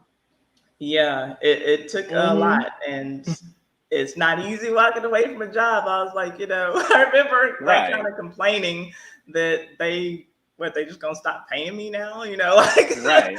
but I've actually seen two YouTubers recently. They're like movie reviewers and they quit their job. And they were scared. They were so nervous because just like you, they had a good job, a good paying job, and they quit their job and they were like, fuck this. I'm going to do YouTube. And they took a chance on it because their supporters were supporting them. And I look at their videos recently and they're doing good. So it's possible, Hmm. Mr. Chalaki. Me and you need to be on the same boat. Right. Yeah, And honestly, and yeah. when you're done, like when you're done, and there's nothing like that peace of mind, like Yes. truly that peace. Because if you're somewhere where you're just not feeling it, and it's just like, oh gosh, I can't stand this shit, can't stand these people, can't stand like the whole thing, and Right. yeah, I And can you don't definitely even have feel to that. interact with people, T. Like you don't have. I mean, besides your subscribers, or if you go online, you don't have Hmm. to, go to office. None of that. Like you don't No, have to see Yep. nobody's nasty the breath, the somebody's best attitude. Right. the best two things for me is that I don't have to get up and get dressed anymore. That I hate. I felt like the clothes I was wearing. I felt like I'm putting on a damn prison uniform. Like it felt so constricting because the ways that I had to be and the things that I had to do. So I hated that. But then the other thing is because I am a very vocal person. I like to say what I need to say, and you got to hold your tongue to keep your fucking job. And so, like now, when people come onto my platform to try to clown, I get to clown back, and I do, and I pin the comment and I put it on my community tab, and we just, oh, look at this damn fool. They thought Hmm. they was gonna come for Ty, and I wasn't gonna say nothing, And so that's a nice little perk. Like I could never have, done it quite like this. And I even in my jobs, I still said a lot of things that I know people wouldn't have said. But Hmm. it surely feels good just be able to just let loose. Like, you dusty ass bitch, how dare you bring your, Hmm. and just go off. Like, and who's going to check me, boo? Like, And no, the but worst well, part is that Right. they don't have a profile picture and nothing. Like we have no way of listen, getting in contact with them. this is Hmm. what be tripping me out. The thing that trips me out the most is when some bitch comes complaining about my content and trying to give me pointers, but in a rude way. And then I go and I click. I'm like, oh, okay. So I see you have 31 subscribers and you've been doing this for 7 years. And you literally just put out a video 2 weeks ago that 3 people watched. Okay, what other tips do you have for me, please? Because I would love to be killing it the way that you are. Right. It be the ones who like either ain't doing shit or aren't doing shit well, who have all the tips and they know exactly what you need to be doing to get your shit together. And it's like, bitch, how dare you? Right. Um, Like pull a Wendy Williams. Thank you for coming on my show. Right. Period. right? She did that to Omarosa, right? Was that Omarosa, yes. Omarosa? Right.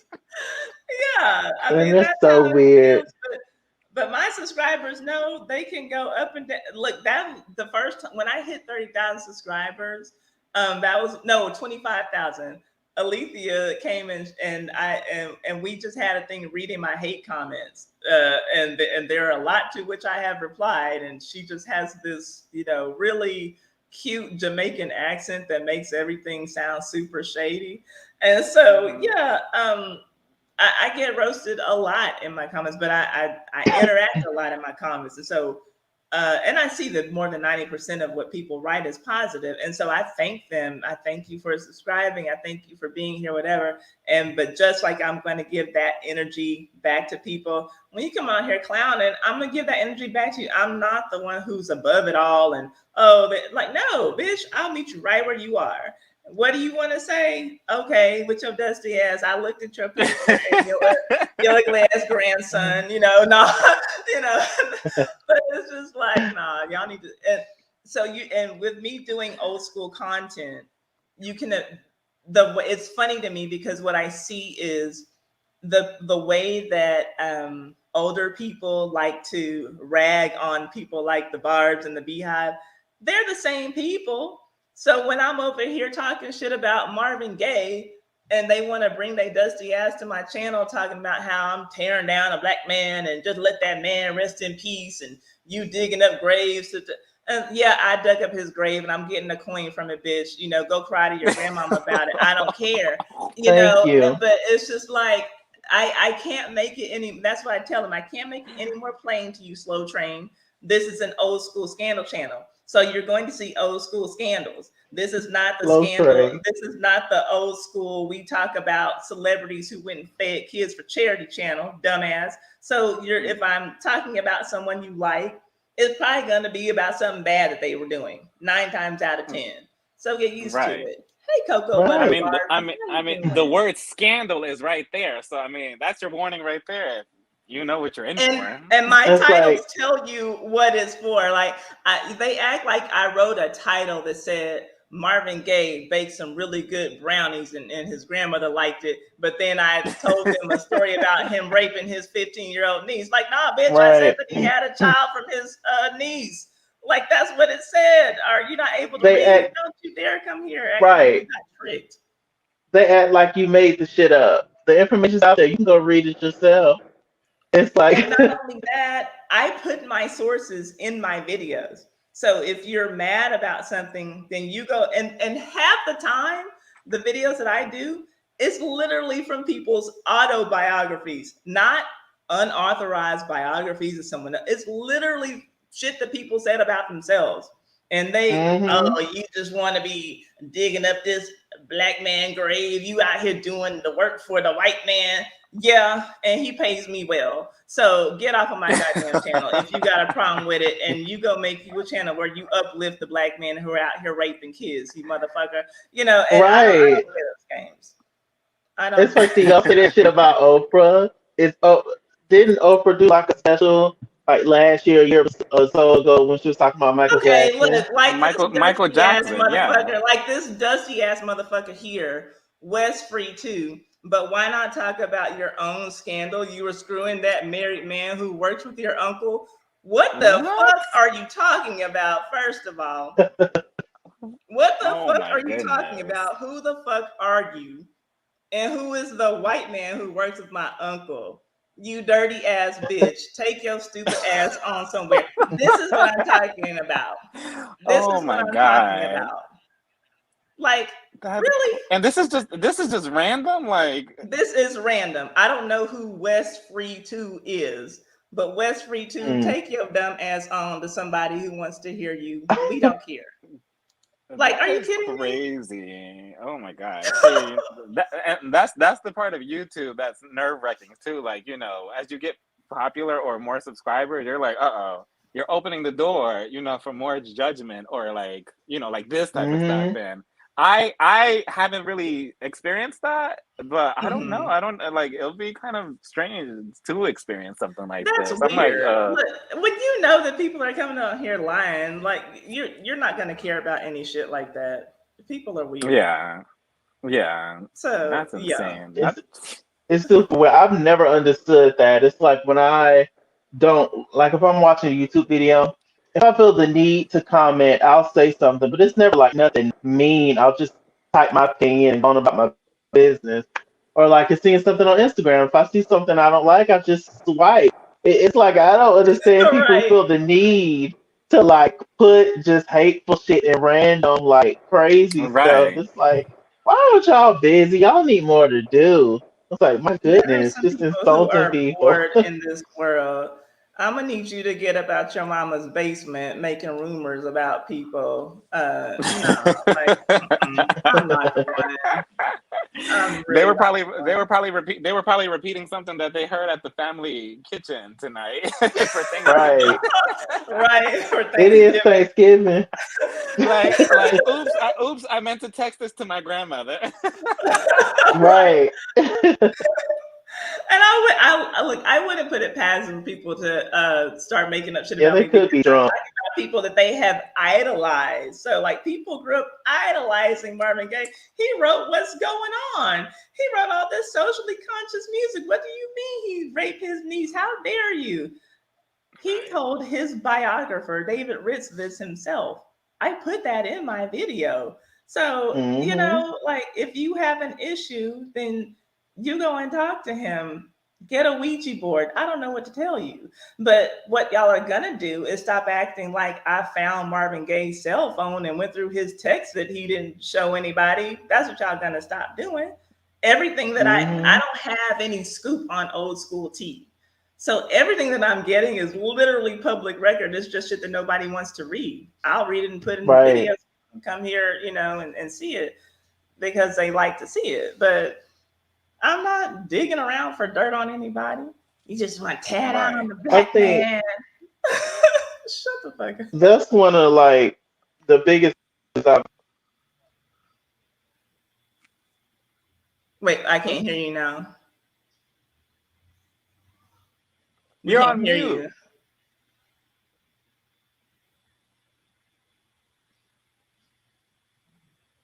We can't hear you. Is he doing the mannequin challenge? That's Chalaki. We can't hear you. I don't know what happened. You need to log Oh off no, and come back in. not Marvin Gaye Mannequin in the chat as well, trying to hush us up. Oh no. Yikes. Oh gosh. Okay, he'll come Ooh, back. So yeah, damn. no, he'll come back. It's happened before. He probably needs to charge his phone or something. That's my guess. But yeah, it's look. That's part of the territory, and it comes with growth.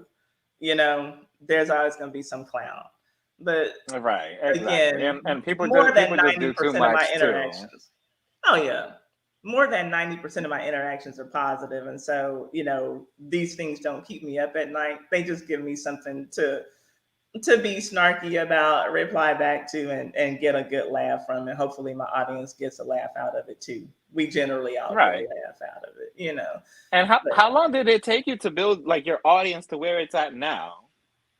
okay, so um, I started getting serious about YouTube last year. Um, when okay, so the pandemic started in what 2019, right? And when the pandemic started, that's when I had 3,000 subscribers. And then that bump from that one video, Memorial Day weekend, gave me 6,000. And then that was the first time that I saw like, oh, a comma in my YouTube check. I was like, okay, because look, let me tell you, when I got monetized, so for those of y'all who don't know, when YouTube monetizes you, give me, okay, you ready? When, or you say, you ready or no? Thumbs up? Is that a thumbs up?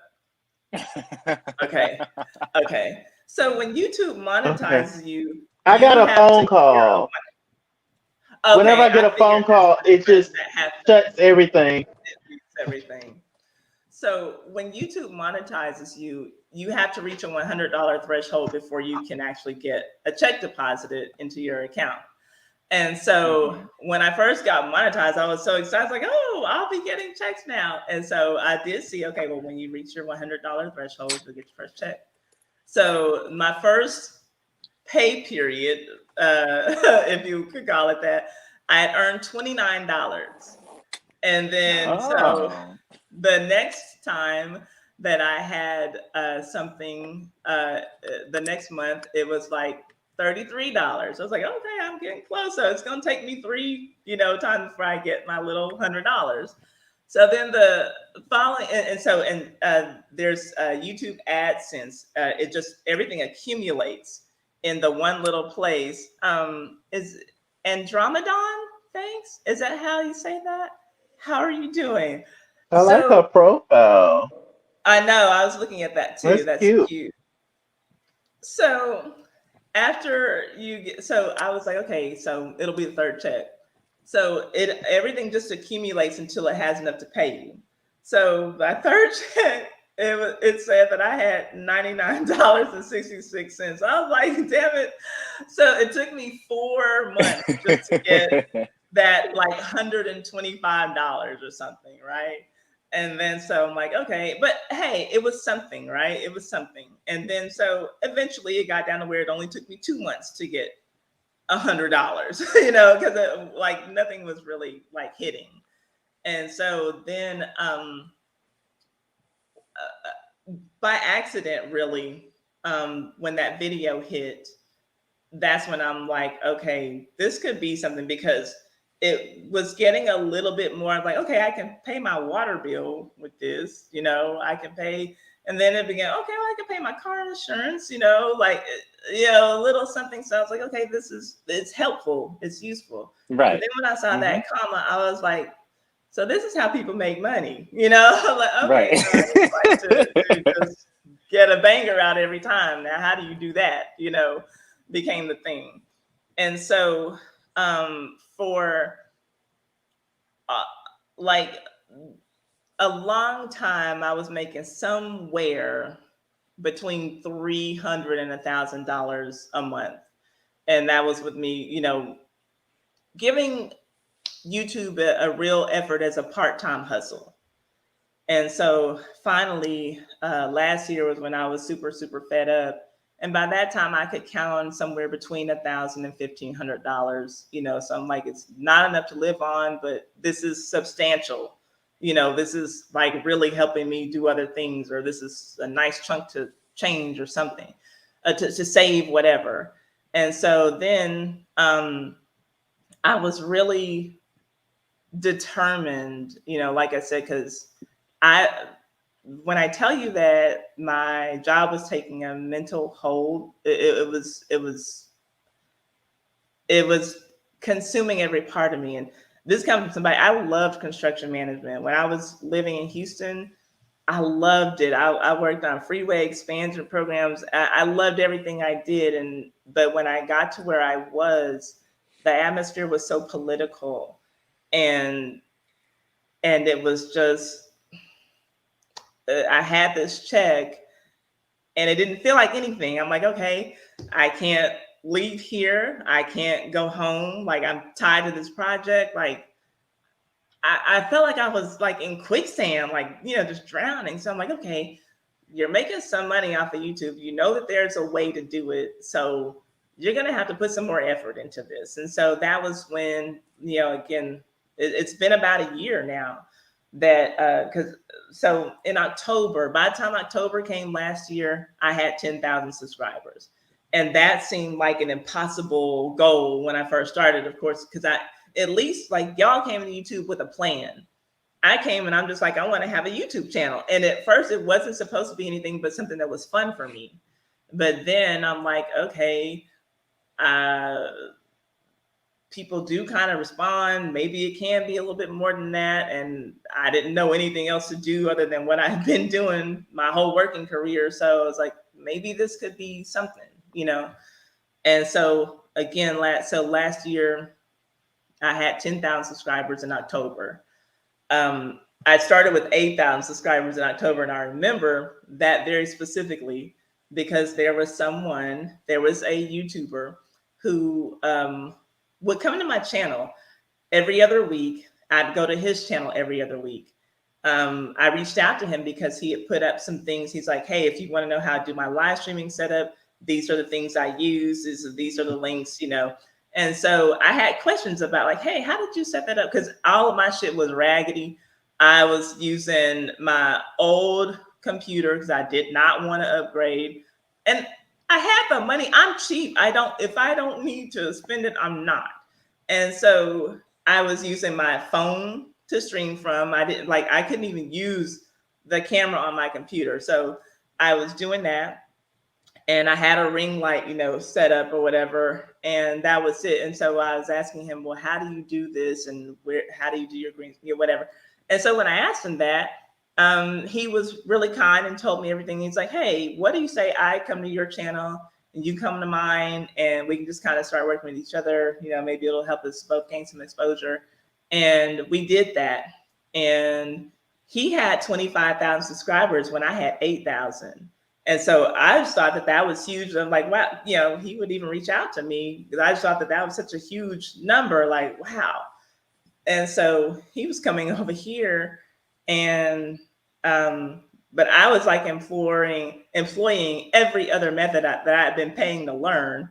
And so meanwhile, we look back, about 4 weeks after we'd been working together, and I had grown from 8,000 to 10,000, and he had only grown from 25,000 to 25.1 thousand. So he told me, well, it's because you've been coming to my channel and you're exposed to all these people, and so you got 2,000 of my subscribers. Your channel's so small, I can only get 100 subscribers from your channel. So now I was angry because I'm like, Sounds like hating to me. Right? I'm like, is that supposed to be it a nice was thing? it Mm. was so bad. It was so bad. So the thing is, he's very male, like toxic male, and the things that he did were nothing like I do. And Trash, so, trash. Just call it what it is. so, He's trash. so I said, Michael "Do Darby. you really think?" Child, look, I'd have got a check out of him. No, I said, "Do you really think that your dusty ass fans are coming from your channel to mine in droves? Subscribing by the thousands?" It's like, what do you mean? And so he was like, well, they must be, and oh, now my fans dusty, blah. I was like, well, yeah, because you're basically calling my channel dusty. So they are, and so we got into it. But I remember specifically those numbers because um, we had it out, but I still was like, hey, here's the link to come up Thursday. I didn't care. I had said what I need to say. I was done. So he was like, yeah, okay, I'll grab that link. And then he just never came back to my channel anymore. Stood me up for that Thursday. It was what it was. And we never worked again. Again, I know those numbers because I got to 15,000 subscribers relatively shortly after I had 10,000. And so I was like, okay, clearly me and him are not cool. But every time I reach another 5,000 milestone, I'm gonna go back and I'm gonna look at his channel. And I'm gonna just see what's going on, because eventually he's not gonna have an excuse as to how I got up to 25,000 when he didn't have that to give to me. So Mm-hmm. all the things that I had been telling him. Now there was a time that I had um, Cocoa Butter Barbie asking me who it is. Look, we'll talk about it in the members only live stream. Well, I'm glad We'll she talk about said it in the so. members only live stream because I'm 'Cause not I even was gonna gonna put that ask. out Right. there. Okay, look, we can talk about it behind the scenes. I will not put that out here in public. But what what and if what what the people what the what the Monique say? Say their names or leave it on the playground. That's right. look, it's in my book. It's in my binder. But so so so all this is going on, and so I'm just like, okay, I'm a keep checking. I'm gonna keep going over there and checking, right? And I went back. Okay, I'm at 20,000. He was at 25.2 thousand. I was like, okay. And so I was giving him pointers because, like I told y'all, Storm Monroe is a mentor of mine, and Layla Lynn. And I paid for Layla Lynn's class. What? Hold up. Sounds like this girl that said that I shouldn't do well. Yet, mind you, I've had the best people ever. That's good. Look, you got to keep pushing, right? Um, you got to keep pushing. And so I said, okay, let's see. Okay, so I got there. Oh, so I was paying for information because I wanted to get ahead. I was like, okay, at this point, like, let me invest in myself, right? Because I'm like, okay, I know that this is something that I could do, but I know that I don't have the ins and outs figured out. Let me talk to some people who, are seasoned at this. Um, um, no, I agree with you. I caught it. Yeah, look, he's a bitch. Don't get it twisted, D. He was a bitch.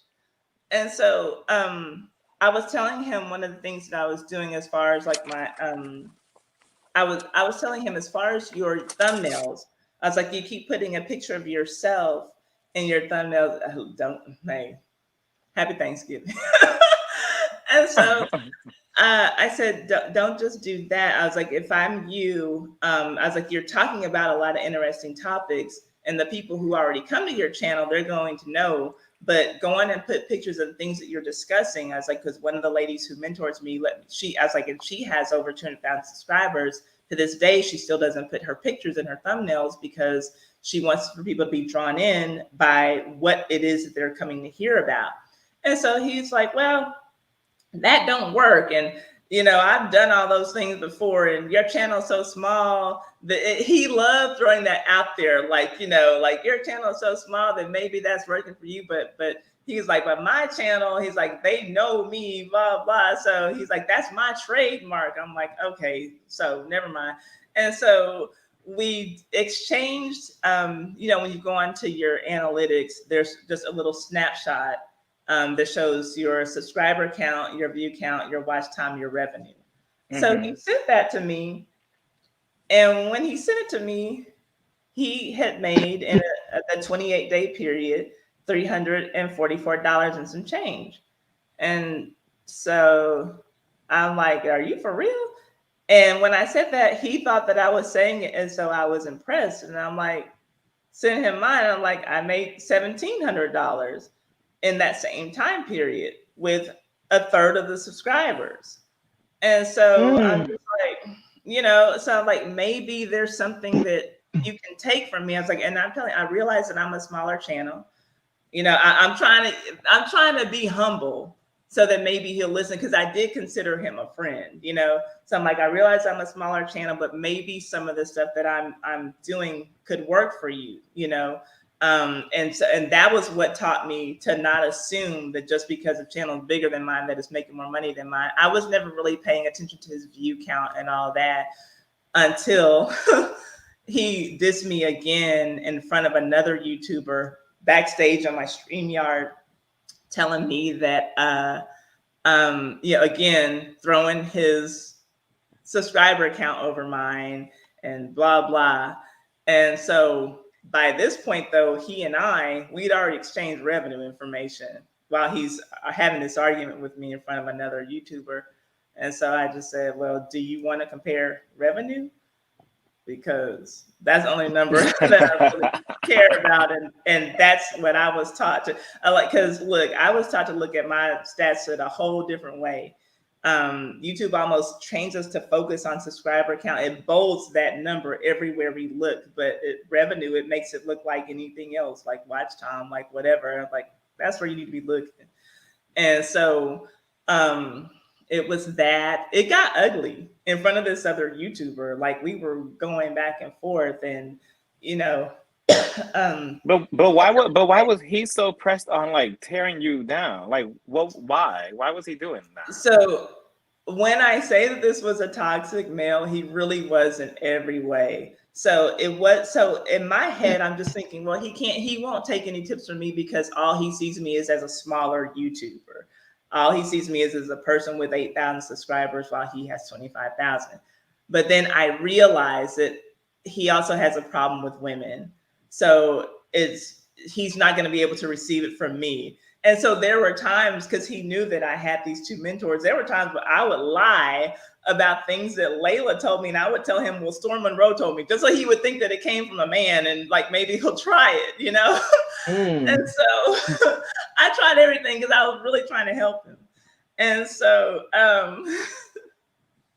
so he wouldn't take it that way either, and it just was what it was. We had a knockdown drag out in front of another YouTuber, and it was what it was. And so again, I was like, I gotta grind. I'm like this. What? It's that time. Sadly, I have to go, y'all. Okay, well, Yeah. we'll see you next week. That's such a good story. It is such useful information, and this is such a good story. Now, I'm just gonna have to watch the rest of this video to find out who the hell this person is, so that I can inbox them. But Look, I'll hit up your DMs on Twitter. okay, I'm sure it's somebody I know. But It's well, someone I'm it was lovely virtually meeting you, Mr. Chalaki. yes, same with you. Oh my gosh, that's where we got to do some shit. We got to come up with something Yes. Right. to do. Listen. I'm And y'all, totally down. D Cooper has a channel too. She's letting us know. So Follow D Cooper. Look, I like for. Yes. I'm not gonna tell anyone. I'm not gonna make anybody do anything, but I do like seeing that when people come here and they subscribe here, and we'll tell them, hey, we'll go and subscribe to you too. When I go and check out other people, or when I go and check out their channels, I literally see y'all in their comments, and I do feel like even though this live streaming thing right now, this is a small group of us, y'all are very supportive, and so I could not Mm-hmm. ask for more supportive people, whether it is in my live streams or whether it is the people who are watching, the videos that actually get me views and get me paid. This is fun. So I can't, even though this is a business for me, I can't just be like, okay, well, I ain't getting no money. Fuck them viewers. Like, no, this is a time where I get to hang out with Right. people who want to hang out with me and give away something. So we gave away $50 tonight, playing our little game, whatever, and we'll give What? I away missed more. it. Yeah. $50. Wait a minute. Well, $5 at a time, so only two people. So it Yes. was like what, a 25 Oh, or okay. 35-20 split. So we played. This Oh, is a okay. game that I just got. I ordered it for my 40,000 subscriber celebration, but it's called Lyrically Correct. It's 90s and 2000 hip hop and R&B, and so it has just a Ah, bunch of questions. And so we play for $5 a card. So like when Mr. Chalaki did an intermission, I was just playing the game, and whoever answers first gets $5. But when we did the other game for my 40K celebration, we did $40 a game through elimination round. So we started with the first 10 people to answer one question correctly, then kept narrowing it down 9, 8, 10, 7, 6, 5, 4, 3. And the last person got $40. right. So we'll do the same thing again, $45. We'll do 2 or 3 games just to get, so like again, the live streaming, I don't get money off of live streaming. Let people give super chats or something, but this is a time for me to just connect and make money. And give away money. Give something away. Everything can't be just I take. Like watch my stuff, send me money, or like who's going to want to be around that, right? But Right. so yeah, so that was part of the way I grew my channel too. Um, at a time, so when I do my live stream that I made up, it's called Sunday Fun Day, and that was what part of what helped me grow too. Um, it's and that a lot. That's how I got a lot of my members, the people who pay subscriptions. So that's just the thing. I would find one trending topic when I started kind of fine tuning it, because at first I was doing too many topics and it was running too long.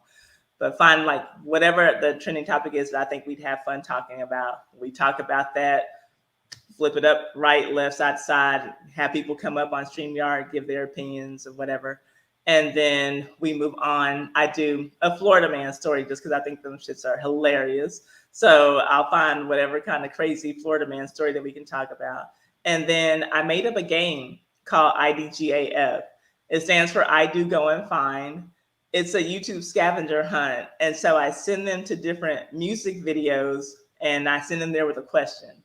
And the answer to the question is in the music video somewhere. Like I might say, go to the Michael Jackson video for Beat It, and around the 2 minute 15 second mark, what color is his shirt? And so they'll have to come back here and answer. And so we would play that. So on those live streams, I was always getting super chats. And so I said, we'll do whatever amount we have. Y'all know that Google gets a third off the top. I'll keep a third, and the winner will get a third. So we wait until it was time to play the game at the end of the stream. Have somewhere $200-300 in super chats, whatever, or and then we'll just take that number divided by a third, and somebody just wins the whole jackpot for winning the game. And so just it's fun, it's interactive. I'm giving away something, but I still get to keep something. And so it was just Right. little things like that, kind of just building a community a little bit at a time. But everybody, who comes to my videos, they don't want to interact personally. They just like the old school videos. That's all they really want to see. And so I'm trying to figure out a way right now to incorporate old school topics in my live streaming and hopefully pull some of those people in. But the other thing that I did was I got a separate number to send out text notifications for when I do have a video going out so that people can be there. Because, the, a lot of what's going to happen with your video is determined in that first 24 hours. So you want to have as many people watching as possible. So I've got a free separate number that they can text, and let me know that they want notifications. So that's another thing that I have to do to manage my time before I have a premiere. Send out those notifications so that everybody's, as many people as can come, are coming. And Mm-hmm. I check TubeBuddy. I keep TubeBuddy, and I keep Videolytics on, but I don't really watch it. TubeBuddy has been a really good tool. It will help you figure out the best time to publish your videos if you're not using that. It's just a free Chrome extension. You can get a paid version that obviously is going to have more features. It helps you with all kinds of stuff, with tagging your video, all the it's really good. It's a good tool. It's not 100% necessary, but I learned all the tools, that I needed. And so um, I made it to 25K, went back and looked at Homeboy. He was sitting at 25.3. I'm like, okay, I have a feeling Ooh. I'm going to get to 30,000 before he does. And so, of course, I did. And so there was a part of me that wanted to go back to ask him, where did I get these extra 5,000 subscribers since, only your You fans are should have watching you my should have been channel. like you should have been like, hey, you want to collab now? Right. And I never did, but I did make it a point. I said, okay, once I surpass him, I'll stop even going over there. But every now and then, like the girls who know the story, they'll be telling me, hey, girl, his old dusty ass came up in my comments. I had to go look. He still ain't reached 30,000, whatever. And so, but again, like I learned from watching his channel, I know Karma. from watching mine, that the subscriber count doesn't necessarily mean that the coins are coming in right. Because I took a huge revenue dip about 4 months ago. I've recovered from it, but so that's the other thing with YouTube. When you're making your money right, you're always going to want to put some money aside because people can be fickle, and it's hard trying to please a lot of people. And when that becomes your job, it is your job, right? But when you make a way for you to be able to do it, y'all are both so energetic and y'all are such people person. Everybody's drawn to your smiles. Everybody thinks y'all are funny. It's going to be a lot easier. And if there's a way that maybe you can do a little bit of struggling to get there, I think that you'll find that it'll come because I know Chalaki's been at it for a while. Chalaki is one of the first people that I actually started watching on YouTube. And I've watched some people come up in his genre who I know are not as talented, who are not as funny, but they've just been able to be consistent. And so they've gotten a little bit further. And when people see you, Raphael, they're just like, they're drawn. And I see the comments in your comment section. Oh, Lord, I'm hooked. This guy's funny. And so imagine, oh, come on now, Candace. Imagine, though, I'm not going to say if, I'm going to say when you have the time to devote full time, like, y'all, it's going to be crazy. And I don't know if y'all, I know Chalaki knows Color Me Pink, Keisha Irvin. She's a best-selling author who has a YouTube channel. I found her on YouTube. Didn't learn until I've been watching her for several months that she was also a best-selling author. She came Mm. here. She has a movie that's come. One of her books is being turned into a movie. It premieres on December the 4th in her hometown of St. Louis. Then she's doing a second premiere in Detroit.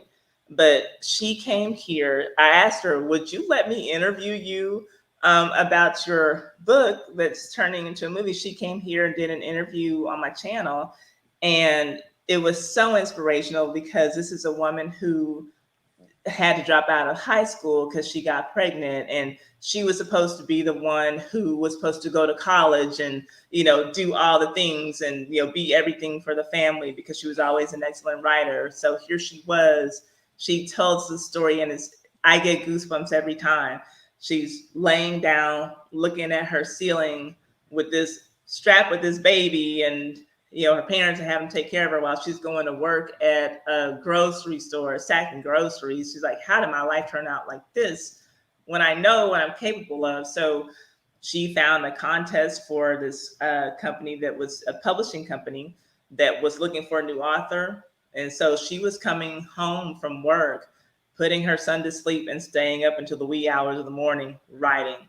And she sent off her writing samples, and she said that she'll never forget the day that she says that her life changed forever.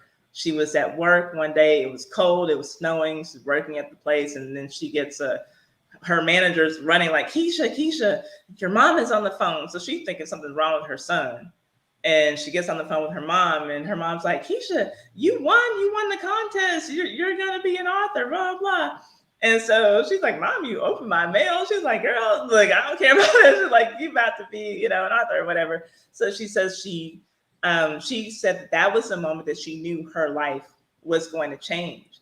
And she said that she didn't have the money for an attorney to go over the contract they sent her. So she became her own attorney, got on Google, started searching for everything that she could find. Okay, this looks good.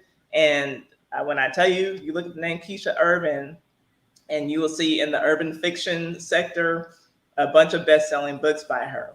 So one of those books right now, it's already been turned into a movie. It premieres next month. But she came here and she was telling us, do what's in your heart to do, you know. And she had been having personal conversations with me, and I'm about to get all Candace, but she'd been having those conversations with me personally. But people need to hear that, because y'all see how people are like leaving. Thank you, honey. Y'all see how people are leaving jobs left and right when people need work. The great resignation is happening, but we're always going to need to work. We're always going to need to pay bills. Like there's unfortunately no bill fairy coming around just, making shit go away. But why shouldn't we be able to make a living without the stress of some boss breathing down your neck, someone who might be racist, who doesn't want to give you a promotion, someone who might feel a way about, you being gay, you being black, you being a woman, you being whatever, or just wanting your place, so I'm supposed to train her, but I'm not going to show her all the shit because, I don't need, be training my replacement. So girl, I'm going to show you something. Mm-hmm. You won't learn everything, who needs that? And so, but the sad fact is, a lot of us, we need it at some point, like we need it until we Yeah. don't. And so, again, for her, hi Gladys Hernandez. For her, for Keisha, the time sacrifice was coming home, staying up those nights after she put her son to sleep. So for me, it was all of those months that I didn't sleep because I got to put out some content and see if I can just pay my bills. If I can do that, I'll figure out the rest. So I don't know if like there's some space where you can have to kind of get a little uncomfortable for a while until you can get it figured out. But if you can do that, I don't see any reason. Like y'all, there's still money to be made on YouTube. I don't care what anybody says. The advertisers are still coming here. It's hard, it's competitive, but I am not some fascinatingly interesting person. So if I can do it, it can be done. And so I just encourage anybody, whatever it is, and I don't care like if you're in the audience watching us now, and maybe YouTube isn't your grind, whatever it is you think you need to be doing, put your time towards that. Invest in yourself, like above anything, because you are worth it. People should not have to be stressed just to pay their bills. That's not life. Mm-hmm. I just That's read not something life. on Twitter too the other day that the term livable wage shouldn't even be existing. Like that shouldn't even be a thing to begin with. Everything should be a It's livable wage. We shouldn't have to be it's working like terrible. 100 jobs to, get by. Right. Mm-hmm. Right. You don't have time for yourself, your family, to enjoy your friends. Like, what is that? What kind of shit is that? Like, Mm-hmm. we've Right. been we've been taught to be in the rat race from day one. The what if we had been educated to go to school, and own a business instead of go to school and then go to school and get in more debt? Like, what if the goal was Mm, business ownership before it was home ownership? Because what Mm-hmm. happens? You get out of school, you buy this home, this 30-year debt that you have to work 60 years to pay for. If you're lucky, you've paid off your home by the time it's time for you to retire, and then you die. That's the game. So you've lived long enough to be working for someone else to make someone else rich. Right. true tea. What if we were taught to do everything differently? Because usually, like, by the time people own a home, they're like, but what if I start this business and then everything's tied up in the house? So, like, unless I take out a second mortgage or whatever, then, I can't do it. So, what if we just did everything the opposite of what we've been taught? That because that's Mm-hmm. almost what it's taking just to live comfortably. And when I say comfortably, I'm talking about with peace of mind, not necessarily money. Like, money, it is good. Ashley Darby will tell you that it is good. It's got to be good if she's sleeping with that every night.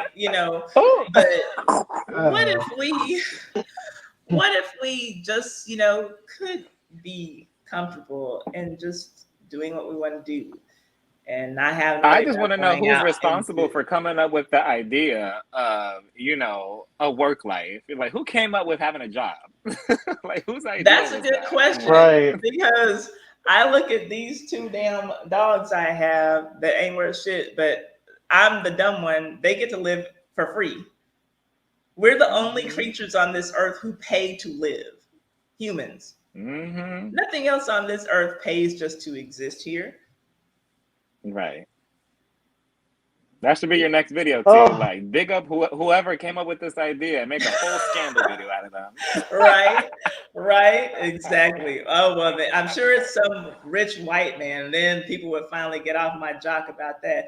Oh, so you making I'm those sure. videos about white men? Do you know how? I'm like, motherfucker, I have. Like, I've literally done a 3-part series on Bob Barker. I've literally done a 3-part series on Norman Lear. Y'all Negroes don't watch that shit, so stop acting like you want to see me do videos about white people because you don't watch them. Like, leave me alone. I'm so sick of people. I'm so sick of them.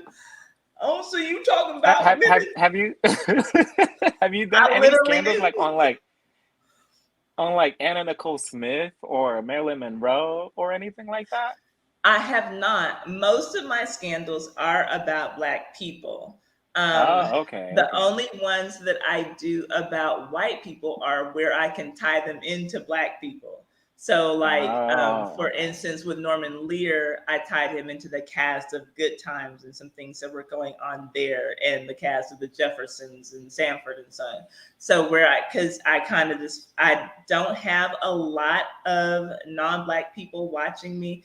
I'm interested in everyone's story, and I am looking into venturing out into some other things. And that's kind of some of the notes. I had a long session with Storm, and he had some ideas for my channel, and so that is something that I'm looking into going into. I'm nervous about it because I see the reaction that I get when I don't talk about Black people. Even though, like, there's always some handful of knuckleheads who, oh, you're doing a white man's work out here making Black men look bad. Like, no, they made themselves look bad. I'm just reporting on what they did. So if they look bad, Right. talk to their mama. I don't know what to tell you.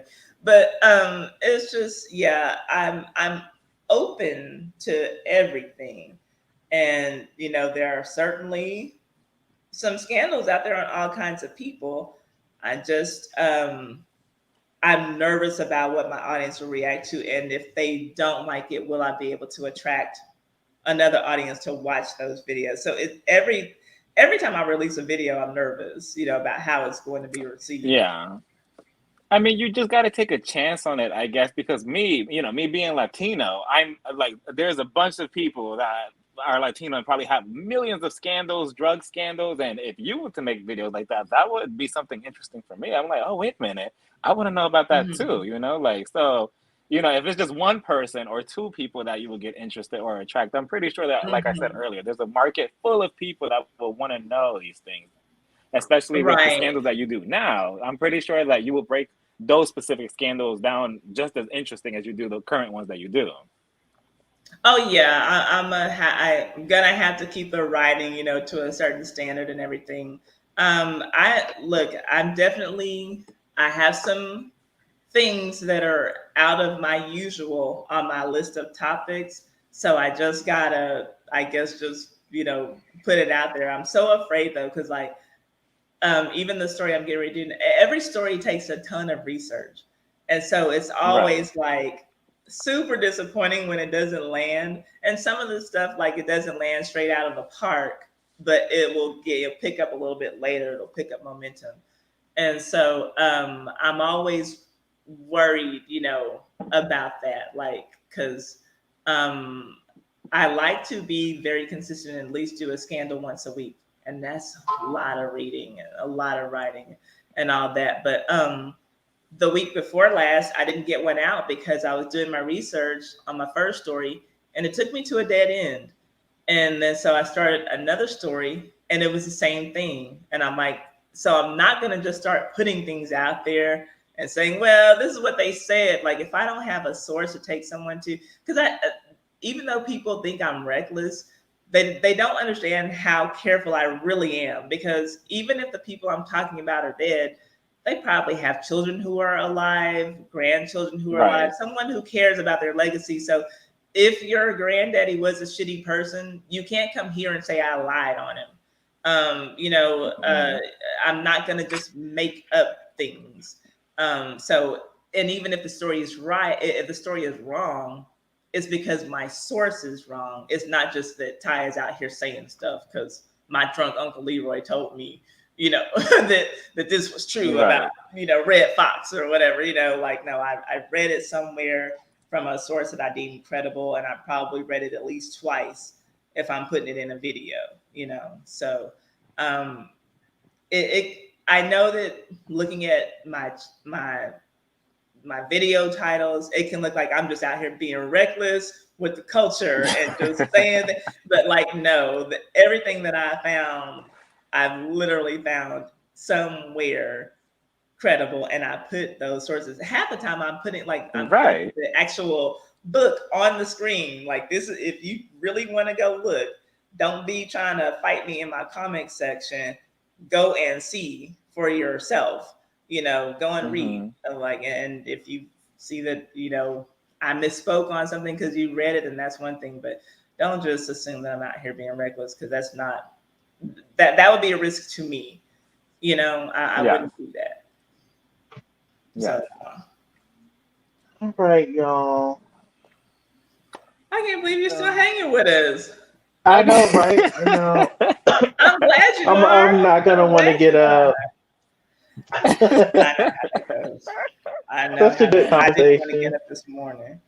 We can have Yeah. another one, y'all. We can talk offline, and we can talk YouTube stuff. I'm transparent about how I did things, and I don't see why it Yes, wouldn't and work I for and I y'all. appreciate all your tips and your words and your support, T. I really, really do. Like I appreciate it so so much, Mr. You're Chalaki. I also welcome. appreciate you and everything. I appreciate both of you just having me in this conversation and just having me on this. This is my first like live thing on YouTube. I've never done this though. I had to like teach myself in 10 minutes. Oh, Oh, okay, we broke you in. Well, look, a lot of people come up here for the yes. first time and talk to us. So we'll have to plan some kind of content, and I'll, make it a Right. point to advertise and get us an audience, and y'all tell people, and we can rotate channels or whatever if y'all want to. But I love a nice panel about a discussion about something. So you're Yes. always welcome. I appreciate you for grabbing the link and coming up here and talking so they can see you, Yes, because yes. I'm glad that I'm Yes. telling YouTube like people just shows about me you. random things. I really do. I'm like you because you if I Right? interact with you in the comments in my videos, sometimes it recommends everybody's channel. So I see everybody's in my comments their channels, and I'm like, oh, you make videos. You make videos here. You make, and then Yeah. that's how I just click on randomly. And sometimes I'm watching. This is not the first time I've watched your live. This is I believe this is the second or Ah, third. time I watch your Okay. live. It's just this is the first time I've managed to actually comment. Well, thank you. I'm glad you did. And so, look, if this is the discussion, you feel free to just come up here. I love Right. talking to Yes. Mr. Chalaki, and we see your demeanor, and I am enjoying the conversation with you as well. But I just want them to see you because I'm like, y'all, this guy's hilarious. Like, y'all need to be watching Yes. this. So yeah, Thank but you. Stop. Let me get my I tissue again. Oh, God Oh damn no, it. don't do it, because I look. I had to stop myself a couple of times thinking about Keisha. Look, Keisha came here and had us all in tears, and just y'all better live y'all life, because we only get one time to do this thing. And Right. for those of you who watch her, y'all know that she did a huge life reveal. She let us know that she was diagnosed with breast cancer, and she said that she had always had it in her mind that she would die young and all these things. But anyway, she's fighting it, and she's had surgery.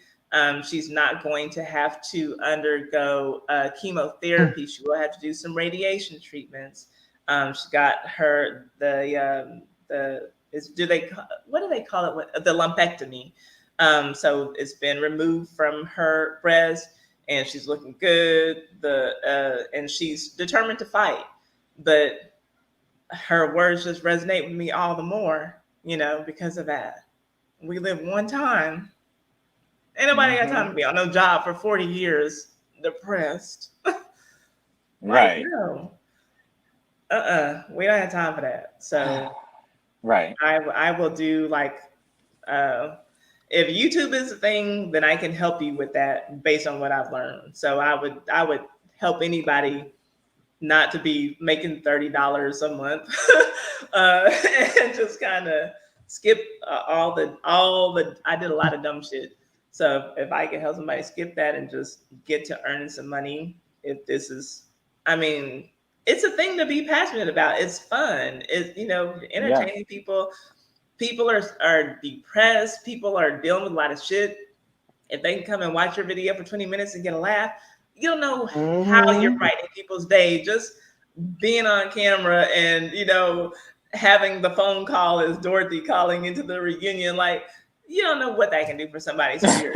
Like, Yeah. Right. it's just amazing the little things. I get emails that like have me in tears, people telling me, oh man, I'm so glad I found this channel because blah blah, and it's just like, wow, me, like, I'm a damn fool, but if it makes you feel good, then that makes me feel good. People need this. People need Mm-hmm. this. It's, I'm not gonna pretend like, we're doctors or firefighters, but we're needed right now. People are going through a lot Mm-hmm. of shit, and so look at Right. it that Mm-hmm. way. It's not just for you, but if you can have your own peace of mind, you can help people have it. Yes. Yeah. Mm-hmm. Like a safe space. Exactly, exactly. And that's what, Mm-hmm. the girls and my members only, they know, like, we come there, we talk about it all. And there are men in my members only, they just don't come. But they pay their membership dues, so I'm not mad at it, but they're welcome to come. They just don't show up. They pay their membership dues every month though. But um talk about a safe space. Like, we've talked about some really personal things there. Like, there are some things that I have released to them. If they wanted to just like, if they wanted to like come on here and do some crazy commenting like that person talking about I fuck whoever he said, they could tell those kinds of stories about me because we talk really personally. There, but yeah, people need that. There's a reason that people are watching less TV. They're coming to YouTube because they want to connect with personalities. You can go to, obviously we're all watching those TV shows, but it's fun coming to see someone who might share our opinions. Like, I was thinking that the whole time I was watching it. He said exactly what I was thinking. That's what people are coming here for. So why not Yeah. be that person for all these people and be that person for Mm-hmm. yourself. Say that. Like, take a chance on yourself. Of course. Yes. Alrighty, Well, loves. again, I It's just want to been, say a big thank you to both of you again. Thank you for having me again. And again, of I Thank appreciate you. you, course, your you're comments. so I appreciate it handsome. all. I know you Oh, are thank you. Oops, handsome. stop. Oops, Yes. stop. You No, wait, keep are. He going. is. He is handsome. Pretty teeth Thank and you. Wait, pretty hold on. complexion. Hold on. Let me adjust the light. And so modest and humble.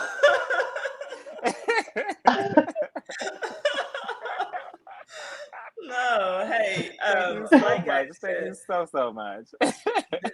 this little discussion, this is centered around Mr. Chalaki's time because his work schedule. So I can let you know when we're going to do it again. I'm gonna wait for Mr. Chalaki.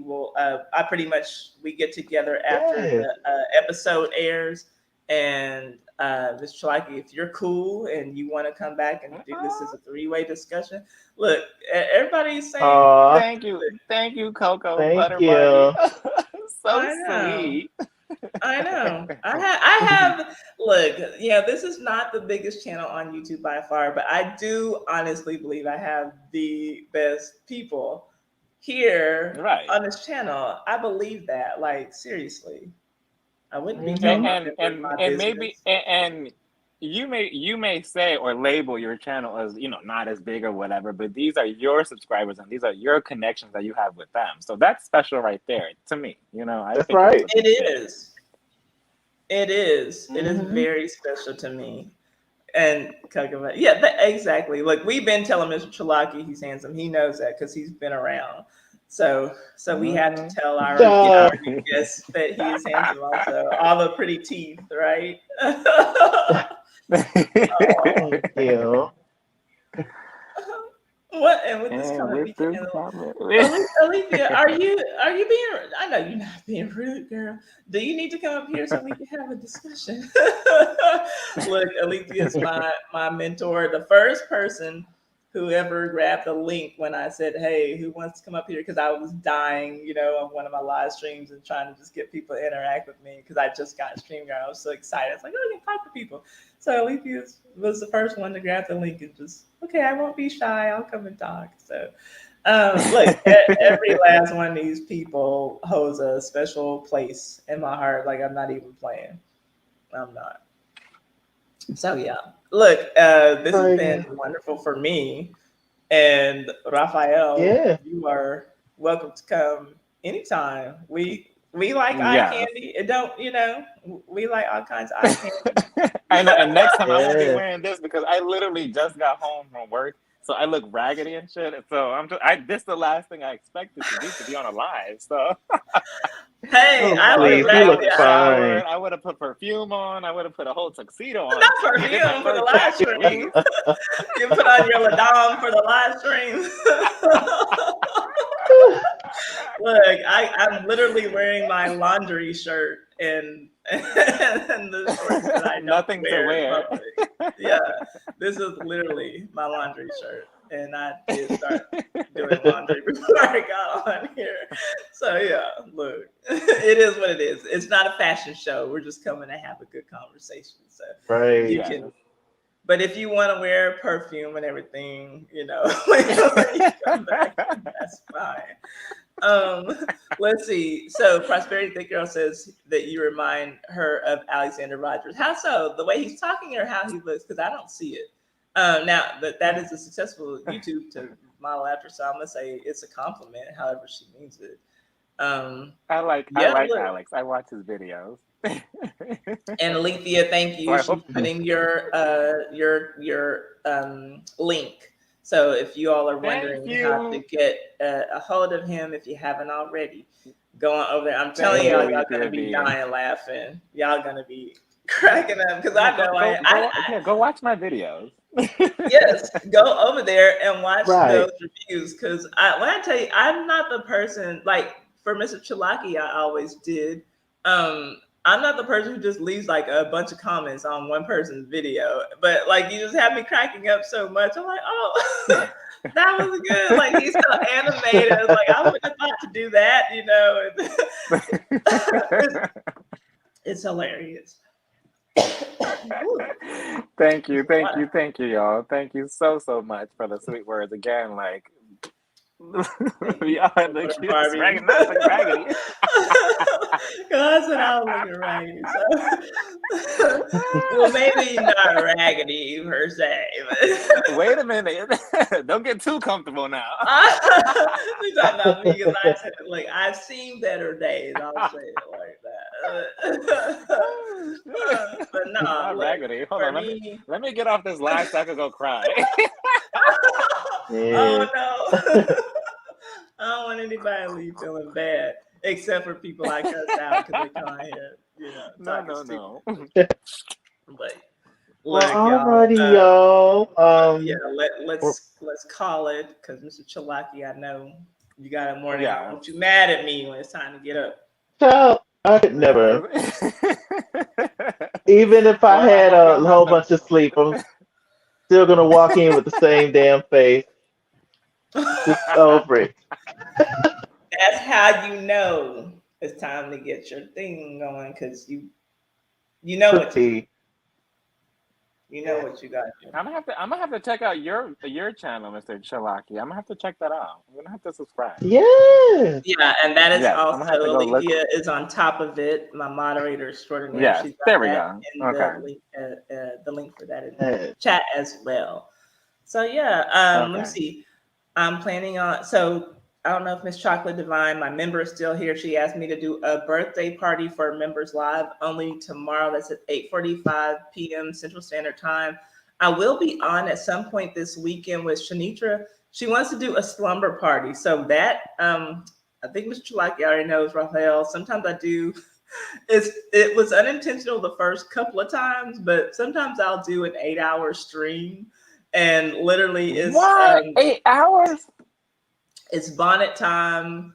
People got their wine, their snacks. We're just talking. So, but there's something. So this will be my first time trying an old school topic for a live stream. Now, it's not an old school scandal, but y'all know I comb through old issues of Ebony and Jet magazine and stuff. And so this is what I'm going to tell y'all what it is that I want to discuss. And I want Alethea will be on that panel. And um, anybody who has a channel and you come here once and the vibe is good, you're welcome to be on my panel. So if you but this is what I want to discuss because I feel like within the Black collective, there's always messaging out for what Black women need to do to get our acts together. And I don't see that same type of messaging for Black men, especially when it comes to relationships. Like, Black women, y'all too overweight. Y'all need to get off welfare. Y'all need to stop being single moms, even though y'all don't make yourselves single moms. The messaging is that Black men, y'all need to raise y'all kids or stop making them. It's always about what women need to do, right? So I was looking at a 1980 issue of Jet magazine looking for a scandal, and I found one. But then I also found a story, a legitimate story. This wasn't in crazy ass news this week section. This was a legitimate story about a reverend who wrote a book for Black women who are looking for love. If you're lonely, because there's not a lot of Black men who are marriable or marriage material, whatever. Well, how about you check out your local prison? Because there's lots of Black men in prison who would love to have a relationship with a faithful woman, blah, blah, blah, fucking blah. So this was an actual article by an actual reverend who was actually a civil rights leader who marched aside Martin Luther King and all them other Negroes, who's telling you Black women, yeah, don't. So again, I saw this as an opportunity to say, Black men, how about y'all cut back on the crime, or when you come out of prison, do something with your life? No, ladies, y'all go and look in the prisons because it's too many of y'all on the outside to have a real chance. So this is literally what the message was. So I want to have a discussion about that article and that time, but to take a look at the fact that this was 1980 and the message is still pretty much the same. It's about what Black women need to do to adjust around Black men's behavior, not that they need to get better. So that's the discussion. I don't know how many men are going to be attending the live the live stream that night, or how many will come and stay if they just pop in. But that's the slumber party discussion. That'll be some point this weekend. But the Jet article is Um, short, so I'll read that to y'all. Shanitra and Alethea will be on that panel, and I think Brooke Sinclair, if I can get her, I know she was interested. So, and we'll just go as long as until I fall asleep. The a misogyny of it 24-hour all. panel. Have you ever tried that? A 24-hour panel? I have never tried it. Maybe that'll be something to look forward to for next year. But nah, Everybody be sleep. Everybody look, cameras will I'll be still up be on. anyway. Right? Look, I'm gonna turn my camera off, and y'all's gonna hear snoring. It's either gonna be me or my dog Rocco. I'm surprised he's not snoring now. He's just asleep. But he's the reason that I have to. That's the only thing that I have to work around is his snoring, because I don't need that in my scandal videos. He's so Right. loud when he snores. Oh gosh. So yeah, yeah. Oh, it's definitely a must read. It's definitely a must read, Alethea. And I'll go in and send it to everybody who's going to be on the panel so y'all can get familiar with it. Now that Reverend is dead, I did look him up because I wanted to see it. Like, well, hopefully he's changed his mind. This was 1980, but he's dead. So, whatever. I'm gonna get to have a discussion with him. I would like to have sought him out and asked him, but too late. He probably don't shit. He probably wouldn't even remember. God rest his Oh, soul. If stop. he was here. I just think that there's a lot of just that trash, and it's always been there, and it's kind of always going to be there. And I think that people would a lot of people look at me crazy for questioning it. Like, girl, what do you mean? If you want a black man, you got to go to where they are. You got to go to the prison, girl. Like this was like a logical thing for it. This Negro sat down and wrote a whole book and said this is where y'all need to go. Like, how do you have a whole book's worth of material telling people to go to the jail, sir? No, sir. Like, why is this a viable option? It's not. That's not good. I wonder if something That like makes that me was think. published nowadays, how would the audience react to it now in current I times? Oh, it'd be a wonder. mess. I do wonder because, so I even looked in the next couple of issues after that because a lot of times, Jet Magazine, they would always publish the letters to the editor. And sometimes, like, if people didn't like a story or, if they found an issue with the story. Okay, see you, Mr. Chalaki. Love Bye, you. Bye, Mr. y'all. Chalaki. Love y'all. Bye. Bye. Bye. Back then, like they would say like if they had a problem with or if they really loved the story. So I was like, to me that was such a crazy thing. I'm like, surely someone wrote a letter to the other. So I looked at the next 4 issues just to see if like some angry woman was like, what the hell do you mean go to the, like nobody said anything. And so I know that um generally when messaging like that is out there, black women have not had a history of pushing back against it. We kind of just fall in line and, well, I guess that's what we need to do. And it's just like, like we have other Hmm. options. Hey, obviously I do. I'm fucking that white man who works with my uncle. It's like we don't just have to be with black men. you know. So it just amazes me, like the lengths that we go through, to be so race loyal, and black men are generally not that way. And so Hmm. I don't know, but I think it's worth a discussion. Right. It Worth should a be discussion. interesting to see everybody's opinion on your Hmm. slumber night. Yes. Yeah, yeah, and I'm going to. I know you put your. I know I don't follow you on other social media because I'm not on other social media. YouTube is where I am for everything, but I'm gonna follow You you know, and, on and some and something. sometimes it's just better like that because social media could be a mess sometimes.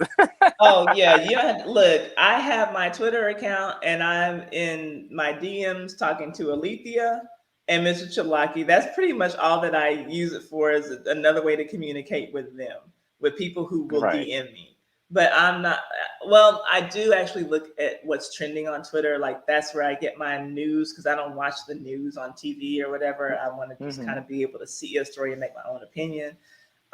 So I use it for that, but like Facebook and Instagram, I still have the accounts. I haven't, you know, deleted the accounts, but I talked to Layla Lynn through Instagram, DMs and email. So like I keep the accounts, like, but it's just like I better like know something's coming for me to go over there. And so I'll follow Right. you somewhere. I'm saying all that to say I'll follow you somewhere so that when I get the word from Mr. Chalaki when he wants to come back to stream, I'll send you the invitation, see if you want to come and join us for Yeah. this. And then when I'm doing Yeah. other things I think you might enjoy, I'll let you know. But yeah, we Yeah. love your energy, and it's always nice to talk to somebody for a first time and like the vibe, love the vibe. So Yes. yeah, that's what it takes for And me. You're welcome to come and join us. thank you, T, and I appreciate it. And again, I appreciate Mr. Chalak. I'm gonna keep saying it over and over and over tonight. I appreciate it, and I am so thankful just to be here I'm glad and you talking to you. came. I'm so glad I you know, came. And so, I was nervous because the live thing again. I've never done something like this, so I'm just like, I don't know how I feel about this. I don't know, but here I am, and you and I see, feel it's just a comfortable. I feel comfortable. conversation. Yeah, my dog. Indy, come here, Ooh. mama. Come here. Come here. What you barking at, pretty girl? What you see? Aww. What you see? Oh, my babies. Come here, Rocco. Come say hi. Come here. Rock. Hey, come here. Rocco. Come here. He was asleep. Oh, that's my big boy. You can't hardly see his face. Say hi. Oh, say let me Aww. alone. He was asleep. My two pit bulls. So yeah, they're very dangerous. They're so yeah. These dogs. I pray that no one ever breaks in because my dogs will probably lick A them. whole And do breakfast. you have a treat? Well, No, okay, but okay, they're T. my So we'll companions. leave it here. And again, I just want to say Yes. thank you again for sending me the Thank link, you for for coming. helping me, like, just even be on this live like this and stuff and just talking Yeah. to me. I appreciate that. I appreciate your comments on my videos, just supporting my channel. Like, I truly, truly, truly appreciate the comments. It's very sweet. And like I said, overwhelming. It's just, it's Oh, something it new to shouldn't me. be. And That's real. That's yeah, real. yeah. I see how people comment. Like they're not just trying to make you feel good. Your shit is hilarious. Yeah. So I'm just like, oh it's my, like like you said, I sometimes put out a video and sometimes I post it and I'm just like, I don't know how I feel about it because, but then I get a reaction and I'm like, oh, okay, people like the video, okay, whatever then, I'm my own biggest critique, I guess. yeah, and that's a good way to Happy be. That's gonna keep Thanksgiving. you on your toes. Hi, JC. How are Yes. you doing? No, we're about to sign off, Happy young lady. Thanksgiving. But yeah, we Yeah. I've been running my mouth, look, giving our YouTube testimonies. But no, people are saying that out of it's genuine because I there's not a whole lot that just makes me laugh. And so I saw your face. I'm like, okay, I don't know who this is. Let me see. And when I tell you, I was hooked at your intro. I was like, oh yeah, this guy, he's got it. He's got it. So I was here for it. Yeah, I think you're gonna do great. I mean, you're already doing great, but I can see your channel really like exploding. The your shit is Thank hilarious. you. It Thank you. And I'm is. glad that you'll be along for the ride. I'm glad that you're there I to will be support there. me like that. Yes, Yes. for And sure, I'm for also here to sure. support your channel as well.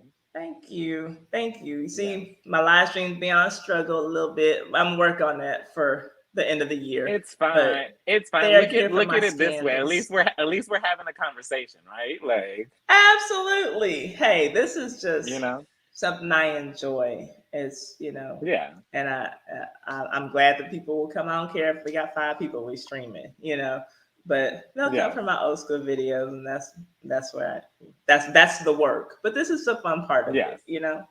So Yes. yeah, just we'll talk. Like I said, I'll probably go follow you on Twitter, and Yes. I am Raphael H.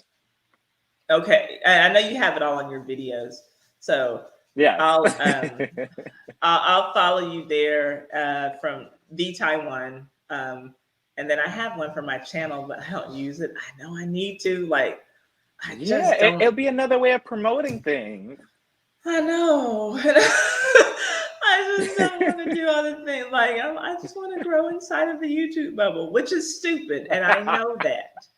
But I just don't feel like doing all the damn things. But I need to do that. It's so simple because Yeah, I was doing it at one point, and I need to get on the ball about everything. So because you never know who's watching from any other platform.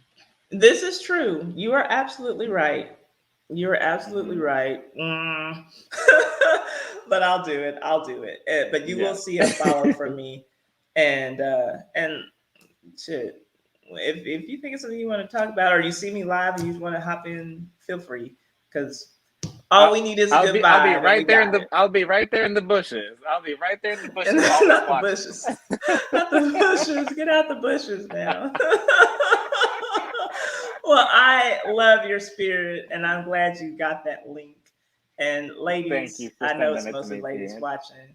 Y'all go check him out. Y'all can get your life over there. You can get a Yes, good and laugh for happy sure. Thanksgiving to everybody watching, and just for watching this conversation in Yes. general. And T, again, for the 100 millionth time, thank you so much for having me on here. I truly, truly appreciate it. If I ever, do another live or anything, I'll always remember that this is my first one. Like, this is my first live ever. Oh, thank you. I'm here So, first.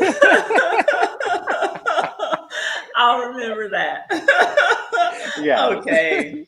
Well, we'll see So you. with that Thank you being for said, I hope coming you have a on. great rest of your Thanksgiving. I hope you have a great rest of your weekend as well. Yes, same to you. And Thank we're you. going to talk Thank you, behind the T. scenes. Yes. Okay. Behind the bushes. That, yeah, behind the bushes. Yeah. Yes. We're going to be like Michael and Juan. Heading to the Bahamas again. Because that's why they weren't at the reunion. They were on their way to the Bahamas. Again. Again. 2 years in a row, these First, two. first class and everything. Champagne flutes in their hands. But anywho's, we'll leave it Oh, at that. already. Okay, I'll talk to you soon. Have a Thank lovely, you. lovely night. Bye, T. Okay, you too. Mwah. Ooh. Later. Mwah. Bye, T. Later. All right, y'all. So, are y'all ready to go to bed? Is everybody ready to go to bed? Indy, are you ready to go to bed? Come here. Come and say hi. Say good night to these lovely people. Sarah, y'all ready to go to bed? My mommy not paying me no attentions.